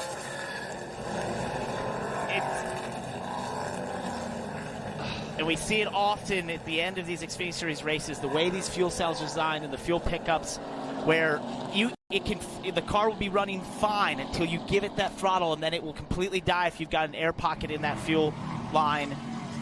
And it's really tough to keep it filled with the banking angle that you have here. We talked about how high that banking is in 3 and 4 and how steep it is. It's really tough as you're coming to green to keep the fuel in that fuel line. Most likely it's what happened to 16 there, as you saw sort of the car die as he got to the restart zone, and that checked everyone up behind. Doesn't really have as much damage, and if you watch this, watch Brandon Jones. He's the 4th car back. He gets turned by Sanchez down to the inside, and that's kind of what hooks everybody up into that outside lane.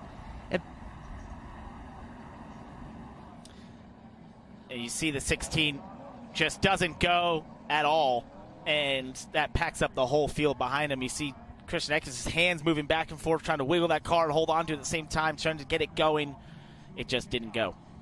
You see Carson Kvapil, I was talking about him and the fact they're on the positive side of it. You look at fuel and tires. He almost was able to shoot through there, just clipped by Allgaier. Here he comes right here, middle of your screen, and one boom, right there, and he loses control and some damage on the right side. Yeah, I don't know that the one has a tremendous amount of damage, but he is probably going to have to pit and come take a look at that, see what put some body new tires damage. on. Yeah, put flat spot those tires on. 9 cars involved in the crash. And ironically, Ryan Sieg was one of them. He elected to stay out, even though we knew they were dealing with the fuel problem. Look at the sun also in the driver's eyes. Makes it incredibly tough to see. Ooh. That's a good feeling when you do make it. Oh. Josh Williams going by. Oh, Zilich sideways into Jeff Burton. He's going to catch it. No caution yet. Sammy Smith does not want to see a caution right here. Yeah, we got a big wreck here down the back. Oh, my goodness, big hit. Wow. Yeah, the car's running out of fuel. You know, they stumble, and the as you're going down the straightaway, if you're behind somebody tight and they swerve to get out of the way, it's hard to avoid it. Sun in your eyes getting into turn 1. And it happens at the worst points in time. To Zilich. So there's Mayer running out. They're going to go 3 wide here with Jeb Burton, Connor Zilich, and Brendan Poole, and it just, we talked 3 about. wide. Yeah, it's hard. And that corner funnels down, like we said. They're all racing position late in the race. They're going to take all the risks they can. It's 3 cars going for 2 cars worth of real estate. And those guys all saved it, though, right? This was on around the corner right here. As you see Sam Mayer running out of fuel, you see him shaking in there. The car's backfiring because there's no fuel in it. That allowed Zilich to get to the inside of Jeb Burton. And as you mentioned, you know, they're 3 wide getting into that corner. It funnels down. But this isn't actually what brought the caution out. It was on around the corner. We'll see what happened. Top order Jeb Burton here. He's going to get hit in the left rear there from Zilich. Slides up. And as you mentioned, it's Zilich going and catching the 41, which causes Sam to get sideways and caused a big checkup on the back of cars running into each other. Where that sun, you see that too.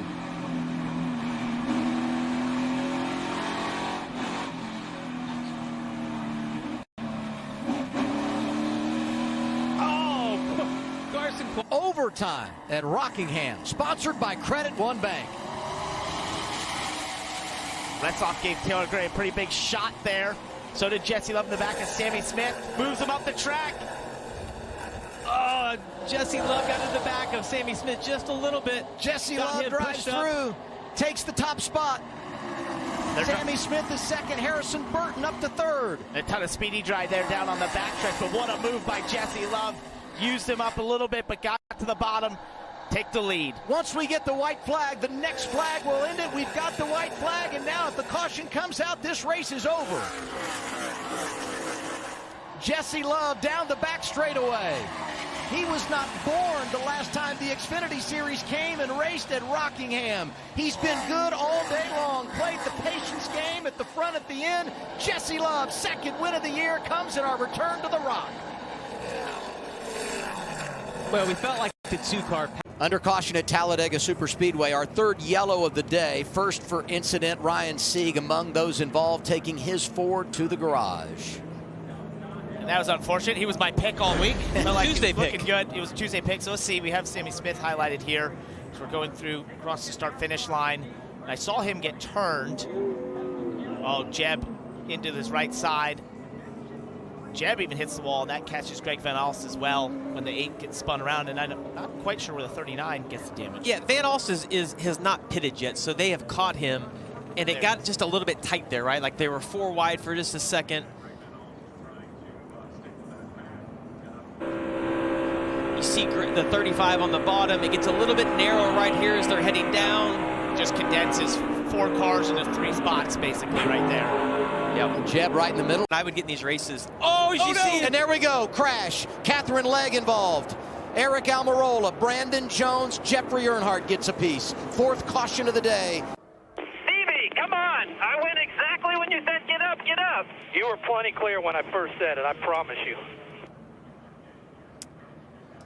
Talking to spotter Stevie Reeves. Yeah, we'll take a look at this here again, Adam. It's what it looked like. You saw the 19 start to move up, and Catherine Legg was just there, and Eric's referencing his spotter that he thought he was clear, but clearly, I mean, she's got a fender in there. It's unfortunate for her, just kind of an innocent bystander of this wreck, and you can hear the frustration in Eric's voice right there. From that angle, he clearly looks like he was clear for just a moment. But when he moved up, no. And if that's the timing of what a spotter's saying is when I said it, you were, but by the time he reacted. Connor Zilich is leading. White flag is out, 1 lap to go, sponsored by Credit One Bank. If the caution comes out now, this race is official. Here's Jeb Burton, inside lane, 27 trying to take the lead. He tried to cover Jeb there, but he was too late. Jeb Burton put it beside him and is now controlling that middle and bottom lane. Yeah, and we're going to see Jesse Love. Can he make it 4 wide, 3 laps in a row as they get down to turns 3 and 4? Austin Hill gives him a big push. Oh, there goes the 88 of Connor Zilich, 3 wide out front. We stay green for now. There's the caution. And who was leading when the caution came out? They were 3 wide. This will take a while to sort out. Unbelievable what we saw coming down the back straightaway. Final lap here at Talladega. Here's a look at the incident.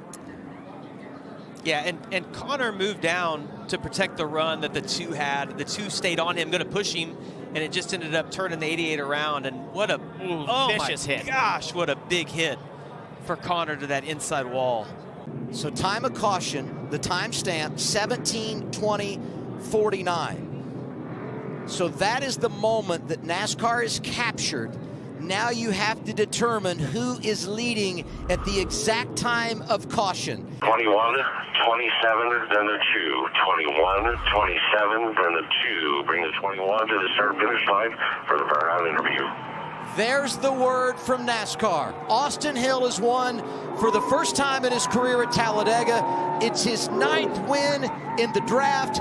He's the best all time in the Xfinity Series. I love the angles that we had of that, too, of the timestamp, the 3 different shots we had that NASCAR uses to determine that. I felt pretty good for Austin Hill or Jeb Burton. You can kind of tell that Jesse was out of it. What a job. You don't know how hard we had to work for that one. Were 6 of the Toyotas and half of the Chevrolets. We're told these are the trouble. One car wildly spinning up toward the top of the wall as 2 more go through the infield, including Keselowski and Blaney are involved in a miscue trying to get to pit road. And caution is out for the first time today. Big damage for Keselowski. I think he's tore up the most. I think the right rear toe link is definitely broke on Blaney on the 12, but I think they can get that fixed. 6 car with, man, he was in a not a must-win situation, Kevin, but he was ready to pounce on him this weekend. Let's see this unfold as they come off turn number 4 and head for pit road. You see how much faster Keselowski and Busch were catching those 3 cars in front of them. Just run out of room, tried to move down. You see Blaney caught the front end of Keselowski, pretty much ripping the whole front end of his car off. Busch doesn't have a ton of damage, but they stack up quick. That's 2 lanes of traffic and people staying out. You see Zane Smith pull up, and look how much faster they run those guys down. Busch gets in the back of Keselowski, turns him up the track. Damage on that Bowman car as well. Yeah, and it looks like Kyle Busch was actually out of shape trying to slow down. Had to get on brakes too hard. Well, look how fast they slowed down in front of him. First caution of the day in Talladega.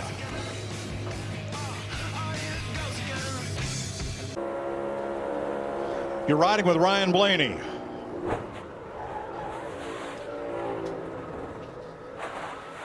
Yeah, when that right rear's broke like that, you're along for the ride, Kevin. You don't have any control of the car. Not at all. And the way that left front fender caught that right rear tire of Ryan Blaney's, it just ripped all the suspension right off of it.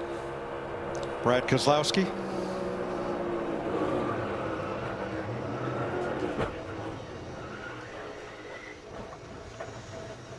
Now Keselowski has gone to pit road for repairs. So has Kyle Busch. Blaney has gone to the garage. This all starts when the Fords start coming to pit road, and it looks like the ones up front slow down a lot more than some drivers were expecting. Man, he saw that hole. He tried to go for it. Almost made it.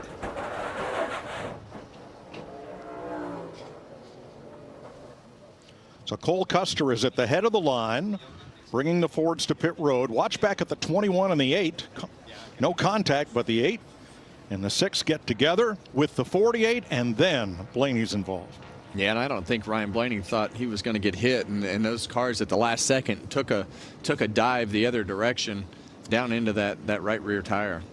I don't think they were ready for, you know, Custer and those 3 cars there to slow down as much as they did, as early as they did, and it just stacked them up. That's a product of green flag stops. It's a dangerous situation that can get you in trouble and take yourself out of the race. That's some good cars. Brad out of the car. Massive bummer for him. He was looking forward to this race in a big way. 6-time winner. Brad's car has been that I didn't even have a chance to really turn left, so I hate that it ruined not just our days, but several other people's days. But I don't feel like I could do anything different. Thanks, Brad. Very frustrated. That's the first of 2 cautions today. That one taking Ryan Blaney and Keselowski out of the race, and Josh also caught up with Blaney. Well, Ryan Blaney has been released from the care. Well, we're ready to restart. Chris Buescher, Ryan Preece, 2 Fords up front. Christopher Bell up on the outside of the front row with Buescher as we go back to green. 9 laps to go in stage 1.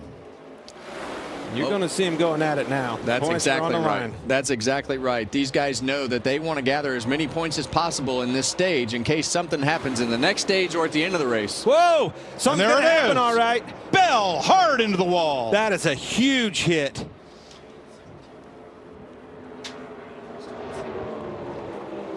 That was right there at the front. He had Hamlin, his teammate, pushing hard on the outside on the exit of turn 2. Let's see what happens here. Christopher Bell on the radio says, "I'm okay," and drops the window net to show that to the AMR safety crew that's quickly on the scene. Saw 2 cars heavily involved there, but Bell just had a hard hit, much like Connor Zilich's in yesterday's Xfinity Series race. You see the nose of Denny Hamlin. He was right there pushing on the outside. It was time. You knew that they were going to ratchet up the intensity going for these points at the stage. Let's have a look. Right there on the outside, you can see him getting pushed by the 11. On the exit at turn 2, comes a little bit of a tap, kind of dancing across the back bumper, Kevin. He gets loose, gets into Buescher on the bottom. Well, one thing with those Toyotas, the Toyotas are hard to push. I wrecked Tyler Reddick that very same way that Denny Hamlin just turned Christopher Bell right there off the front of his front bumper. And there's a little crown on the front of those front and rear bumpers of those Toyotas, and they're much harder to push than the Fords are. And see how that wall comes out right there? He hit that thing almost head on. That is a huge hit. And it happens before you even know what happened. From Denny Hamlin's standpoint, you think you're just doing the right thing, and that car will just take off like Christopher Bell's did right there if something is just misaligned just a little bit. Let's watch from the Celsius cam on board Ryan Preece, who was right behind them. You see it start dancing across the back bumper. Yeah, it's that side-to-side movement, and with that crown on the front and back bumper, when it went right, and when it came back to the left across the front bumper of Denny Hamlin with that little bit of bow on the back bumper, that's when it turns those cars sideways, when they start moving up and down like that. And it just cleaned off the 17 from the inside of the front row. Look at the radiator fly out of that car. You know, the one thing that's consistent since we've been going to these Gen 7 cars, guys, I did a little digging this week, and I'm like, all right, where do these wrecks happen, right? And the average is 1.6. That means those first 2 cars normally is where the wreck starts. There's a prime example of just that. Kyle Larson down there on the bottom of the racetrack doing everything that he can do to get a side draft off that 60 car Ryan Preece to pull him back. You want to go now. If that caution comes out, the race is over. Zane Smith spit out. Ty Dillon is out. Here comes Hocevar. And that'll affect the whole row up on the top. Off turn 2 for the final time. Still 2 Fords in front of 2 Chevys. In front of a Chevy and a Ford 2 rows back. There's the bump from Larson, trying to get that number 2 out of the way so he can make a move. Who's going to come to the outside? It's the gaps. The energy's going to come from the gaps. Watch him. See that 5 car slow down? He's trying to create a gap to get a run on him. And there's those lap cars up in the front. That should help that bottom lane get a little bit of draft coming to the finish line. Into the trial, the final time, jostling 3 wide behind the first 2 rows. Cindric, Preece at the line. Who? Cindric. I like Cindric, and it's because of them lap cars in front of him. He had the upper hand with the cars in front. That was perfect timing for him. Just a little bit of draft helped that bottom. Holy. I mean, We've seen some amazing saves, haven't we? Oh, they're wrecking. Well, darn, I spoke Gio Ruggiero going around. Stuart Friesen involved. Gio Ruggiero, the 45. Caden Honeycutt. Wow, he is destroyed. We saw so many near misses, Joey. I was just saying that when finally it all went to pieces. That was a hard hit. Make sure you're okay first. Yeah, hopefully it's okay, man. It's been so much fun to watch this race up to this moment because everyone was making, just big saves. It's like everyone's in these sketchy situations, but they were doing such a good job at saving them. And that Jones, a lot of hard hits right there, head on. We'll step aside. Little grass. This time, it didn't go as well. Yeah, we talk about how hard it is to see again, and you see him come off a turn forward on the front stretch. Hocevar is going to find a hole to get into the bottom, and then he's like, I want to see. Oh, like you want to see, and then you're in the grass. And gosh, we've seen this wreck happen here before, just like that. And I think Kyle Busch said it best. We need more grass, and it needs to be taller. And he was That's being, sarcasm, he by was the being way. a little sarcastic. But Yes. did you see that great slide and save by Stuart Friesen? He was able to barely get through and miss that crash. We talked to Stuart earlier about how things have not gone well lately. Sometimes a moment, that's so violent the way that thing hits. Sometimes a moment like Stuart experiences here when he drives the heck out of that blue truck. See him down on the bottom? He went to go high, decides to go low, throws her sideways and kept it going straight-ish. I mean, those guys are running 7th, 8th, 9th, and 10th. Look at that big push Carson had, and Gio said there's room down there, but he was wrong. Yeah, those splitters, he went back to the bottom. I don't know if he's trying to fake him out there or what, but boy, he's keeping momentum right there. Gosh, let's see how fast it is. Lane Riggs, sideways. Come on, baby, hang on to her. Goes around in turn 2. Caution is out for the 4th time. I don't know who's going to have the lead when the caution came out. And Lane Riggs really fast earlier, too. Yeah, he was running 6. So we talked about the aggressive blocks and the battles going down. Oh, a little loose on the inside. Corey Heim to the front during this incident. He now leads at Texas.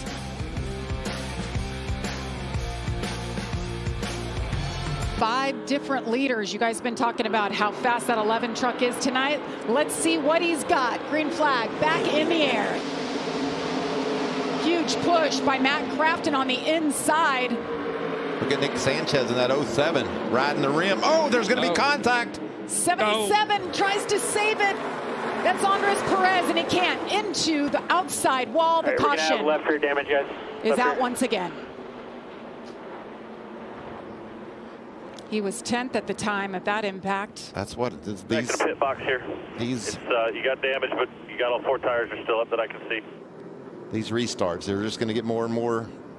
Today, just kind of learning each stage of the race. It got away from him right here, and that puts us under caution.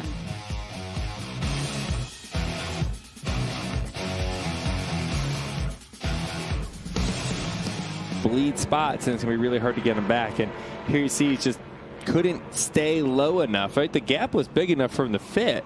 He just couldn't stay low enough to get into that gap, and then he got too close. Really good trucks here. Whoa, what happened? Oh, they're wrecking here on the front. Troy's at 34 again. Goes around Lane Riggs. Got that grass again. That's it for him. Gosh, kept it off the wall. Just had that slight damage after the first spin. Now the second one looks like it is going to end his night. The Aaron's lucky dog isn't feeling too lucky right now.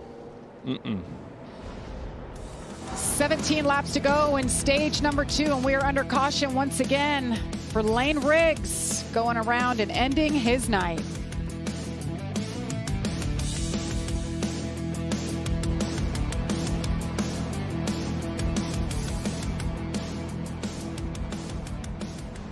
Run on Luke Fenhouse, and there was a hole there, and it closed up. Luke closed the door there and put Lane Riggs in a real bind. And watch this damage. Bam.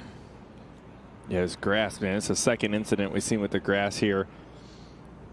Some of it, look how wet it is, right? It rained here like crazy earlier. I think the grass is heavy, it's soft, it's digging in, and it's just ripping the nose off. Look how fast they're going, too. You know, you sometimes lose sight of that are running 175, 80 miles an hour, and then something goes wrong. It just, watch this damage. Impact. Bam. And as crazy as it is, you'd rather slide through the grass sideways. going forward, just digging these split. A lot of infield damage, no doubt. Think it can grow, maybe. I mean, that thing's almost 16-second lead. He's got up to 6th place lapped. You know, it's crazy. Caution is out. Never mind. There's the caution. 8th caution of the night.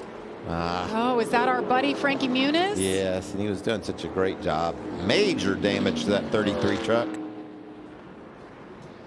Yeah, keep our head on here, man. We're going to get back to pit road and try to fix it. You see him up in the outside wall. There's Frankie, as you can tell. Look at the run he's got on the outside. Closed up quick behind the 9, but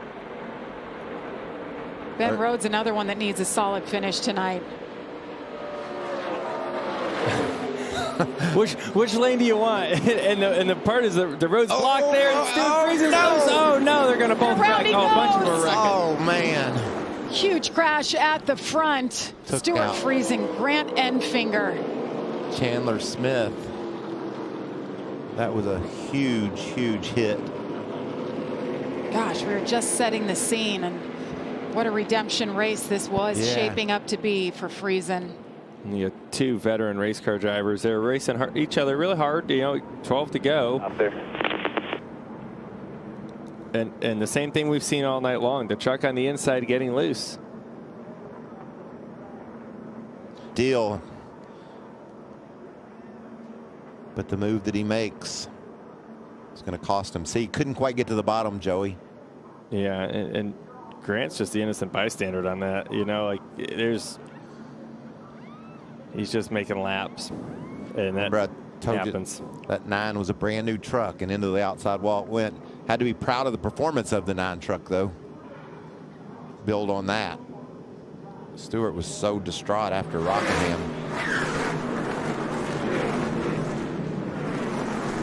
Yeah, I mean, he's trying to pull him back into the corner and try to get to where he's in a better aero position, but he just couldn't get there at the right time. And like you said, he missed the bottom, got even tighter to the right side of Grant's door. And poor Chandler Smith, he's another innocent bystander just there. And if he picked the bottom lane down into 3, he doesn't wreck, right? He was weaving down the back straightaway. Which lane do I get in? Which one do I do? And I bet he wishes he picked the bottom.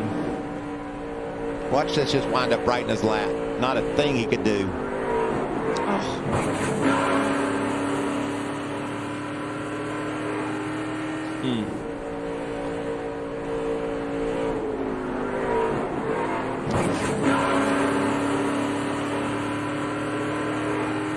Chandler Smith has just been so consistent this year.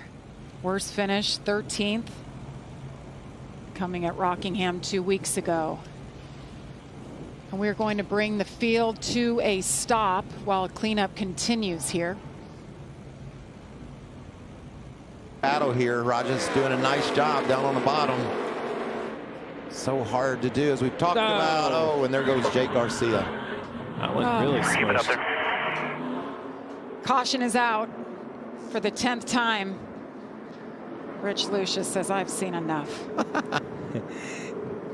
And I'd saying, I got another chance. I got, that's the difference between drivers and crew chiefs sometimes. I'm like, there's another. Down.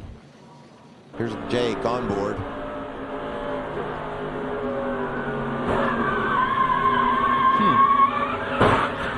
Well, he got hit at some point before that. You can hear the first contact. That was weird. It started tagged in the left rear somehow. He started to get loose, and then the pop was later. Here we go.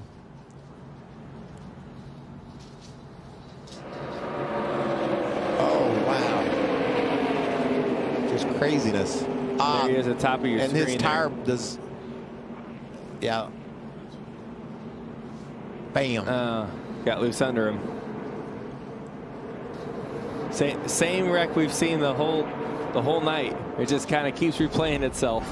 Connor Mosack in that 81. What can Ben Rhodes do different, if anything, on this restart? Here he goes. It looks like a nice start for him right there in row 2, giving the push to the red truck. See them tight together there? Ooh, Stephen Parsons got a little sideways, but he keeps it straight. Look at this. Ben Rhodes is going to be able to stay on the outside, and Roger Carruth's going to get underneath him. Look at it. Here we go. Overtime, number 2. Corey Heim, Ben Rhodes with another great push on the outside. It's a good push back on the bottom. Oh! Raja takes a peek, thinks twice. Ben's got there again. He's hanging on his right rear quarter. Whoa, what a run for Ben Rhodes. And they're going to side draft each other crazy down this back straightaway. Through turn 3. He's still there. And look at Hemrick's going to have a big run. Where's he going to take it, though? 3 wide. White flag in the air. Ben Rhodes with the nose ahead. Here comes Daniel Hemrick on the inside. They're 3 wide on the final lap. Corey Heim through the middle. Off turn 2. He's going to grab the lead back. He's going to clear. Wow. Corey Heim takes over the lead. Daniel Hemrick right behind him. Corey Heim has had heartbreak after dominating these races. Can he hang on? Out of turn 4, he does it. Corey Heim wins at Texas Motor Speedway. Nice job, buddy. Nice job. What a drive. Look at that. 14th career buddy. win. No burnout. Oh, man. Our first 11 races. Today, they share the front row. It's round 12 for the NASCAR Xfinity Series. Here we go at Texas. I expect the bottom to be pretty dominant on the restarts most of the day. It's just a shorter distance down to turn 1, but you even saw Austin Hill just get a little bit of wheel spin there as Justin Allgaier sends it around the top. Power move, driver 7, outside lane. Justin Allgaier gets the early lead. Talk about confidence in your race car on lap 1, turn 1, hasn't sat in it. He's been so good here before, and he just thought there was grip there, and there was. He said, I don't need no stinking practice, and look behind. Oh, we already have a spinner. Ryan Ellis in the 71 going for a ride. Hold the brake here. They've left the green. He stays with it, and finally, caution. I thought for a minute. This was caught in the middle, basically, into 3. That's just so tough. That corner is so tough. It's sketchy. You don't want to be 3 wide early. The track isn't clean enough for that. And Eckes just gets into his left rear, and he sort of does a good job holding on to it. Didn't hit anything. That's a big deal. You know, they reconfigured this place in 2017, and when they did, we kind of start breeding cautions. Yeah. We have an early one. It's for Ryan Ellis. Couldn't quite hang on to it. Yellow flying early here in Fort Worth.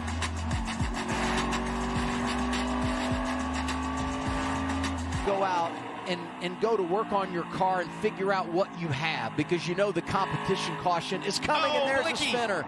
Josh Bilicki, second time he's been out of shape today.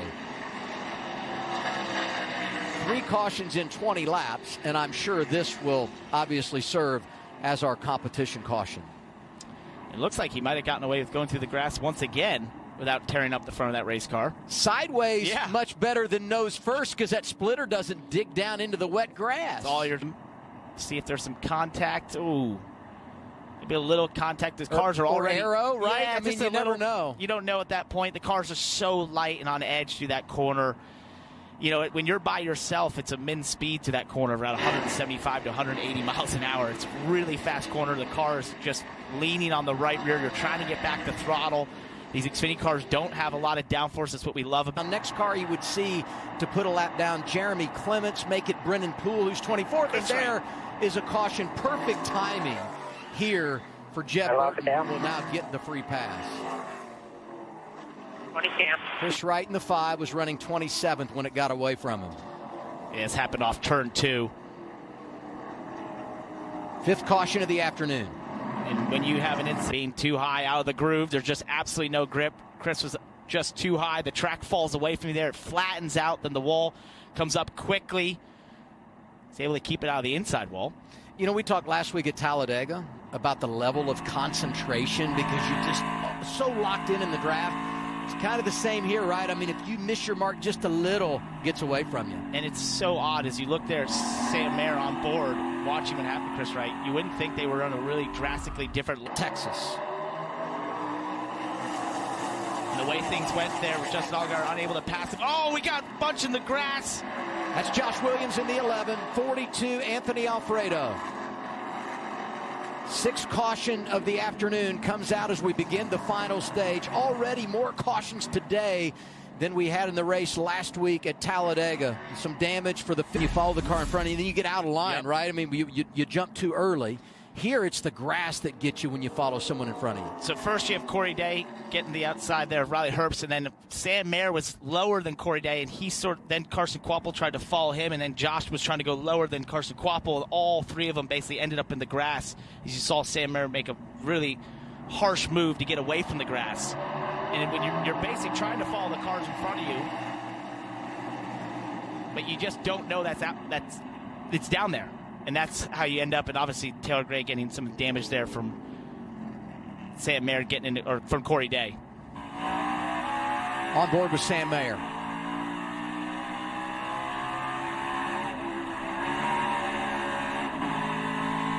Great save. It's like you just follow the cars in front of you thinking they know where to go. They have clearer sight than you. They don't. They're in the grass. You're in the grass, and then it all ends up in a wreck. Most likely ride this out as long as they can in that sense of trying to catch that caution potentially if it goes late enough that they can force others to want to have to come back. We got to spin. And there goes Allgaier spinning. Pitted a couple of laps behind Larson. Through that, lost the race lead, and now trouble. Yep. Caution number 8. Wow. The right front upper's broke. He cycled back to Dill looking for his first Texas win. This is down 3 and 4. Chris Wright is way off the pace as they come off a 4, slides up, and Justin is going at such a high rate of speed. Can't react in that point of the corner. Basically gets in the back of him and causing this wreck here.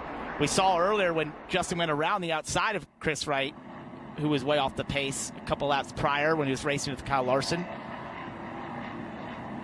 But really, that's just two cars at such a different rate of speed at that time in that place. Justin on newer tires is trying to make up time. He's just lost the lead at 88. He knew that. He saw that all unfold. Not the first time Allgaier for the 17 of Corey Day. Wow, this will change things for sure as Corey had an incident down in turn 3 and 4. Okay, now I'm thinking about this. Who's been driving that 17 this year? Oh, no. You a conspiracy theorist? No.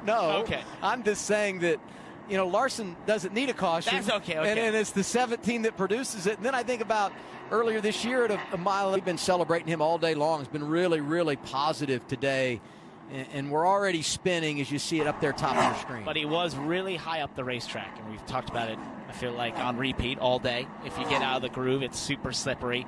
If you're up and he needs, but it's going to be tough to complete it here. He's going to have to side draft Nick here down. Oh, Sammy Smith through the wall. Sammy Smith, hard hit.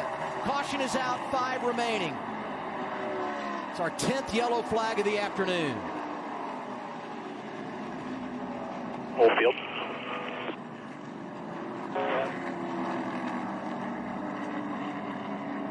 The top 5 here as you watch off of turn 4. What's going to happen is he has a run on the 21. The 21 gets a little loose. They're going to get to the X of the corner, and the 21 of Austin Hill just comes up a little bit as Sammy's trying to come down. Those two meet in the middle, and that catches Sammy in a really vulnerable spot.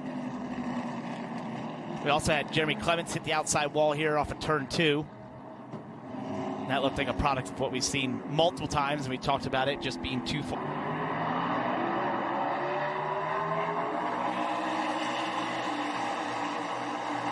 Sam Mayer pushed way out by Austin Hill. He's going to dive to the bottom. That's the move I thought would work for Kyle Larson.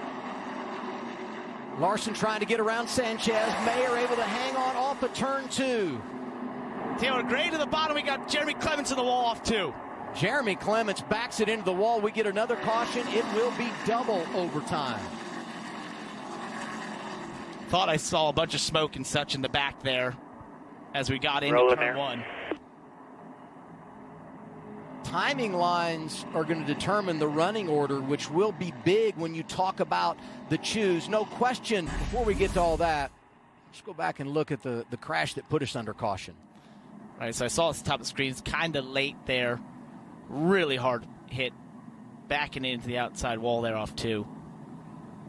Just feels like a couple laps ago he was hitting it before on the outside with the right side. Well, and Kim, just did that report on them running inside the top 10 and a chance to have a great day. And I believe I saw some smoke as they were going through turn 1 out of the 51, maybe a left rear rubbing.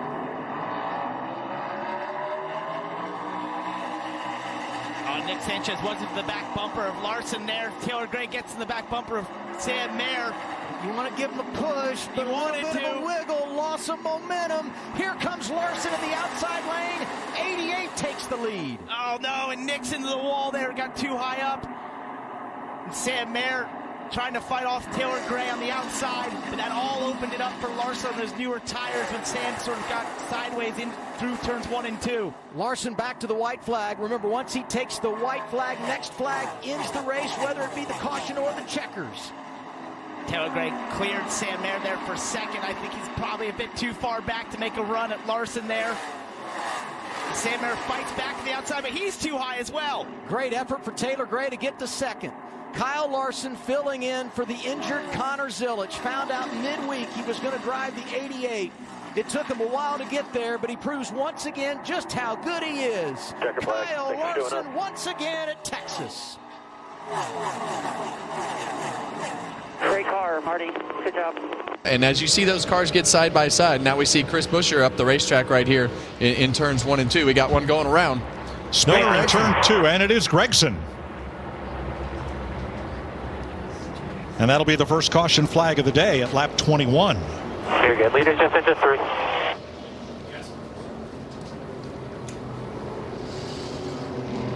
Don't see signs of contact on either side of the car. That's good news. You see him right behind Suarez up here, rolling into turn 1, looking to the outside.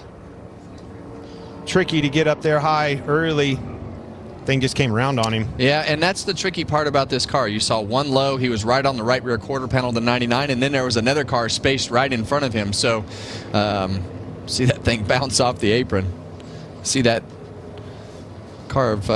Didn't take much, did it? No. As soon as that thing danced sideways, it was gone. Good save.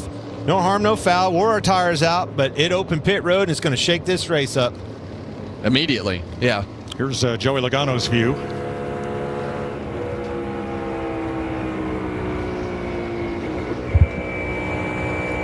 Down. No caution, no caution, no caution, no caution, no caution.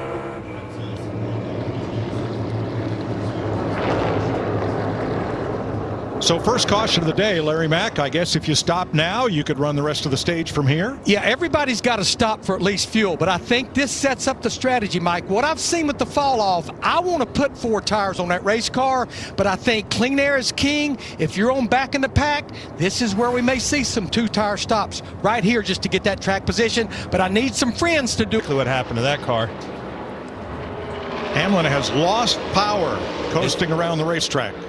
Oh, Clint. I'd say the oil pan just blew Hold it out. right there. Lock it down. And that is the second caution of the day. This one for Denny Hamlin. Big fire. Big going up in Big flames. fire out of the right side pipe.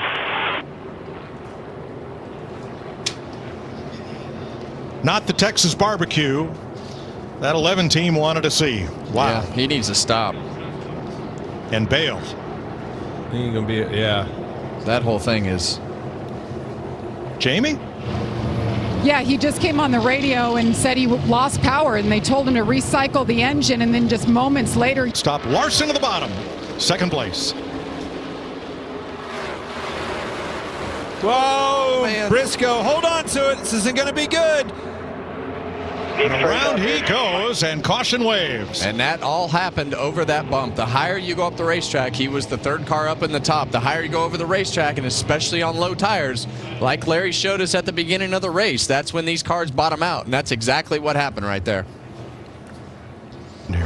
Well, you're going to see exactly what I just said. And the higher you go up this racetrack, right after you get past that tunnel, you're going to watch this car bounce. Boom. Bottom out, spin out.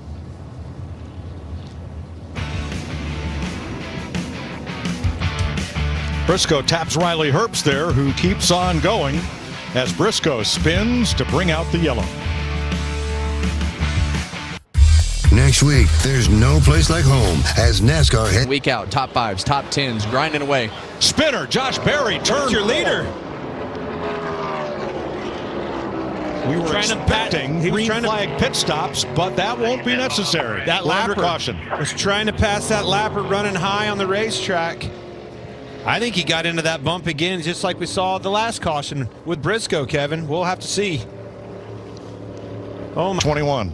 Yeah, and you're going to see, just like Clint said right here, he's going to try to run that third groove, and all the way above that hash mark right there, bottom out. And as soon as it bottoms out, the car comes out from underneath you. And as a driver, you get so comfortable, especially when your car is driving as good as Josh Berry's car was. You get so comfortable in being able to put that throttle down, but that bump will take those tires out from underneath you, and that car will be around backwards before you even know it.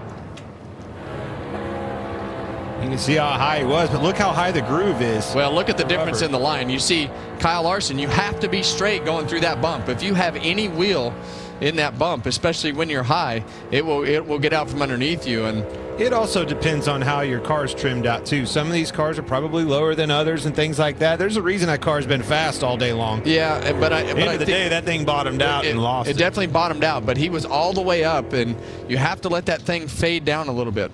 All right, here's the radio from Josh Berry's team. He's had fall off and wrecked. Oh my gosh. And I went up there the lap before and felt okay. I thought I was all right. Last caution, it worked out fine for him. 17th after pit stops, a gain of 8 from where he would have been at the end of that prior caution. We're back to green. Byron taking off. And let's see how long he can hold the lead with a car where the steering angle is off just a bit. Might not be as bad as they thought. Bubba Wallace, he's wrecked. Big contact. Well, and he catches. This is a big one. Gregson, Bowman up and into the wall, and Allmendinger collected, and more. Oh. He was. Well, that's the big one we didn't have last week. That guy was late to the party. Yeah, well, he's pretty high coming up off the corner. Well, I think the 22 was in his back bumper right there, Clint, or close enough that it just caused that car to get tight. He was certainly close. I don't know if he got into him or not. You see Allmendinger really ramped off the 4 car. Tell you what, when Bubba went around there, that car almost took flight. Yeah, the 20. See the flaps catch, and watch this car come up. The flaps catch and did their job, put it right back down on the ground. Yeah, it doesn't look like from that angle that the 22 was on that back bumper, but when those cars are all jammed up and one's right there on that left rear like that, it just takes it feels like the front tires don't even work anymore with the way that the front end will take off. Well, let's watch and listen here from Logano. He's pretty darn close to him, which is why when the 23 brushed the wall, it slowed him down enough that it turned him around.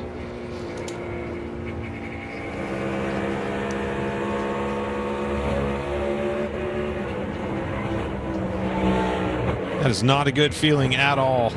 No. And that car is tore up. Let's watch from Ryan Preece.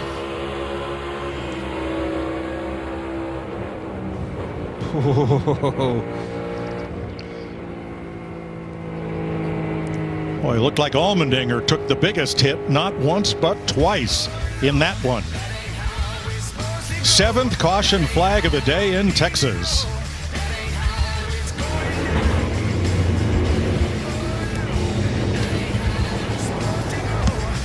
Of he and Ryan Blaney. Pit stops continue. Ryan Preece. Oh! And crash goes the 62. Jesse Love's race is going to come to an end right here, and caution will be out. That's going to cost some of these guys. Preece. Talked about Byron has been on pit road. Yeah. So all the lead lap cars stop. Let's see what happened here to Jesse Love. It's on the inside of Van Gisbergen and just got loose up off of 2, come around. And that's the experience that he needs. I know that this is an untimely caution and didn't want to wind up in the fence, but Jesse Love's here to learn, right? Like he has to understand what these cars are all about, where that edge is, and he'll know that feeling and before that happens next time.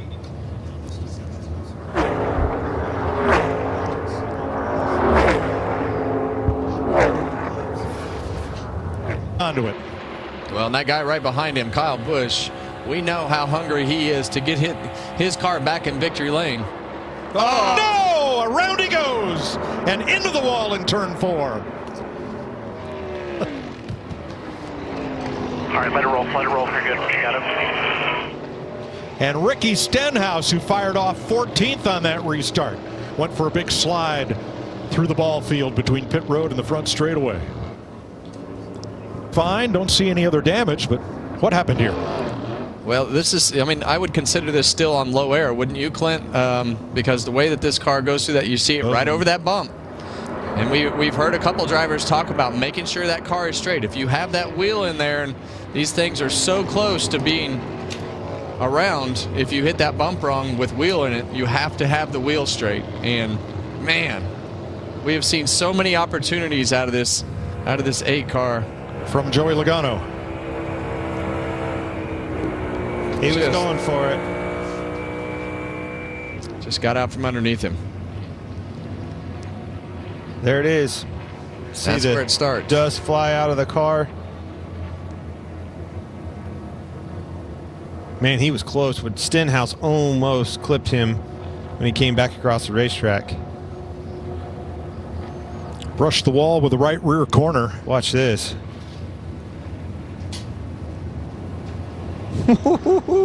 Yikes. That's what put the 47 in the grass. Good job for Ricky. He avoided a big one right there. Ooh, oh, got a little air too.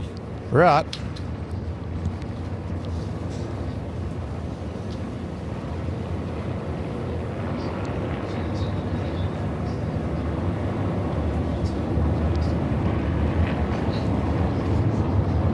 This team is just so close to, they're trying. They are Everybody's digging. They're getting close. You don't run. There.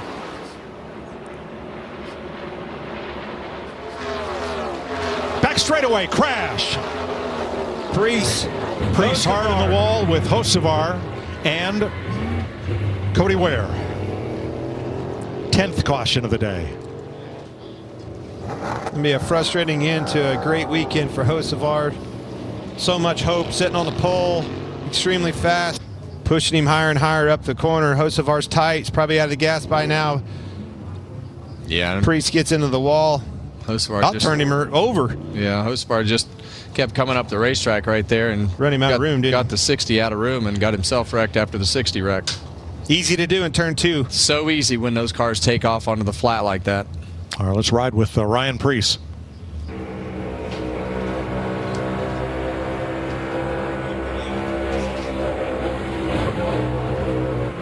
Wow.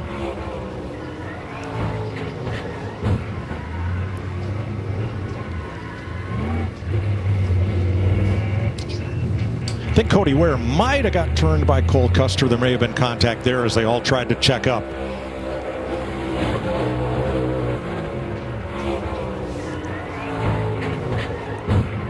Look at that. Saw him looking at him too out of the corner of his eye. He won't be very happy about that. All right, let's watch from Chris Buescher.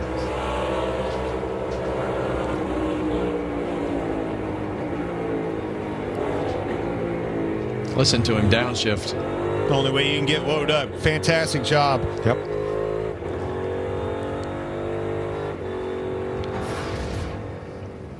What happened right there, Clint, is they just got out of the groove, and when those cars get side by side like that, trouble back straightaway, and it is Custer, Keselowski, Kyle Busch, and Cindric.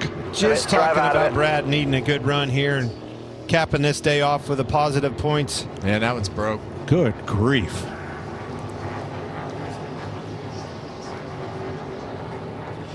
Caution flag number 11. Yeah, and that's the way these races go. I mean, history is definitely repeating itself today.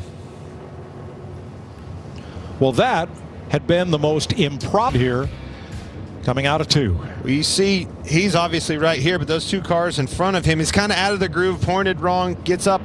That car is just light on its feet, come right out from underneath of it. Well, it came out from underneath him, but those cars side by side in space like they were, and him being kind of in the middle of those 2 lanes, just it makes weird things happen with the aero side of these cars. And look at this back here. Spun out. And to your point, look at this back here. It's on the racetrack. It feels so narrow down that back straightaway. It is such a narrow distance between wall to wall. There is not a lot of room for error back there. Man, did you see Gibbs just barely squeak by him in the wall? And Austin Dillon on the inside. Here comes Custer sliding in, and Bush as well. Cindric. He's been all over the place today, hasn't he? Tell you who's had the most eventful day is side draft to try to keep him at bay. And McDowell edges back ahead to turn 1. And around goes Reddick. He saved it. Down to the apron. He keeps going. Caution waves. Who is in front here, guys? Well, we have to go back to the last scoring loop, not the moment of caution. Like I said, who was in front? Very important.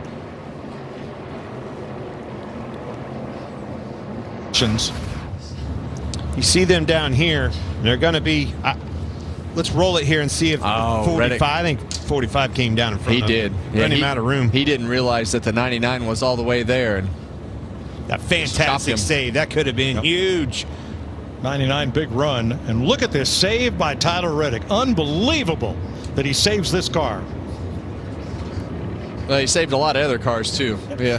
You know, keeping that car under control and not letting it slide up the racetrack or snap up the racetrack kept a lot of other cars from getting wrecked. And Busher gets to avoid another one. Back down through the gearbox, my man goes. But this time, there's nothing to avoid. As yeah, look at this, guys. Look how close this is up here. When that caution came out, those cars were side by side within a foot. And that's how close it was at the last scoring loop, according to our ghost car. This is getting good, Kevy. Here's Tyler Reddick. 3 to go. Went right back to the middle of 1 and 2. He was struggling in the center of the corner, so he missed the bottom, and Logano pounced on him. Can you believe this 22 car is in the lead? McDowell did everything he could. Oh, he's in the wall. Michael McDowell crashes off Calamity Corner. Huge hit. Split up. I lost all the air. Dang it. All good, man. So close. The glass slipper broke. Yeah, and it's amazing how fast things can turn around for you. One move there off a turn. Take this car. Watch this. Blaney completes the pass, gets in front of him, and he crosses that wake much like a boat. Look at that. There. As soon as it got in there, took the air off of him. It got loose. It got loose. It's just like a wake of a boat. It's how I explain the draft behind these cars. And as soon as he got that, look at that. Right as soon as that car pulled up in front of him, takes the air off of him. Yep. Came around. And I feel like, you know, he got into desperation mode when he ran the 22 down on the apron. I don't feel like he needed to run him that far down the apron. I feel like he could have side drafted right there and at least gave himself a fighting chance. He'd have been door to door getting in 3. I agree. Feel like it. I feel like it, but he had a big run at him at the end of the day. All right, let's listen in to Michael McDowell. All right, boys. Shrine. Sorry. Yeah, man. Good effort. We got your back. There is no harder charger in. I think we're going to say the same thing. Exactly. In this series than Michael McDowell when he has a chance. There's nobody that can say he wasn't trying. He went for it. Push here out of the second row on either side of the equation for the Penske cars. It'll be 2 laps to go. Green flag. Man, they stacked them up. That's as tight as the whole field has been. Pretty slow start, wasn't he? Whoa, Ty Gibbs squirreled around there, but saves it. A lot of action in the back, up front, side by side, but Logano pulls away. Here comes Chastain. He's to the inside of Blaney and is going by for second. Yeah, you see Ricky Stenhouse in the middle right there for 4th place. Larson and Jones surround him. Never lifted. Austin Dillon moving up. And Logano trying to drive away. White flag, 1 to go. Well, Joey Logano has done a great job today. They started deep in this field, and he has driven his way to the front, capitalized on every situation, and put himself in position to win this race. Logano 5th at the flag last week, disqualified for a missing nut on the spoiler brace. redeems it all right here around turn 3 and 4. Joey Logano will get his 37th win. The AAA Ford for Roger Penske will go to victory lane. Yeah! Gets you on the start. We saw the leader go below the white line, highly frowned upon. We're going to see if NASCAR jumps in for a call on that one. Oh, look, 4 wide already, and it was a squeeze play. Into the wall goes Ankrum. That was Majeski tied up in that mess. Majeski not up to speed. Big battle still for the lead up front. We've got action all over. We stay green, guys. Heck of a battle up front. Corey Heim on the outside. New leader. Jake Garcia settles into second right behind him. Got a spin on the racetrack. Sutton was trying to bring it down pit road. He has issues. He goes around. Flat left rear tire. The yellow is not out yet. All right, fire back up, man. Yellow's out. No yellow? Here comes Yellow is out. First time tonight. 3 laps in for Dawson. There's the issue for the 26. Tries to hang on to it. Around he goes. We're under caution.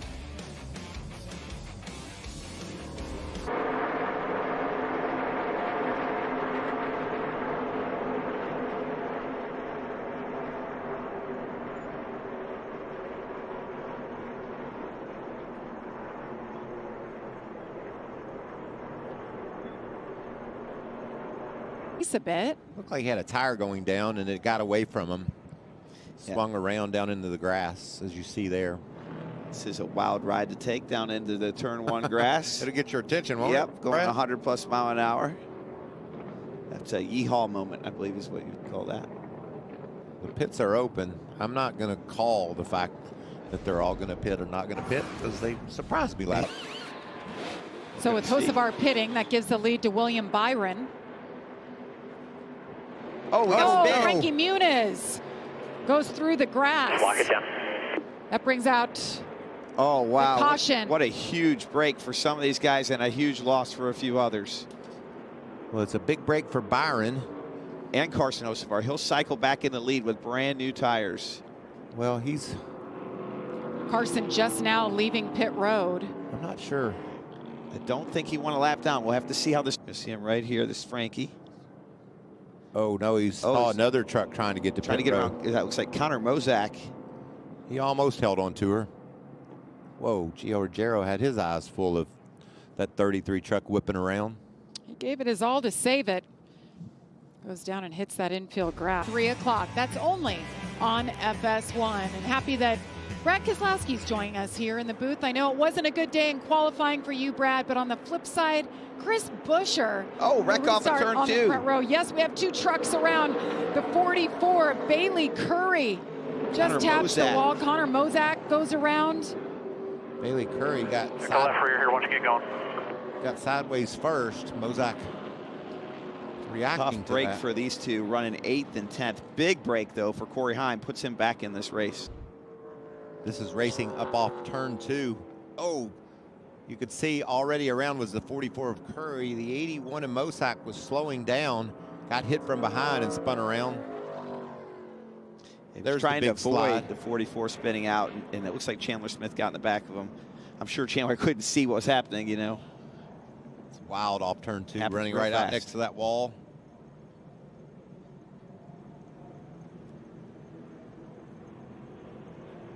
This is happening at full speed. That was a lot different at full speed. Happening at 170 miles an hour. You could see that truck got loose.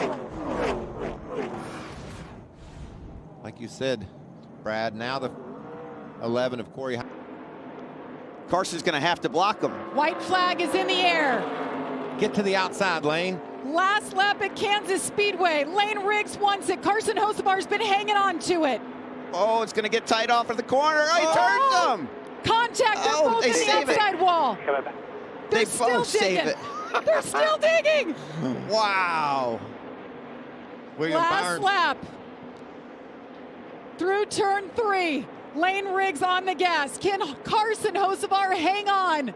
They were both in the wall, and here they go. Checkered flag is in the air. Carson Hocevar wins it at Kansas Speedway. Yeah, that last lap was big time gain. There's another 10th.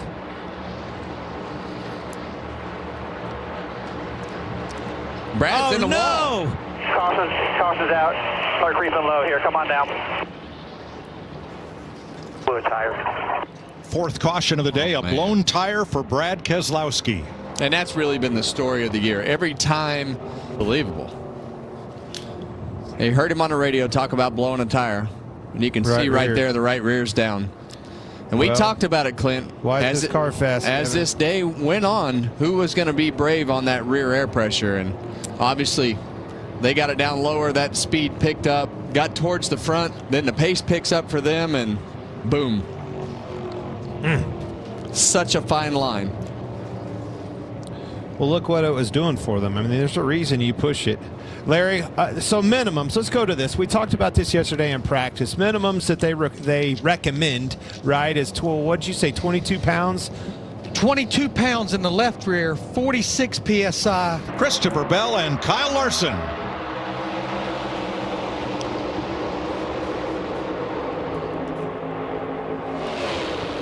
That was pretty wild right there. You saw that 22 car go down to block the 19, and nobody was there. Trouble, turn 2. Cars in the wall. Here we go. I was just about to say, this feels a lot like last week, guys. Ty Dillon, Cody Ware, Daniel Suarez. And we've seen this happen here so many times, Clint. As we get late in these races, these guys just...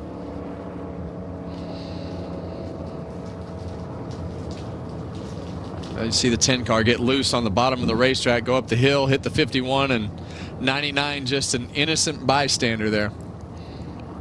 Trying to take evasive action and nowhere to go.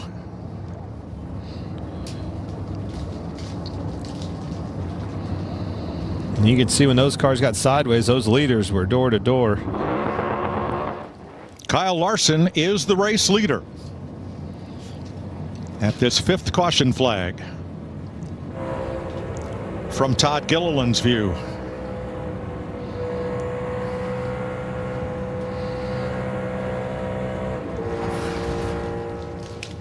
He's 61 to go. No shortage of aggression here. Boy, Larson jumps right out by himself. Well, Logano didn't get a good start. And everybody fans out 5 wide. Yeah, and the other thing that happened right there, Kyle Larson waited a little bit in the restart zone, and the 20 got into the back of him. And like Clint said, the 22 didn't get going very well, but they're back at it. 8 car. Oh, no. Kyle Busch with a big slide. No yellow yet. No yellow. Nope, we stay green. Yellow. Not anymore. Rolling here if you can. Kyle was 13th. That will be the 6th caution flag. On lap 2. On the bottom, Kyle Busch, the 3 on the outside. I think they get into the wall, into one another. Watch this. Bounce, bounce, bounce, hit him. Innocent bystander. So frustrated. Yeah, and that's very easy to do in this Gen 7 car. When another car hits that right front tire, it immediately just takes that car out from underneath you. But what a job he does keeping this car off of the inside wall.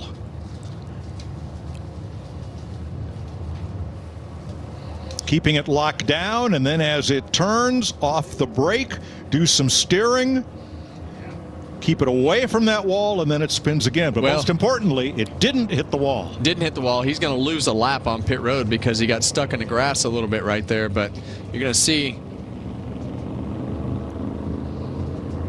I think they're just 4 wide there, Clint.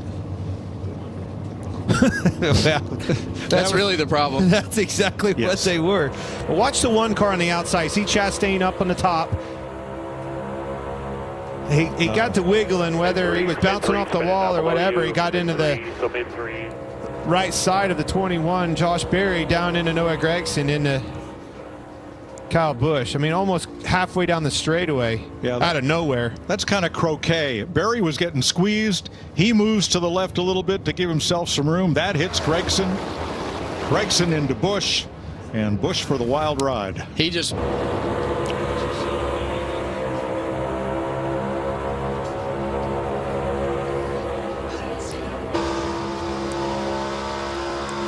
Here's Kyle Busch's view.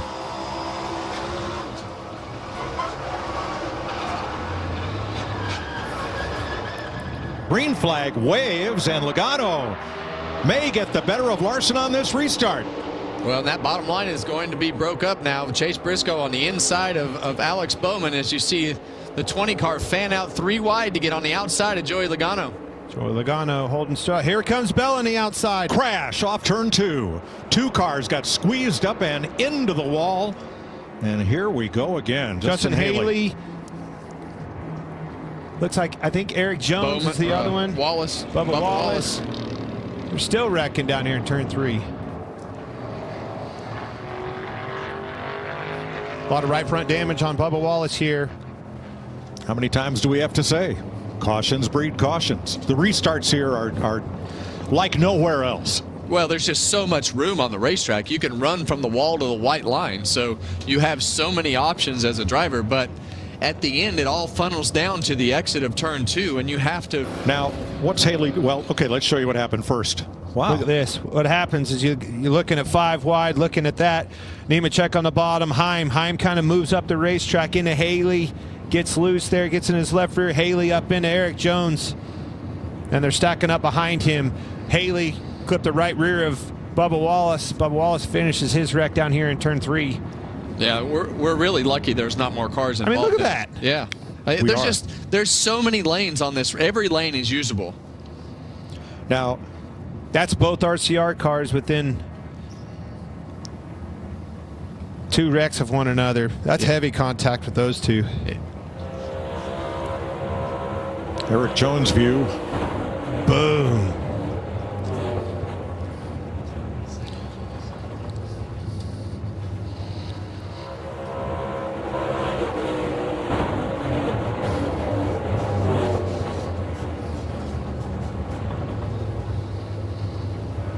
And Corey Heim.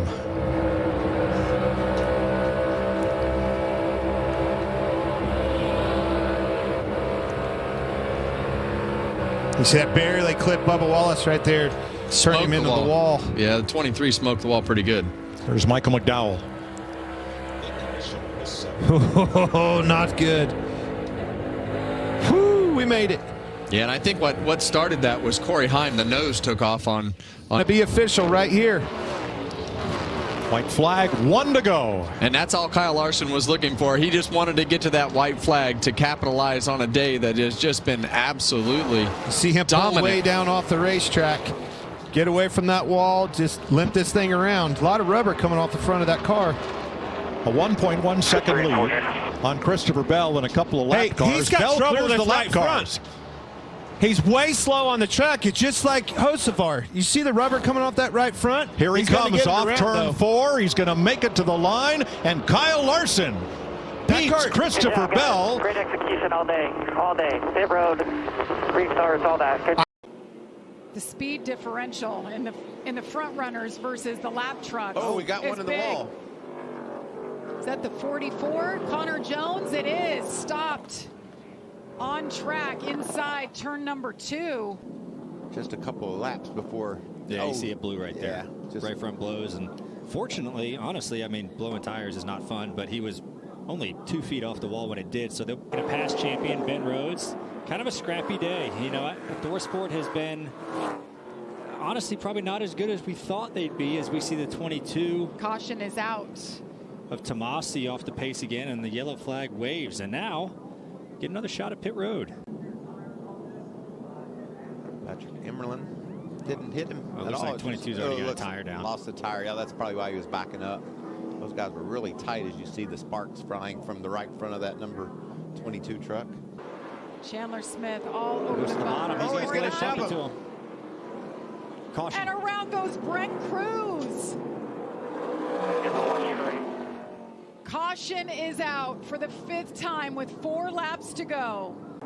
We see how difficult it is to enter on the bottom of turns 1 and 2, and that was a great example of it there again. You see the 99 just get tight, getting down in there, overdriving. Gets in the left rear of Brent Cruz. That's thanks for Brent Cruz. He was having such a good day and trying to hold guys off on old tires, and just unfortunately got spun around. Has an incredible day. We'll be back for the final restart, perhaps, or not after this. Here we go, Chandler Smith on the inside, Corey Heim out front. What a restart. But look at Lane Riggs up high. Great restart by the 11 lane. Riggs really good through 1 and 2. He's going to clear for second.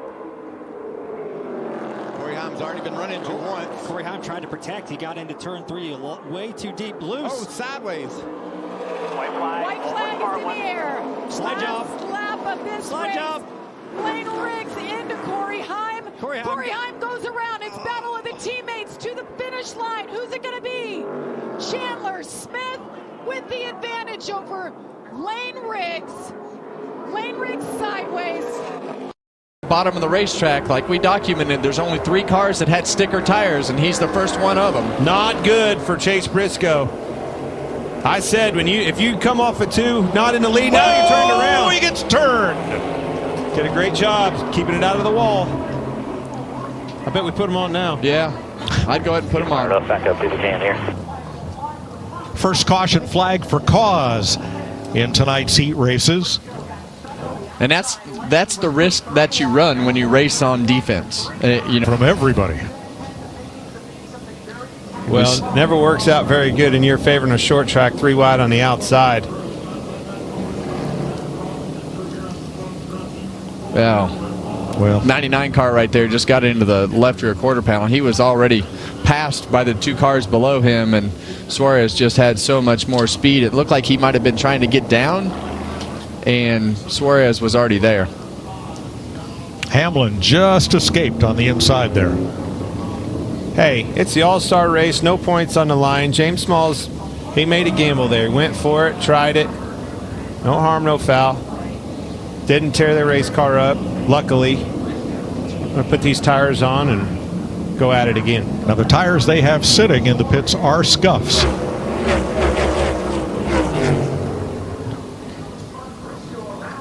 I think a lot of the that took just 2 tires. Hocevar leading, Gibbs in 3rd, Wallace in 4th, and Herbst off the wall and caution waves.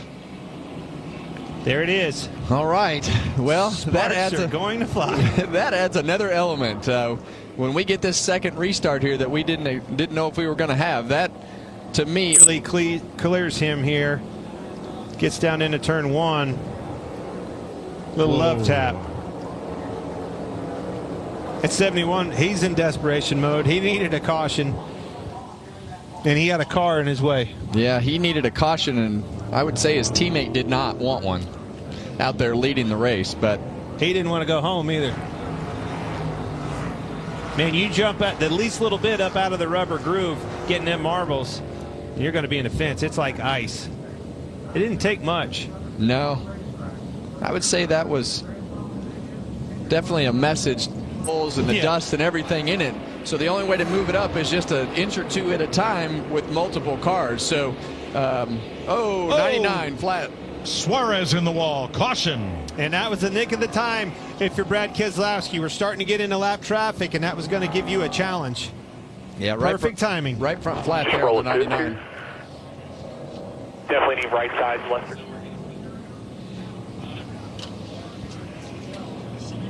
I think that was Brad you heard on that 9.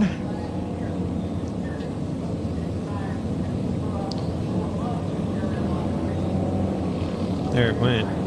Oh, no. Yeah, just right front tire went down in the middle of the corner. So it kind of came off of 4 a little bit weird going down the front straightaway, as if he felt something that he didn't like.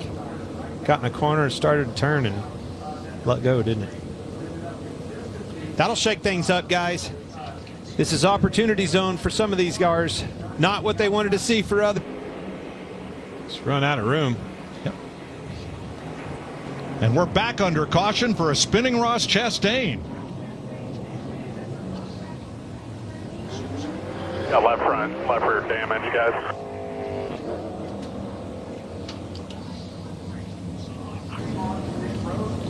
yeah, you see these cars, one up top, one in the middle. Ross didn't. Oh, they just ran out of room. 48 coming up the racetrack. Didn't know Ross was going to make it 3 wide right there. Almost the identical situation that they had up front, or on the front stretch. Definitely got a lot of help out of the 2 cars. Cindric. Changed our mind, haven't we, Kevin? Yes, we have. I don't think it's Alex Bowman. Keep watching Cindric right here on the exit. Didn't really get crowded at all. He just never lifted. Got right into the left rear of Ross Chastain and turned him around. Very aggressive. We saw it. He'd go back to the exit of turn 4 with his own teammate on the outside right here. All through. It was still Chastain, Cindric. You can see Barry's up against the wall, out of room. Yeah, and that one we even talked about Chastain squeezing him, but that was definitely on the 2 car as well. Hey, somebody's got to get aggressive. And then coming into his pit stall with a bump and a thump, not much left on the right front. See on the top of your screen up here. Yeah, he got loose, it looks like, getting in the corner. You see how far they pushed that groove up into the 3rd lane, and now everybody's chasing it, and he got loose getting in the corner and just slammed into the fence hard when it snapped. Man, I hate it for him. We're getting closer. We are getting closer. Well, we've got the speed part down. He had a good weekend from speed. Here we go. This is an official lap, though. Just like you said, Mike, has to finish under green. White flag for Christopher Bell's Joe Gibbs Toyota. Logano falling into the clutches now of Ross Chastain. They're only about a car length, maybe 2 apart, as they come to turn 3 for the final time. And in his 5th All-Star try, Christopher Bell wins $1 million. That's a good race. That was a great race. Unbelievable All-Star night.